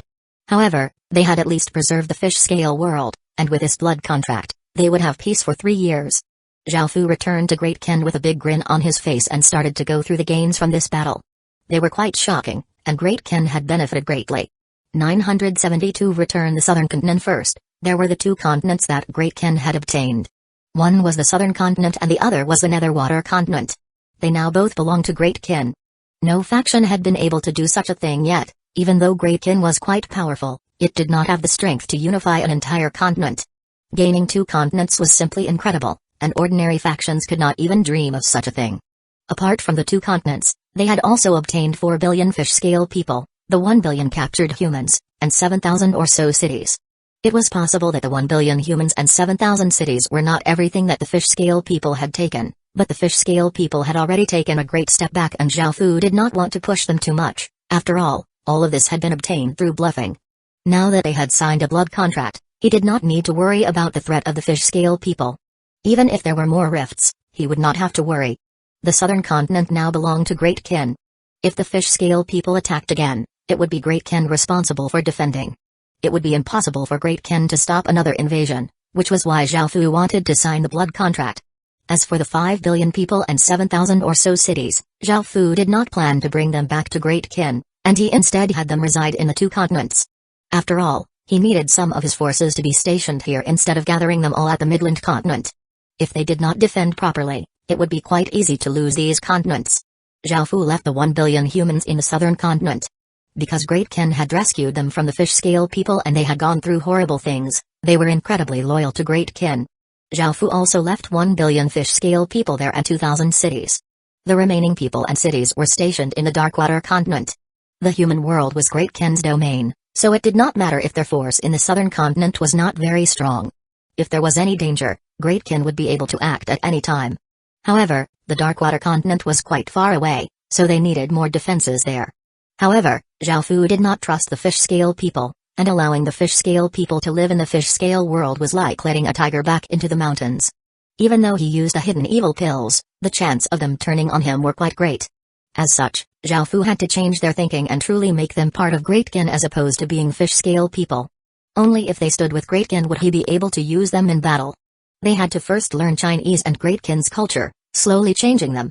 He also had to prohibit any interactions with the other continents, because if they could communicate with the other fish-scale people, their hearts definitely would not remain with Great Ken. As such, he had to change their thinking and make them feel that there was no hope in returning to the fish-scale side, only then would they truly submit to Great Ken. Moreover, for those who became truly loyal to Great Ken, Zhao Fu gave special benefits, as this would also influence others. Humans weren't the only ones who were self-serving and greedy, this was something common to all living creatures. 3 years was not a short amount of time, and it would be enough time to properly incorporate them into Great Ken. When that time came, it would be much easier for Great Ken to take down the fish-scale world. After all, Great Ken's aquatic battle prowess could not compare to the fish-scale people. The southern continent was now an empty continent without any people or cities. As such, there was no need to do any clearing, and they could directly build a great wall and make this Great Ken's territory. As for the Netherwater continent, almost all of the factions had moved away. However, there were still a few villages here and there, so they needed to be cleared out. However, there were not many of these villages, so it was quite easy to clear them out. Of course, Zhao Fu would not leave the entire continent to the fish-scale people. Zhao Fu had Wang Jian take 100 million soldiers there and had them stationed there. With the blood contract, hidden evil pills, and Wang Jian stationed there, Zhao Fu did not have to worry much about the things in the fish-scale world. Now, he just needed to properly develop the Darkwater continent and unify another continent. If he could do that, things would be perfect. When he thought of this, Zhao Fu gave a slight, happy smile. After dealing with these matters, Zhao Fu returned to Great Ken. By now, many factions had sent letters of congratulations, and even though Great Ken was not intending to help them, they had still stopped the fish-scale invasion. Zhao Fu handed all of the letters to Li Si. He had no interest in reading through them. He could already guess what they contained. Most of it would just be all sorts of flattery. However, after a while, Li Si brought over 20 letters and said, "Your Majesty, These letters are asking for the return of the southern continent, as that was their continent before. They request that Great Ken leave the southern continent, and they are willing to provide some compensation. Zhao Fu could not help but wonder if he had heard incorrectly. Those people wanted him to give all those regions to them. Were they idiots? Back when the fish-scale world had invaded, they had abandoned the southern continent and relocated to other continents, allowing the fish-scale people to conquer it. Now, they had the gall to say that it was their continent and ask Great Ken to go away. Even though it would not be much trouble for Great Ken to leave, how could they do such a thing? And as for the compensation, how could Zhao Fu be interested in that? Zhao Fu coldly laughed and said, if they want it, they can take it for themselves. However, giving it to them is another matter. If they are willing to submit to Great Ken, that's another matter. Great Ken only has one principle, either submit or perish. Hearing this, Li Si felt a bit hesitant and said, Your Majesty, the southern continent had 20,000 cities that relocated to other continents. If they join Qin suppression to take back the southern continent, Great Qin will be facing a great threat. Zhao Fu felt quite startled, as that was quite possible. 20,000 cities was a great threat to Great Qin and was not something that could be resolved easily. Moreover, he could not use the same method he used against the fish-scale people against them. However, they would not dare to make any moves against Great Qin for now. After all, they did not know just how Great Qin had sent all of those fish-scale people into retreat, and they were most likely worried that Great Qin would use those methods on them. Right now, it looked like Great Qin's strength had greatly increased, but its situation had not yet settled down. It had not yet assimilated all of those people and cities, and if they attacked, Great Qin would be in a tough spot. It seemed that they could only quickly assimilate these people and make Great Qin truly powerful, only then would they not fear an assault from these people. Right now, even though they wanted Great Qin to return those regions to them, Zhao Fu definitely would not agree. His stance was firmly, take it for yourselves or submit. 973 Refine the clan armament. Those words made everyone originally from the southern continent incredibly displeased. Facing Great Qin's condescending and resolute words, they started to think about joining Qin suppression to destroy Great Qin. However, Great Qin was currently at its peak. It had just sent the fish-scale world into retreat all by itself, and the fish-scale other world had even given a continent, money, treasures, and women as compensation. As such, they did not even dare to try to resist Great Qin right now. Now that Great Qin was so powerful, they were quite terrified of Zhao Fu laying his hands on them, so even though they felt quite displeased, they still held it in. However, everyone was still quite confused as to why Great Qin would compromise with the fish-scale world instead of rushing over and destroying all of them. Even though it was the fish-scale world who had taken the initiative in begging for mercy, there would be much greater benefits in destroying the fish-scale world. Because of this, many people could not understand why Great Qin had done this. Most ordinary people did not think too much about this as they were now safe. They just did not want something like this to happen again.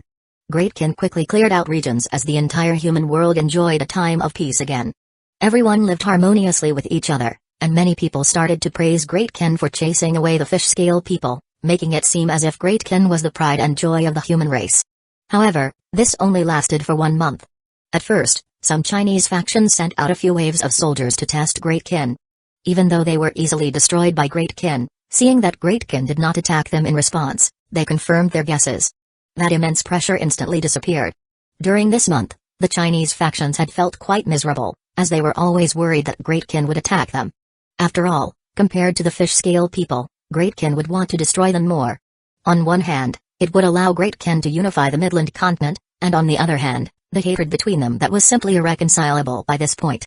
This hatred would not disappear until one of them was gone. However, after waiting a month, they found that Great Qin had simply been quickly clearing out regions and did not show even a trace of attacking them. This made them feel quite surprised, and it made them think about the matter of Great Qin not attacking the fish-scale world. This was incredibly suspicious, since Great Qin had such immense strength. Why did they not destroy the fish-scale world in one fell swoop? And why did they not unify the Midland continent? With that sort of power, unifying an entire world would be no problem. However, Great Qin had not done any of that, which was incredibly suspicious. Before, they had not dared to do anything, but after a month of silence, they could not help but test the waters, and they confirmed their suspicions. They could now tell that the methods that Great Qin had used against the fish-scale people would be ineffective against them, and this greatly reduced the pressure on them. Since Great Qin did not have such terrifying methods, they naturally did not fear Great Qin as much. Many things that people did not dare to say started to be expressed. Why didn't Great Qin destroy the fish-scale world? There are enemies and killed so many of us, yet Great Qin spared them. They have to give us a reason. I'm not impressed at all. That's right, Why didn't Great Ken destroy the fish scale world? Hurry up and give us an explanation. Didn't the fish scale world kill so many of us, and isn't there great hatred between us? Putting aside you not taking revenge for us, you actually spared them and actually took in some fish scale people. Are you even fit to be called a human? You're a traitor. I also think it's quite unreasonable. The fish scale people gave compensation of land and money, but it all went to Great Ken. What about all those humans who died fighting? That money should be given to their family and friends. Great Ken, don't be too selfish. I'm not a fan of them taking in fish scale people. They're the enemies of humanity and they'll rebel sooner or later. Moreover, they're stained with human blood. I don't support what Great Ken's doing at all. Some people who were dissatisfied with how Great Ken had done things started to ask Great Ken for an explanation and asked Great Ken to change their approach. At the same time, some people started to question the way Great Ken had chased the fish scale people out. If Great Ken is so powerful, why did they not act from the start, resulting in 2 billion or so people dying? Those people can be said to have died for nothing. Would this have happened if Great Ken had acted from the start? You also praised Great Ken before, saying that they were incredibly mighty, saved the world, and that they were the greatest defense of the human world. What a joke. Now that they thought of it, they realized that Great Ken also had some blame in so many people dying. If they had acted earlier, those people would not have died, and the southern continent would not have been conquered. Moreover, many people guessed that the fish scale people only wanted to destroy Great Ken and that they would not destroy the human world. It could be seen that there was great hatred between them and Great Ken. It must have been that Great Ken had offended the fish scale people in some way, yet they had hidden behind the rest of the human world, resulting in the southern continent taking the hit. People started to claim that this was all a scheme by Great Ken, that they had killed so many people to obtain the southern continent. Now, people had reduced all the things Great Ken had done to nothing and had instead made it seem incredibly wicked. Why were righteous people not allying together to punish Great Ken together? If everyone allied together, would Great Ken still dare to act like this? The southern continent factions had hoped that Great Ken would leave their territory. If they did so, they would not blame Great Ken for their losses. However, Great Ken had to quickly give back their land. If Great Ken did as it pleased and did not show the true owners of the southern continent respect, then they would have no other choice but to ally together and sanction Great Ken. The southern continent factions all wished to return to the southern continent, because that was the place they were familiar with. That was also where their legacies had come from, and it was their true home. Another reason was that they were not well received by the other continents. The people from those continents did not like outsiders staying in their territory. They wanted them to leave as soon as possible, or else they would be chased out. This was completely opposite to their attitude from before. Great Ken did not make any response to this. Everyone started to condemn Great Ken, saying that it was a blight to the human world. The southern continent's large factions started to ally with the Chinese factions in order to punish Great Ken. On September 3, a bright and clear day, the Chinese factions allied with the southern continent factions and commenced their operation to take back the southern continent, while Great Ken also quickly responded. Zhao Fu looked at the memorial in his hand, and his gaze became cold. He threw it to the ground and walked out. Li Si respectfully followed behind Zhao Fu and asked, "Your Majesty, how should we act?" Zhao Fu gave off a cold aura as he responded in a domineering tone without even turning around, "Refine the clan armament and destroy China." 974 Buddhist sect. In actuality, even if they did not attack, after clearing out the regions, Great Ken would make a move against the rest of China. After all, Great Ken would already be a level 10 or so Marquisate kingdom, and it would be no problem to destroy the rest of the Chinese factions. Great Ken now had 14 billion people and 1.4 billion soldiers. This meant that Great Ken could now have 14,000 basic general seals, 1,400 intermediate general seals, 140 advanced general seals, and 14 marquis seals. It also had 22,000 great cities and 4,521 cities. At the same time, it also had countless wyverns and corpse soul commanders who had fused with city lord seals. All of this together was a terrifying force. However, because the situation within Great Ken was not stable yet, Zhao Fu did not want to make a move. After completely clearing out all of the regions, Great Ken's overall strength would increase by leaps and bounds, making it much easier to take down the rest of China. Through the Chinese factions probing, they understood Great Ken's goal. Of course, they did not want Great Ken to be able to solidify its foundations and allow it to continuously develop, otherwise, they would be doomed. As such, they had to act now. Otherwise, they could only wait for death. Zhao Fu went to the city hall and took the imperial ruler's seal. Because the imperial ruler's seal had been with Great Ken for quite a while, had acknowledged him, and had absorbed much of Great Ken's fate, it did not show any resistance. As such, he could directly refine it without going through as much trouble. Refining the clan armament would be a heavy blow to the rest of China. It was a blow to their bloodlines, while Great Qin would receive an additional clan armament, causing its bloodline power to become even more powerful. Originally, Zhao Fu did not want to do this, because refining the clan armament would greatly affect all of China. Considering that Great Qin was part of China and that he could already use the imperial ruler's seal, Zhao Fu had been hesitant to do this the entire time. However, Zhao Fu did not show any more mercy, because he was going to unify all of China. Out of the countless worlds, their human world was still quite weak. The fish-scale people had just invaded, and in the future, the Dark Daemon world or the Grassy world might invade as well. Only with the greatest power would they be safe. Moreover, because Great Qin was part of China, it would not be destroying China but reunifying it. Zhao Fu gathered his 10 generals, went to the Heaven and Earth refining formation, and started to activate the formation. Boom! A massive explosion rang out as a rainbow-colored pillar of light rushed into the sky, causing the clouds to swirl and for the heavens and earth to go dim. The heaven and earth fate seemed to be guided by an invisible force and madly gathered, resulting in wild gales. At that moment, everyone in China stopped what they were doing, because they started to feel a palpitation in their hearts. Their hairs all stood on end as a sense of crisis descended. What's going on? All of the Chinese players started to feel quite panicked, not knowing what was going on. However, all of the ability users and Esper's faces became pale, because they clearly knew what was happening. This feeling came from their bloodlines. Only something incredibly important to China being in danger could make all Chinese players feel like this. This item was, without doubt, China's clan armament.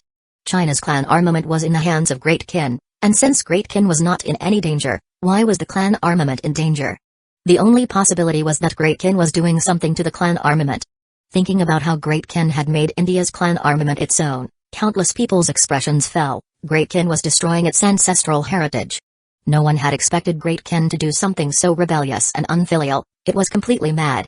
That was China's clan armament, the most important thing to all Chinese people. He was actually refining it to take it for himself. This would greatly harm all of China. Whether they were people or entire factions, they would lose a large amount of fate, and their bloodlines would also take a heavy blow, causing China's overall strength to greatly weaken. Of course, this would not have any effect on Great Qin, but others would be greatly harmed. Almost all Chinese people were enraged. How could anyone not be angry when their interests were being harmed in such a way? All Chinese people started to condemn Great Qin, criticizing Great Qin for acting in such a rebellious and scandalous way. They were angry to the point of wanting to rip Great Qin to pieces, saying that Great Qin was selfish and evil and that Great Qin's legatee did not deserve to be called a Chinese person. Great Qin's actions almost caused everyone to explode with anger. If there was a vote to destroy Great Qin, it would have been a unanimous decision. The expressions of the people from the 100 schools of thought were quite grim, because they would be greatly affected as well. However, the other side was Great Qin. They were about to unify all of the Midland continent, and if they acted against them, once Great Qin succeeded, what would happen to them? They might all be slaughtered. The ones who were the most shocked and scared were the dynasty legatees. If the clan armament was refined, their fate would be greatly reduced, and their bloodline's power would become much weaker. Their overall strength would greatly decrease, and they were about to fight. We have to stop Great Qin. Thinking about the terrifying consequences, countless people's expressions became quite unsightly. They did not hesitate and were determined to stop Great Qin because the clan armament was simply too important to China. However, how could they stop Great Qin?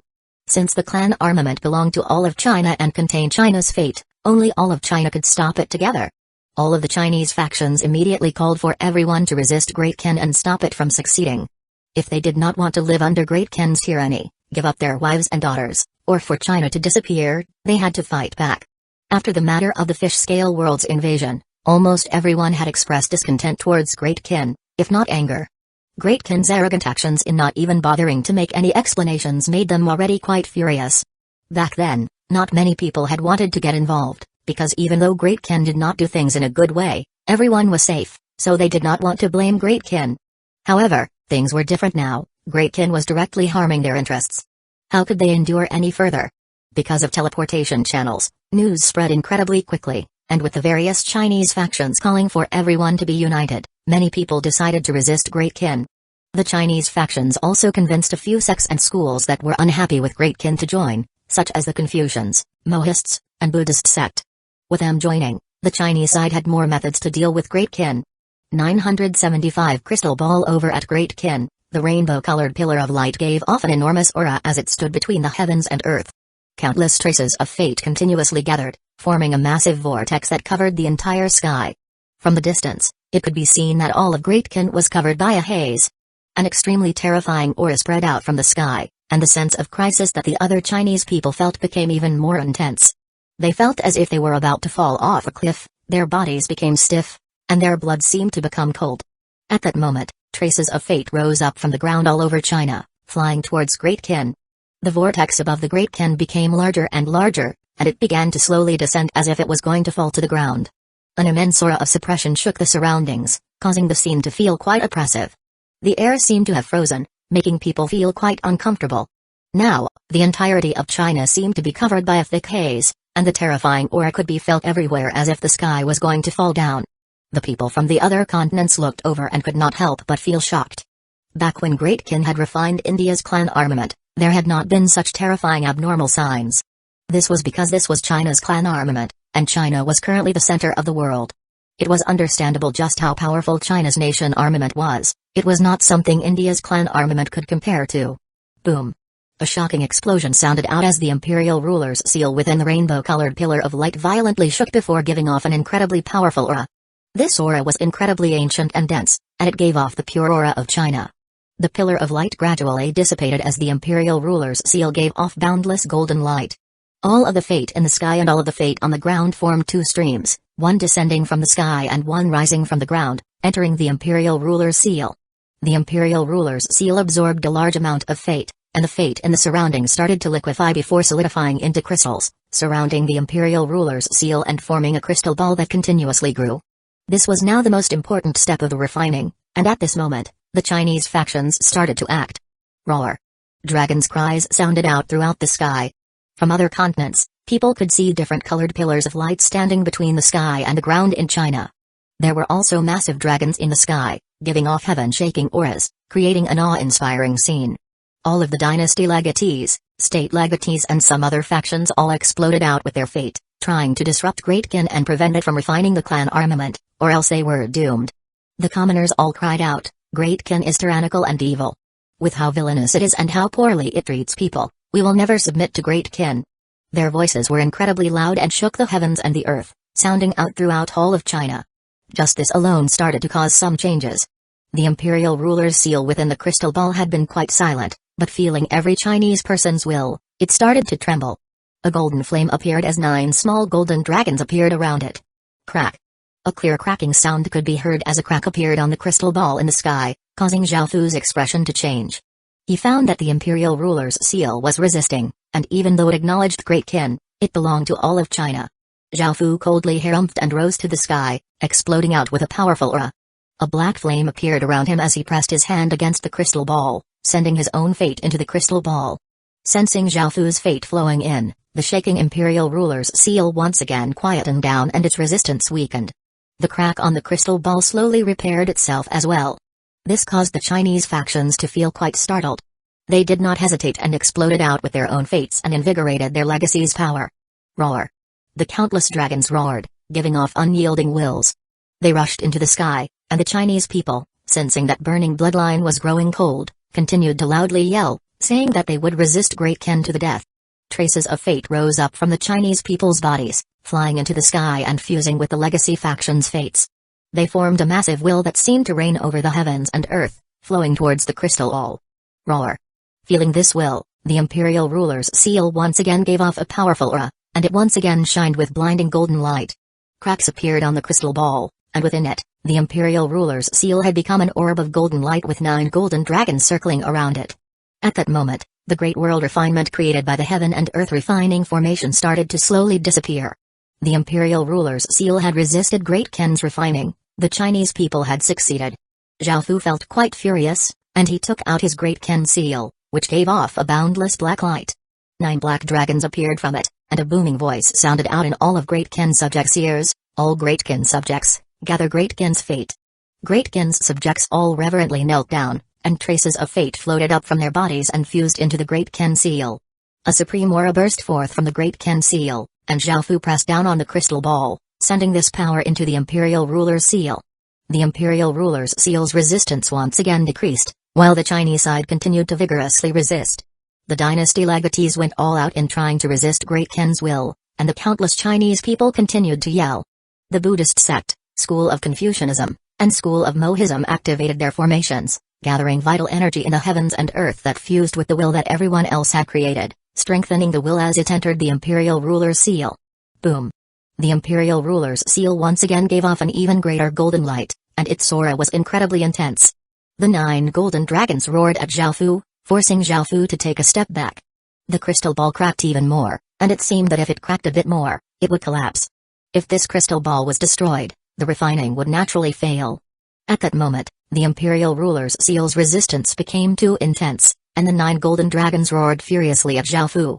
After all, the imperial ruler's seal was China's clan armament, and it stood with the majority of China, which was opposed to Great Qin. Bang! An explosion sounded out as the cracked crystal ball finally shattered, and the abnormal signs caused by the Great World refinement slowly disappeared. Sensing these changes, the Chinese factions and people all cheered, yelling excitedly, "We defeated Great Qin." Great Qin really isn't his great, the imperial ruler's seal stands with the rest of China, not Great Qin. 976 Second refinement. Zhaofu's expression was quite unsightly as he looked at the imperial ruler's seal that had actually stood on the side of the rest of China. He felt quite furious, a wave of killing intent flowing out of his heart as he decided not to hold back anymore.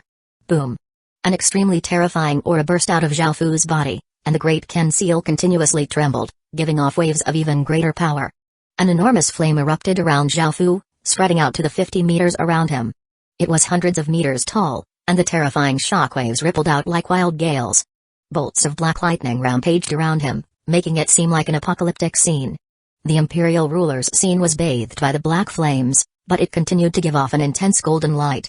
The 9 small, golden dragons around it made it so that the black flames could not invade it at all. Roar! 9 domineering dragons' roars sounded out, shaking the sky. The Great Qin seal's 9 black dragons turned into 1,000-meter-long massive dragons, savagely looking at the imperial ruler's seal as they encircled it. Boom! Boom! Boom! 3 massive stars, giving off boundless power, appeared in the sky and gradually descended, shaking the entire world and causing the heavens and earth to dim. One was blood red and gave off a disastrous aura, one was golden and gave off an emperor's aura, and one was gray and gave off a ghostly aura. The 3 massive stars all gave off different colored lights and appeared in the sky. Those terrifying auras were like floods that swept throughout the entire world, making the entire world feel afraid and fall silent. However, the abnormal signs did not stop there. Explosions continued to sound out as powerful auras continued to appear. The first was the 12 metal colossi, giving off an intense bronze light. The second was a stone staff that gave off an immense destructive power. Nation armaments continuously appeared by Zhaofu's body, causing his power to reach monstrous heights.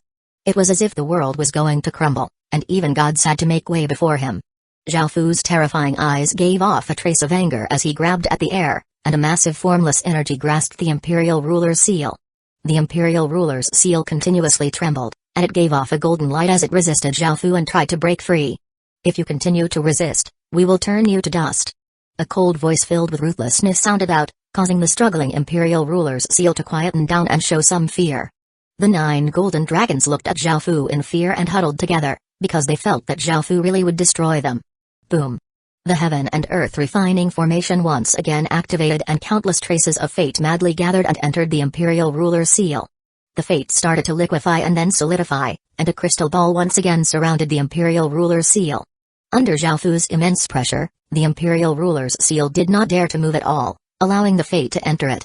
Abnormal signs once again appeared in the sky, and that heart-gripping feeling once again could be felt. The various Chinese factions were still celebrating, and at that moment, their expressions fell. However, they were not too worried, because the imperial ruler's seal had sided with them. Boom! Boom! Boom! The various factions once again guided their fate, and pillars of light shot into the sky as dragons once again appeared, giving off mighty auras. "We refuse to submit to Great Qin's tyranny. We refuse to submit to Great Qin's tyranny. We refuse to submit to Great Qin's tyranny." The countless ordinary people also loudly shouted, pushing their wills of resistance into the imperial ruler's seal to have it also resist Great Qin. It was best for it to leave Great Qin's control and return to their hands.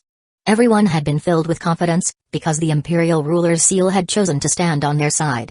They believed that they would succeed again, but they were disappointed this time.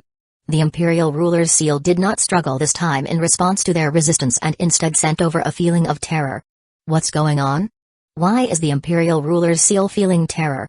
The Chinese people's expressions fell as the factions continued to guide the heaven and earth fate while the countless ordinary people continued to loudly shout, trying to make the imperial ruler's seal resist and prevent Great Ken from refining it. CG, Liu Yi, Ji Shenming, and the others did not hide any of their strength, because this was already the crucial moment.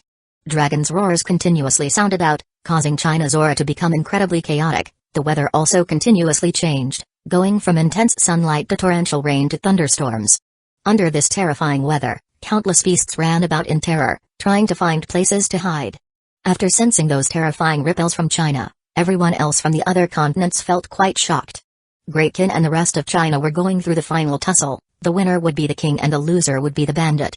It was quite likely that after this, China would be unified. Only people from China could cause a disturbance like this. This time, the Chinese side was left disappointed. No matter how much they shouted or tried to guide the heaven and earth fate to resist Great Ken, the imperial ruler's seal did not respond, only emanating fear and terror. Now, the golden light that the imperial ruler's seal gave off was much dimmer, and under Zhao Fu's cold and savage glare, it did not dare to move at all, for fear of Zhao Fu reducing it to ashes. Moreover, even if it resisted, it would not succeed. As the massive amounts of fate gathered, a 100-meter-wide crystal ball appeared in the sky, successfully entering the next step of refining, which was fusing Great Ken's fate. Zhao Fu grabbed at the air, and countless traces of Great Ken's fate gathered and flowed into the crystal ball, and the imperial ruler's seal received Great Ken's fate in fear. Seeing this, Zhao Fu said coldly, "Today you will become Great Ken's clan armament." Before, Great Ken was part of China, and you were originally created by Great Ken. As such, you should not resist. Great Ken's potential is far greater than that of those other people. The imperial ruler's seal was powerless to resist at this point, and it could only accept Zhao Fu's words. It completely gave up on resisting and started to absorb Great Ken's fate. Immediately, all Chinese people felt their bloodlines grow cold, and their expressions became incredibly unsightly, because in the end, they were unable to stop Great Ken from refining the imperial ruler's seal. As Great Ken's fate continuously flowed in, the imperial ruler's seal started to go through changes. The aura of the rest of China began to disappear as Great Ken's aura began to take over the imperial ruler's seal. In the end, the imperial ruler's seal was refined by Great Ken. The crystal ball turned into dust and gradually dissipated, revealing the imperial ruler's seal within, which gave off an even nobler aura. It gave off brilliant golden light that shined down on Great Ken, and all subjects of Great Ken felt their bloodlines burn as their power gradually became greater. The rest of China's faces became pale and everyone coughed up a large mouthful of blood. Their auras became much weaker as if they had been heavily injured. 977 True attack. Zhao Fu grabbed the imperial ruler's seal, which was now Great Ken's clan armament. Its consciousness also belonged to Great Ken, and no one else from China could affect it anymore. It now fully belonged to Great Ken.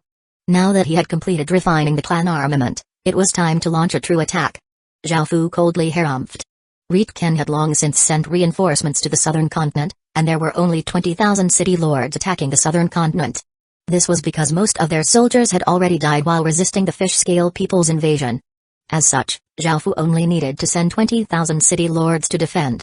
With the soldiers who were already there, it was impossible for them to retake the southern continent. Now, what Zhao Fu wanted to do was conquer the center, west, and south of the Midland continent, unifying China and the Midland continent. Now that China's clan armament had been refined, all Chinese people's bloodlines had taken a severe blow, and they were in an extremely weak state. As such, Great Ken's target right now should be China.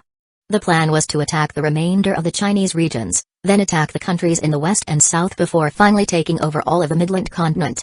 As Zhao Fu was refining the clan armament, Beiqi and some other generals had led an army of 1 billion soldiers to gather at the boundary of the Midland continent's central area. The soldiers were all clad in black armor and held gleaming weapons. They stood in orderly ranks, looking forwards and giving off austere auras. No one could stop such a massive aura. Beiqi, who rode on a tall black god horse, was at the front of the army, and feeling his bloodline increase in power, he smiled as he ordered, "Attack." 1,000 people giving off powerful auras walked out and lowered their heads as they cupped their hands, saying, "These subordinates obey your orders." Boom. Boom. Boom. Rays of light giving off immense power shot out. These people were all city lords, and they rushed into the void zone ahead. They stood in the air, looking at the void zone before taking out rhombus-shaped crystals and throwing them out. Bang. Bang. Bang. Shocking explosions rang out, and terrifying shockwaves blasted out. In an instant, All trees and boulders were annihilated, causing smoke and dust to fill the air. These crystals were all destruction crystals that Great Kin had accumulated, and those 1,000 people were all formation masters who were adept in all sorts of formations. They did not need to slowly dismantle the void zone and could instead use pure power to destroy it. Whether they were the restrictions in the sky or on the ground, and no matter how tough they were all instantly destroyed. The restrictive powers in this region all disappeared, and Beichi waved his hand downwards. The massive army started to march forwards in an orderly fashion, their footsteps sounding like thunder and giving off a shocking aura. Bang! Bang! Bang! The people at the front continuously destroyed restrictions, resulting in massive explosions. Apart from the destruction crystals, Great Kin had prepared many other methods to destroy restrictions. After all, they had been preparing to attack the southern side and western side for quite a while. Great Kin army gave off a tsunami-like aura as they continuously flooded forwards, and they soon reached the defensive walls built by the Chinese factions. Because the clan armament had just been refined, all Chinese people's bloodlines had taken a big blow, and the people defending on the defensive walls all had pale faces and extremely weak auras. Facing Great Kin's powerful aura, they looked incredibly terrified, and their legs trembled as their hearts became filled with fear. China's various factions continuously hurried over, because the noise from destroying the void zones had been quite great. It was impossible that they did not know what was happening. Even though they continuously headed over, there were many people retreating. Because of the clan armament being refined, they were all incredibly weak, only having around 50% to 60% of their normal strength. They understood that even at the peak of their strength, they would not be a match for Great Kin. This time, the various Chinese factions really seemed to be doomed. Such a big piece of news could not be hidden, and the remainder of China fell into panic. The scene started to go out of control. Some people went to resist Great Kin while others hurriedly ran. Kill. Great Kin had already begun its assault, and the enormous army swept forwards like a world-ending tide, looking as if it could destroy everything. Wyverns that were hundreds of meters long roared and flapped their wings, creating massive gales as they flew towards the defensive walls. They breathed out ferocious flames or icy blasts, mercilessly killing the people on the defensive walls. There were also giants that were almost 100 meters tall, and they swung their heavy weapons towards the people on the defensive walls.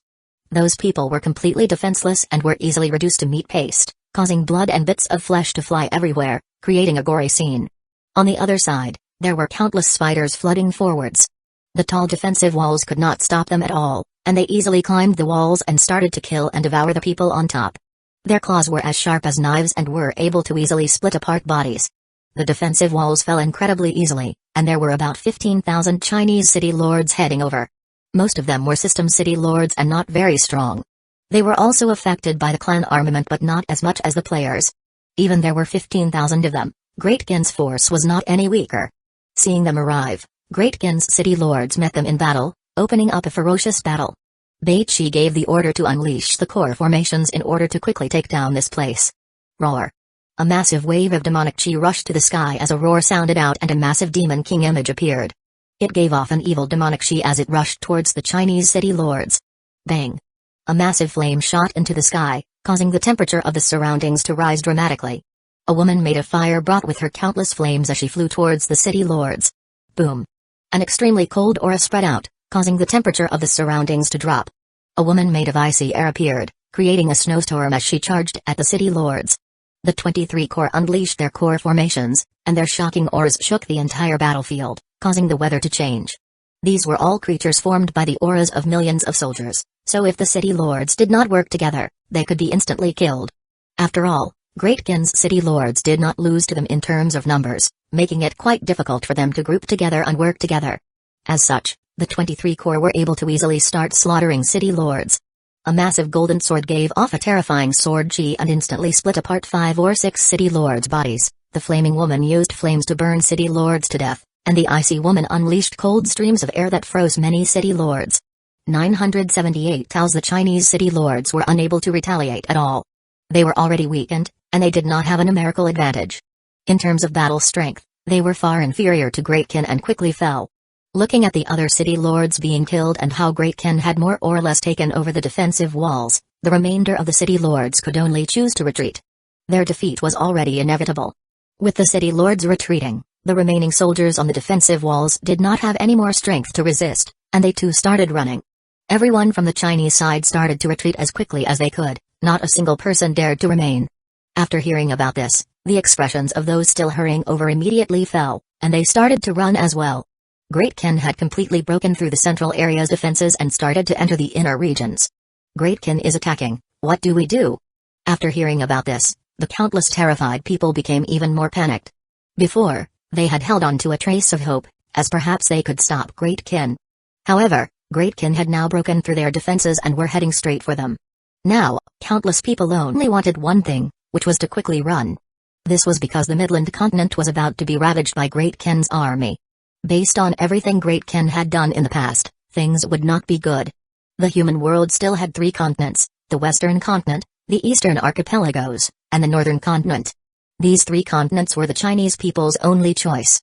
Only by going to one of those places could they escape death, otherwise, if they remained, they would have to submit to Great Kin. All of China's various leaders were heavily injured. The price they had paid to make the imperial rulers seal resist Zhao Fu was not cheap, and the backlash from Great Kin refining the clan armament had been great. They had no strength to fight at all, and they could only run. Otherwise, if they fell into Great Kin's hands, they would be dead without a doubt. After all, the hatred between them was irreconcilable. Even if they surrendered, Great Kin most likely would not accept their surrender. After Great Kin's massive army entered the central area, it split into 2 armies, one heading west and one heading south. They had unstoppable momentum and continuously broke through region after region without any resistance. The Chinese factions could only continuously run, as they could not defend against Great Kin at all. Most teleportation channels had become useless, and countless people cried and shouted in terror, wanting to escape from here. Amidst the chaos, people roamed into each other, and the sounds were incredibly chaotic. Everyone disregarded everything as they ran for their lives. Their resolute aura from before was completely gone. As Great Kin's army continued to surge forwards, watching for anyone who had not been able to run away yet, Great Kin's soldiers rushed up on their horses and swung their weapons, killing those who were running away. Blood flew everywhere as pained cries continuously sounded out. Now that the real world had been destroyed, it was not just individuals running away but often families. There were many people holding their children's hands as they ran away. Great Kin did not show any mercy to these people, stabbing their cold weapons into their bodies. No matter how much they cried or pleaded, Great Kin continued to charge and kill. Countless corpses littered the ground, regardless of whether they were male or female, young or old. They all became cold corpses, with pained and despairing expressions on their faces. Blood dyed the ground red, making it look like hell on earth. Fire. Looking at the people running ahead, Great Kin's archers drew their bows and stood in ranks before firing at the command of their general. Og! The arrows tore through the air before piercing into those people's bodies, causing blood to fly everywhere. Some people died immediately, others fell to the ground in pain, and others continued to run. Great Kin's archers continued to draw their bows and aim at the people running in fear. The arrows flew out, directly killing this group of people. Great Kin's soldiers ignored their corpses and continued to hunt down these escaping people. Some people were incredibly scared and knelt on the ground, loudly saying that they wanted to surrender. However, Great Kin's soldiers showed no mercy at all and continued to kill them. A person from the school of Taoism watched as a Great Kin soldier rode his horse and stabbed a mother through before dragging her body and stabbing towards her child. That person could not watch on, his body flashed before appearing before the child. He grabbed the spear with one hand and stopped the attack. This Taoist's strength was quite powerful, or else he could not have stopped Great Kin's soldiers' attack. Because of Kaiyu Fengzai, the Taoist who had realized Zhao Fu's identity in the real world, the school of Taoism had received the acknowledgement of Great Kin, so Great Kin did not attack those from the school of Taoism. Currently, only 2 schools had been acknowledged by Great Kin. One was the school of Taoism and the other was the school of Yin Yang. The school of Yin Yang was because of Xian Ru. Both of these schools had helped Great Kin greatly. After seeing that his spear had been stopped and looking at the Taoist in front of him, the soldier did not back down despite feeling that the Taoist was quite strong. He shouted out loudly, "These are all criminals who have offended Great Kin's majesty. You dare to stop us, are you seeking death?" Seeing what was happening, a group of soldiers quickly surrounded this Taoist, giving off a trace of killing intent. The Taoist's expression became quite serious. Even though he could easily deal with these 10 or so soldiers, there were many more soldiers here. In the end, he would not be able to escape death, and he might even drag down the school of Taoism. The Taoist bowed before saying in a low voice, "This lowly one does not mean to offend Great Kin, however, Great Kin is wantonly slaughtering the masses, regardless of if they are the elderly or children. Great Kin is also not accepting any surrenders. You all came from the same roots, yet Great Kin is being so ruthless and cold-blooded. Humphrey, we're obeying commands from Commander Bay, everything else is unrelated to us." If you do not make way, don't blame us for not showing any mercy, the soldier said threateningly as his eyes became cold. The Taoist did not look afraid. Looking at the soldiers surrounding him, he used his body to shield the terrified child behind him. A battle was about to erupt. Let them go. If there are people who are willing to submit to Great Kin, there is no need to kill them. I will explain this to His Majesty. An enchanting voice sounded out from the sky. It was a peerlessly beautiful woman wearing a veil and violet clothes. Yes, Lady Xin. Looking at the woman in the air, Great Kin's soldiers obeyed and turned to find other targets. The Taoist inwardly let out a sigh of relief and looked at Xianru. He could not help but marvel at her beauty. If it wasn't for her, he definitely would have died, so he bowed towards her. Xianru nodded before turning into a ray of light and flying off. Great Kin continued to charge and kill, sweeping through the land. By now, more than half of China's territory had been conquered by Great Kin. 979 Great Unification. Great Kin's soldiers continued to give off a massive, ferocious aura as they continued to the rest of China. They were unstoppable, and all of China was dragged into battle. The Chinese factions could not resist them at all and could only escape to the 3 other continents. After hearing that all of China had escaped in defeat, the countries at the western and southern side of the Midland continent felt incredibly grim. If even the Chinese side was doomed, then Great Kin's next targets would be them. However, how could they stop Great Kin? The Chinese side had already lost, and if their combined force was weaker than the Chinese factions, what could they do? The various countries sank into panic. Some people started to escape to the other continents like the Chinese people, while some did not want to leave and vowed to protect their countries, others decided to submit. After refining the clan armament, Zhao Fu took the 8 aquatic beast kings to the central area and had wanted to commit a slaughter and annihilate the Chinese factions in order to vent his anger and take revenge. However, by the time Zhao Fu arrived, the Chinese factions had already escaped. However, they only relocated their cities, leaving behind many residents and soldiers. After all, if they did not abandon these people, they would not have been able to leave so quickly. Zhao Fu had rushed at thin air. In actuality, while the system city lords had gone to resist Great Kin's invasion, they had already run away. After all, the people from Kin suppression understood that the clan armament had been refined, so they were doomed to lose. There was no hope at all, and they didn't have the strength to fight. As such, they could only run away, preserve their foundations, and develop again. As long as the mountain remained, there would still be firewood to burn in the future. Since there was no hope at all, the Chinese factions were quite rational and chose to immediately leave. As for those ordinary people who had chosen to believe in them, they did not care about those people at all. After all, it was now difficult to preserve even themselves, and they had even abandoned some of their residents and soldiers. Who would have the mind to think about those ordinary people? After all, even if these ordinary people were all killed by Great Kin, they would not suffer any losses. As such, they did not consider those ordinary people at all. The reason China had been so unable to resist was because all of the top-tier factions had retreated, leaving behind a pile of loose sand. They were like a herd of sheep in the face of Great Kin, a ravenous beast, which started to devour everything in its sight. It could be said that most factions' losses were only so-so. The ones who suffered the most were the ordinary people. They were mercilessly slaughtered, and their corpses could be seen everywhere. All of China became a place of corpses, creating a shocking scene. This order had been personally given by Zhao Fu. Everything that these people had done would be repaid in blood. Since they could not take revenge against the masterminds, they would deal with these accomplices. In the end, China was completely conquered by Great Kin. Only then did the slaughter of the Chinese people gradually stop. Because of the various ministers' suggestions, Great Kin no longer slaughtered those who surrendered. Those people could keep their lives. They all looked incredibly scared and servile. Before, they had been shouting that they would resist Great Kin to the death, but now, they were all too happy to keep their lives. After completely conquering all of China, Great Kin had once again unified all of China. Following this, Great Kin started to attack the countries around China. By now, many of those people had escaped to the 3 other continents. However, there were still many people who had stayed behind and vowed to fight with Great Kin to the death. An example of this was Russia. Even though Oleg had already escaped, many Russian players refused to leave, as they were quite keen on fighting. Even though they were facing Great Kin, they did not show any fear, and they were instead quite excited for battle. Meng Tian, who was responsible for attacking Russia, could not help but feel admiration at these people's battle intent. Following this, Great Kin started to invade Russia, giving off an immense aura as it thundered into Russia's territory. Even though all of the Russian players were fearless and had high battle intent, Great Kin's strength was simply too great.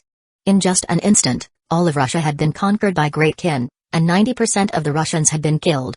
On the Mongolian plains, 5 million cavalrymen gathered, waiting for the arrival of Great Kin's army. When that happened, they would give a death charge. The 5 million cavalrymen galloped across the plains, giving off an incredibly sharp aura. They were like an unstoppable spear, and the scene would shock anyone who saw it. Back when Mongolia had invaded China, these cavalrymen had been China's greatest headache. After all, once they started charging, they were very difficult to stop. However, they were facing Great Kin. Facing the Mongolian cavalrymen charging at them, Great Kin did not directly face them in battle and instead sent out a group of wyverns. Under their dragon's might, the horses became terrified and lost control. At that moment, countless flames and icy blasts swept out. The Mongolian cavalry was completely annihilated.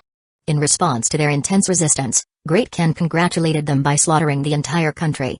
Because Mongolia had been completely slaughtered, Kazakhstan was scared into submitting, not daring to resist at all. These were the countries on the southern side of the Midland continent.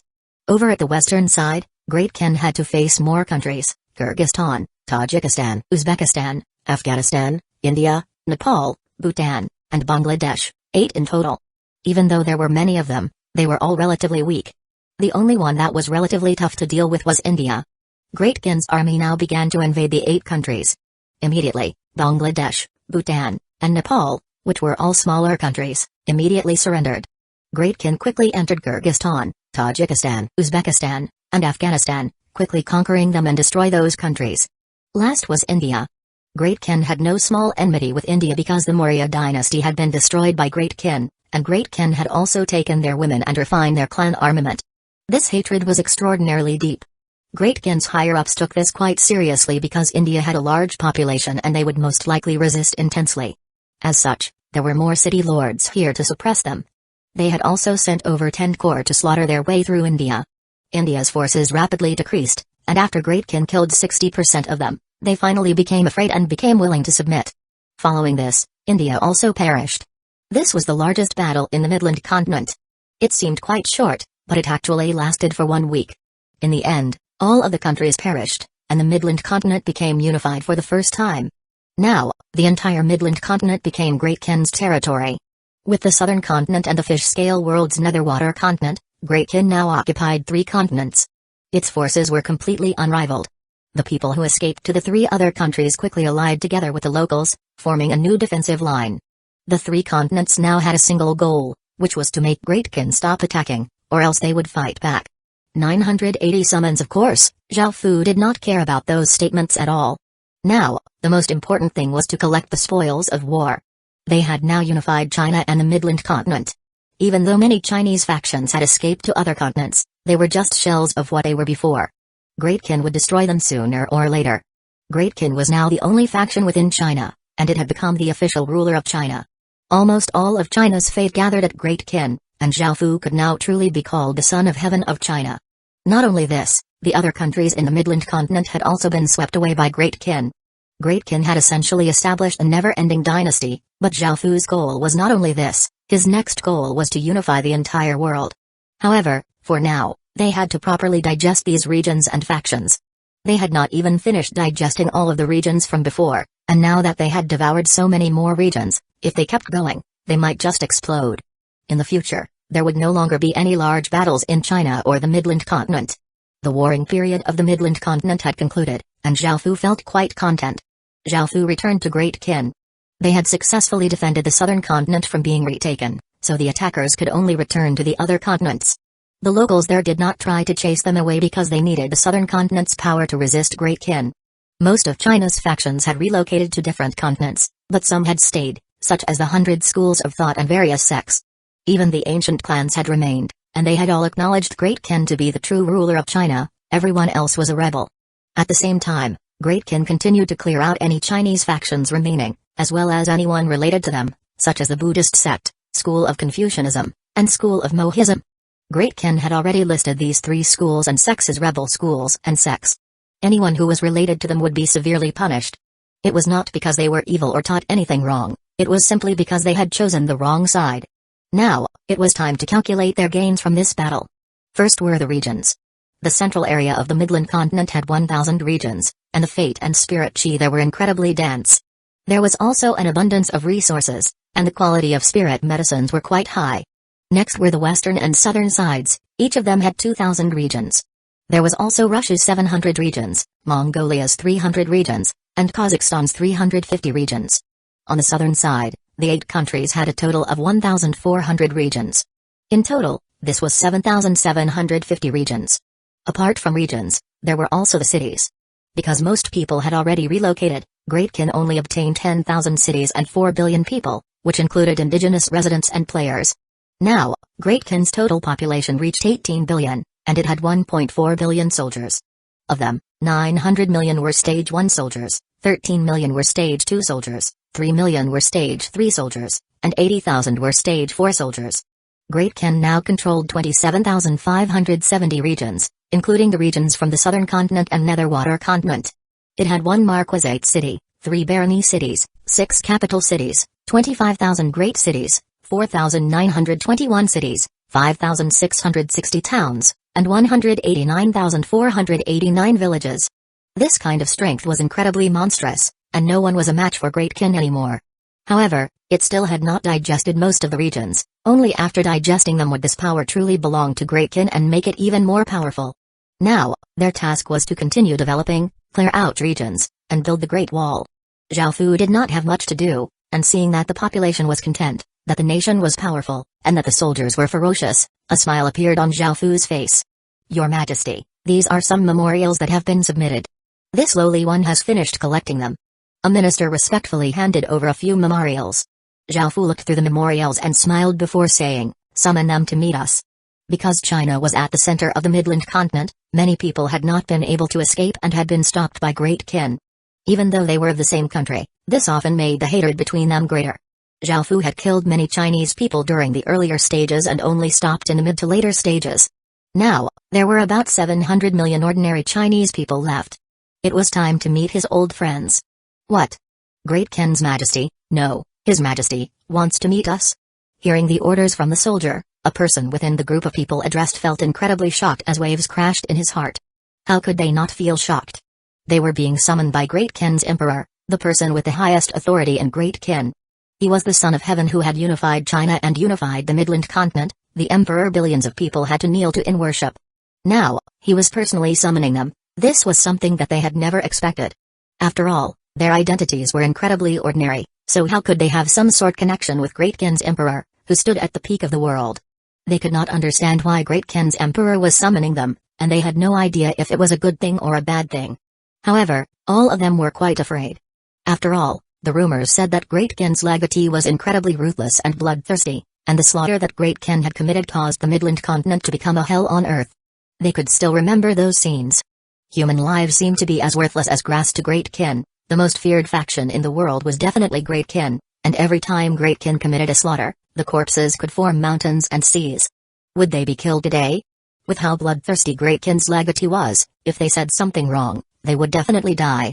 A young man said in fear, Sir, can we choose not to go? I just want to be a commoner. I will submit to Great Kin and definitely won't betray it." The others also expressed that they were willing to submit to Great Kin but did not want to go. After all, they felt that this summons was too dangerous and felt a sense of impending doom. Zheng Dong sighed. Everyone present was teachers and students from their university, and thinking about how they had resisted Great Kin before, it was quite likely that they would be doomed. However, he stood out and said, "I'm the leader here, I'll take the punishment on myself. We beg His Majesty to have mercy and spare the others." Hearing this, everyone else felt quite grateful. If Zheng Dong was willing to take the punishment for all of them, they would be fine. However, Zheng Dong's outcome would be quite pitiful. Everyone discussed among themselves. Some said for Zheng Dong to go by himself since he was the leader, while others said that they should go together. After all, they had vowed to go through fortunes and troubles together and that they would be there for each other. Zheng Dong had treated them all quite well. Looking at this raucous scene, the soldier yelled, "How dare you? Do you think you people can refuse a summons from His Majesty? Hurry up and pay your respects to His Majesty. Those who refuse will be executed." 981 Friend. After those words sounded out, everyone else fell silent. Facing Great Kin's soldiers' murderous words, they did not dare to hesitate. Great Kin would definitely do such a thing, and if they did not quieten down, they would all die here. Seeing how afraid they were, the soldier coldly harumphed and said, "Follow me to pay your respects to His Majesty. Remember proper etiquette. Don't look at anything or listen to anything. If you enrage His Majesty, even gods will not be able to protect you." "Yes, yes, yes." No one in their right minds could refuse, and they could only agree. They felt incredibly anxious and terrified as they lowered their heads and warily followed behind the soldier. They first had to enter the Great Kin city before entering the palace. There were palace guards here, who first asked why they were here. The soldier leading them took out a command medallion and explained the situation, and everyone could not help but look around. There were tall walls everywhere and garrets that seemed to be crafted out of colored glass, giving off precious glows, making them feel quite shocked. Great Kin did not lack money at all, everywhere was incredibly luxurious and extravagant. They then followed the soldier into the palace, and they soon heard a lot of talking and laughing. Intoxicating aromas filled the palace, causing their heart rates to speed up. They could not help but raise their heads and look around. There were a group of beautiful women sitting under a pavilion as they laughed and talked. All of them were outstanding beauties. Any man who looked at them would feel their heart rates speed up, and any woman who looked at them would feel inferior in comparison. No wonder people said that Great Kin's palace was splendorous and majestic, with countless treasures and beautiful women as common as clouds. Any of the women here was of the highest quality, and only now did these people realize that those rumors were not exaggerated as well. After all, Great Kin was even more luxurious than the legends. All of those women were top-tier beauties. So you're all here as well? A clear voice sounded. They were quite familiar with this voice, and they could not help but look up, seeing a woman with 5 or 6 other women looking at them curiously. This person was the beauty of their university, Zhao Ziyi. Apart from Zhao Ziyi, there was also Bai Yan, who they hadn't seen in a while. She was the ex-girlfriend of their class president, and they had never thought that they would see her here. What shocked them even more were the people next to them. Those 4 women had all been superstars who had millions of fans, and they very rarely would appear together. Seeing those 4 women and how close they seemed with Zhao Ziyi and Bai Yan, the group of people felt incredibly confused. What was going on? How did they know each other? Zhang Dong looked at Zhao Ziyi and felt quite surprised and happy. He smiled as he said, "Ziyi, I never thought I'd meet you here. It's been a while."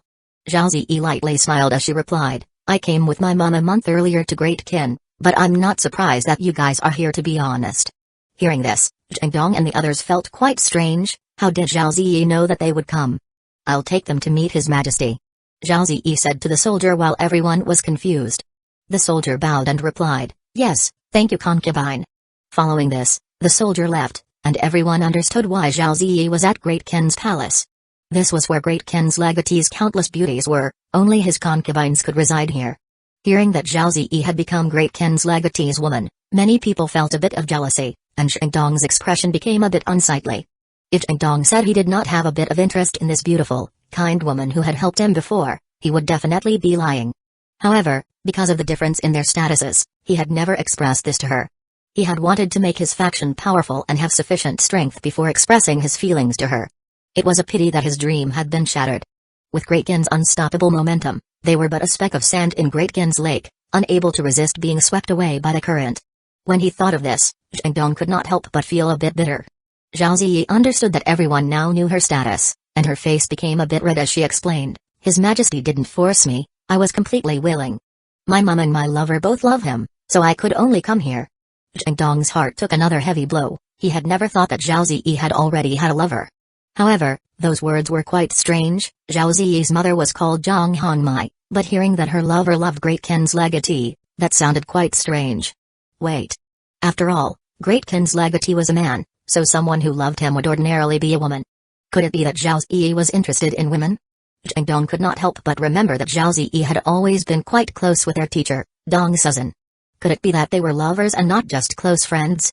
Now, Zhang Dong understood everything, and his expression became dim as he felt quite bitter inside. Zhao Ziyi could tell what Zhang Dong was thinking, and she smiled as she comforted him, saying, "Let's go. His Majesty will be quite happy after seeing you all." Everyone felt quite strange after hearing this. It was as if she meant that they knew Great Kin's legatee. However, how could ordinary people like them know a major figure like Great Kin's legatee? Zhang Dong could not help but ask, "Ziyi, could it be that we know Great Kin's legatee? How could the leader of a small faction like me know such a grand figure?" Zhao Ziyi could not help but laugh, saying mysteriously, "Let's go. You'll know when we get there. His Majesty is waiting for you." Everyone felt quite strange and followed Zhao Ziyi. They could not help but feel quite anxious and nervous because they were about to meet Great Kin's legatee, the most powerful and terrifying king in the human world. After walking for a while, they followed Zhao Ziyi into a large hall. Zhao Ziyi first bowed before slightly smiling and saying, "Your Majesty, I've brought them here to you." Zhengdong and the others bowed with their heads low. Even though according to Zhao Zi Great Qin's legatee might know them, he was still Great Qin's terrifying legatee. If they were not careful, they might die if they offended him. As such, they suppressed their curiosity and did not look up. Long time no see. A familiar voice sounded out from above. Zhang Yu, Zhao Fu's old deskmate, felt incredibly shocked after hearing this and looked up. Instantly, Zhang Yu felt as if his soul had taken a massive blow. He took a step back as he looked at Zhao Fu in shock. Everyone else also raised their heads, and looking at the person seated above, they also felt incredibly dismayed to the point that they could not form words. The shy, introverted Zhao Fu in their memories and Great Qin's bloodthirsty, merciless legatee were actually one and the same person. In actuality, everyone already knew Great Qin's legatee's name, which was Zhao Fu. 982 Secluded manner. They had never thought that this Zhao Fu and the Zhao Fu they knew would have any sort of connection. After all, there were countless people with the same name. They could not believe that the shy and introverted Zhao Fu was actually Great Qin's legatee because their personalities were exactly the opposite. Moreover, Zhao Fu did not say much usually and did not even have much of a presence. If it wasn't for the fact that they had been classmates for almost 2 years, they would not even recognize him. They had never noticed or cared much about him, so they naturally would not make the connection that Zhao Fu was Great Qin's legatee. The ones who were the most shocked were Zhengdong and Zhang Yu because they were the most familiar with Zhao Fu. Zhengdong bitterly laughed inwardly. Back then, he had been telling Zhao Fu to come over to help him and said that he could give Zhao Fu a minor official position. That was simply ridiculous. How could Great Qin's legatee want a job in a tiny faction? What a joke. Zhang Yu's expression was not too great either. Back then, he had always thought that Zhao Fu was not doing very well. He understood Zhao Fu's personality. No matter how poorly he was doing, he would not ask others for help. He had been trying to convince Zhao Fu this entire time to go over to Zhengdong because then he could at least eat well. He had never thought that Zhao Fu's identity would be so monstrous. All of them could not compare to even a hair on Zhao Fu's body. Zhao Fu was now wearing a black dragon robe, and he gave off a dignified as he sat on his throne. He laughed as he said, "What is it, old president?" Only then did Zhengdong and the others come back to their senses. Now, Zhao Fu was the emperor of Great Qin, an extremely prestigious identity. How could commoners like them dare to look at him directly? They all quickly lowered their heads, feeling incredibly complicated. "Your Majesty, you elevate me too greatly. You are Great Qin's emperor, there is no need to show such courtesy to me," Zhengdong said as he once again bowed. Zhao Fu stared and could not help but sigh. Now that his status was so special, he could not return to the times from before. He could not treat them as classmates, nor could they treat him that way. Zhao Fu understood all of this. Zhao Fu's tone did not change as he said, "We have summoned you all here today, firstly to commemorate our time together as classmates, and also to give out some rewards for the help you have given us in the past." Hearing this, Zhengdong and the others all inwardly sighed. Zhao Fu was no longer that shy and introverted Zhao Fu. That Zhao Fu had disappeared, and he was now Great Qin's supreme legatee who had unified China and the Midland continent. They did not dare to show even a trace of disrespect and respectfully stood there, not daring to even breathe loudly. Zhao Fu started to give out rewards, mainly to Zhengdong and Zhang Yu. He did not care too much about the others. Following this, Zhao Fu had people set up a banquet for these people, and of course, they did not dare to refuse. The banquet was filled with Zhao Fu's old classmates and teachers, but some of them could not be found. Perhaps they had already died or had chosen to go to one of the 3 other continents. Bai Yin disregarded everyone's looks as she nestled in Zhao Fu's arms. Zhao Ziyi was a bit more embarrassed, even though her relationship with Zhao Fu was also quite intimate. No one had expected for Bai Yan to have long since established relations with Zhao Fu. Looking at her acting all coquettishly in Zhao Fu's arms, they could not help but feel admiration and jealousy. After all, it seemed that Bai Yan and Zhao Fu's relationship had developed since a long time ago. This meant that Bai Yan was much more important than them. After all, the longer one spent by Zhao Fu's side, the more favored one would become. Moreover, because Zhao Fu was Great Qin's legatee, the owner of the Midland continent, anyone he favored would receive massive benefits. During the middle of the banquet, a soldier came to report about another person's location. This person was someone who Zhao Fu cared about, and he had kept her in his heart this entire time. He had met her when he first entered the Holy Light City, and when Great Qin unified a region, all of the factions either relocated or were destroyed. It was Zhao Fu who had helped the Zhang family to relocate. It was, of course, Zhang Er. Back then, she had already guessed Zhao Fu's identity and had said that if Zhao Fu was tired, he could go and find her. However, after she had left, there had been no news from her. Zhao Fu had tried to find her through the flower moon, but he had only found the Zhang family and heard that she had already left. Only after Great Kin unified the Midland continent did Zhao receive some information about her. He had never thought that he would be able to achieve such a thing. He had just wanted to establish a kingdom, make Great Kin powerful, and perhaps unify China. However, Great Kin now occupied 3 continents and had terrifying strength. It had completely exceeded anything he had expected. In actuality, Zhao had thought about it before. If he became sick of all of this, he could live with Zhongr in a remote valley and live a peaceful life. In actuality, that kind of life was not too bad, and it was the kind of life he had originally wanted to live. Now that he had received information about Zhongr, Zhao felt quite happy and left the banquet.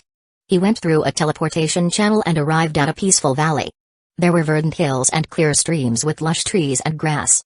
The sound of birds and fragrance of flowers filled the air, creating a beautiful scene. There was a small manor here, next to which were some fields. There was already a figure waiting at the door of the manor. Zhongr was just like how she was when he had met her, and she gently smiled. It had been quite a while since they had last met, and Zhongr's aura had become much more mature and resolute. She also seemed cheerier, making anyone who saw her feel happy. After coming before her, Zhao was not sure what to say. He felt quite helpless, because her position in his heart was quite high, and to be able to see her again, he felt incredibly happy. There were very few things that could make him this happy. Zhongr covered the lower half of her face as she laughed, also feeling quite happy. It had been a few years, yet he still felt this way towards her. In actuality, the reason why Zhongr had not wanted to go and see Zhao was because Great Kin's development had surpassed what anyone could imagine. Zhao controlled the fate of an entire kingdom and the lives of billions of residents. He could never reside with her in this secluded manner. Now that the Midland continent had been unified, Great Kin's people had found her, making her feel quite surprised. After thinking for a while, she decided to meet with Zhao because this world would belong to Great Kin sooner or later and she would not be able to hide forever. Seeing Zhao dressed in his black dragon robe, his aura seemed much mightier and dignified. The changes he had gone through over the years were incredibly big, and Zhongr had expected this. Zhao calmed himself down and said sincerely, "Zhongr, come with me to Great Kin." A few hours later, Zhao departed in disappointment. Zhongr said that she had become used to living here and did not want to leave. However, she left him with the same words as before: if he was tired, she would be waiting for him here. 983 Whip. After returning to Great Kin, Zhao turned his attention to the development of Great Kin again. This included clearing out regions and constructing the Great Wall, and Zhao felt that there would not be any battles in the near future. After all, attacking the 3 other continents across the ocean was quite difficult. However, they could make preparations first before suddenly exploding outwards, unifying the world.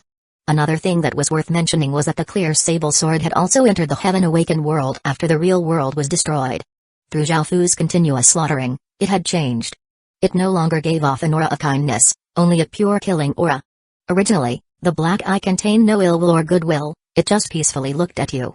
Now, it was a blood-red eye that looked at one closely, making one's hairs stand on end, and the feeling it gave off was dense killing intent. Zhao had already placed this sword into his sword mark, and as one of the 10 great sword of China, its potential was incredibly great. After dealing with Great Kin's various matters, Zhao once again left the legacy land. He had no idea when the heaven domain boundary would disappear, but once it did, Great Kin would be revealed to the rest of the world, and Great Kin would have to face the entire Heaven Awakened world. As such, Zhao cared a great deal about things in the outside world. This was because they determined how the human world would develop after the heavenly domain boundary disappeared. After going to the outside world, Zhao happened to hear a piece of news, which was that the grassy world was making a big fuss about building a defensive line to defend against the threat of the mysterious world below theirs. The world below theirs was naturally the human world.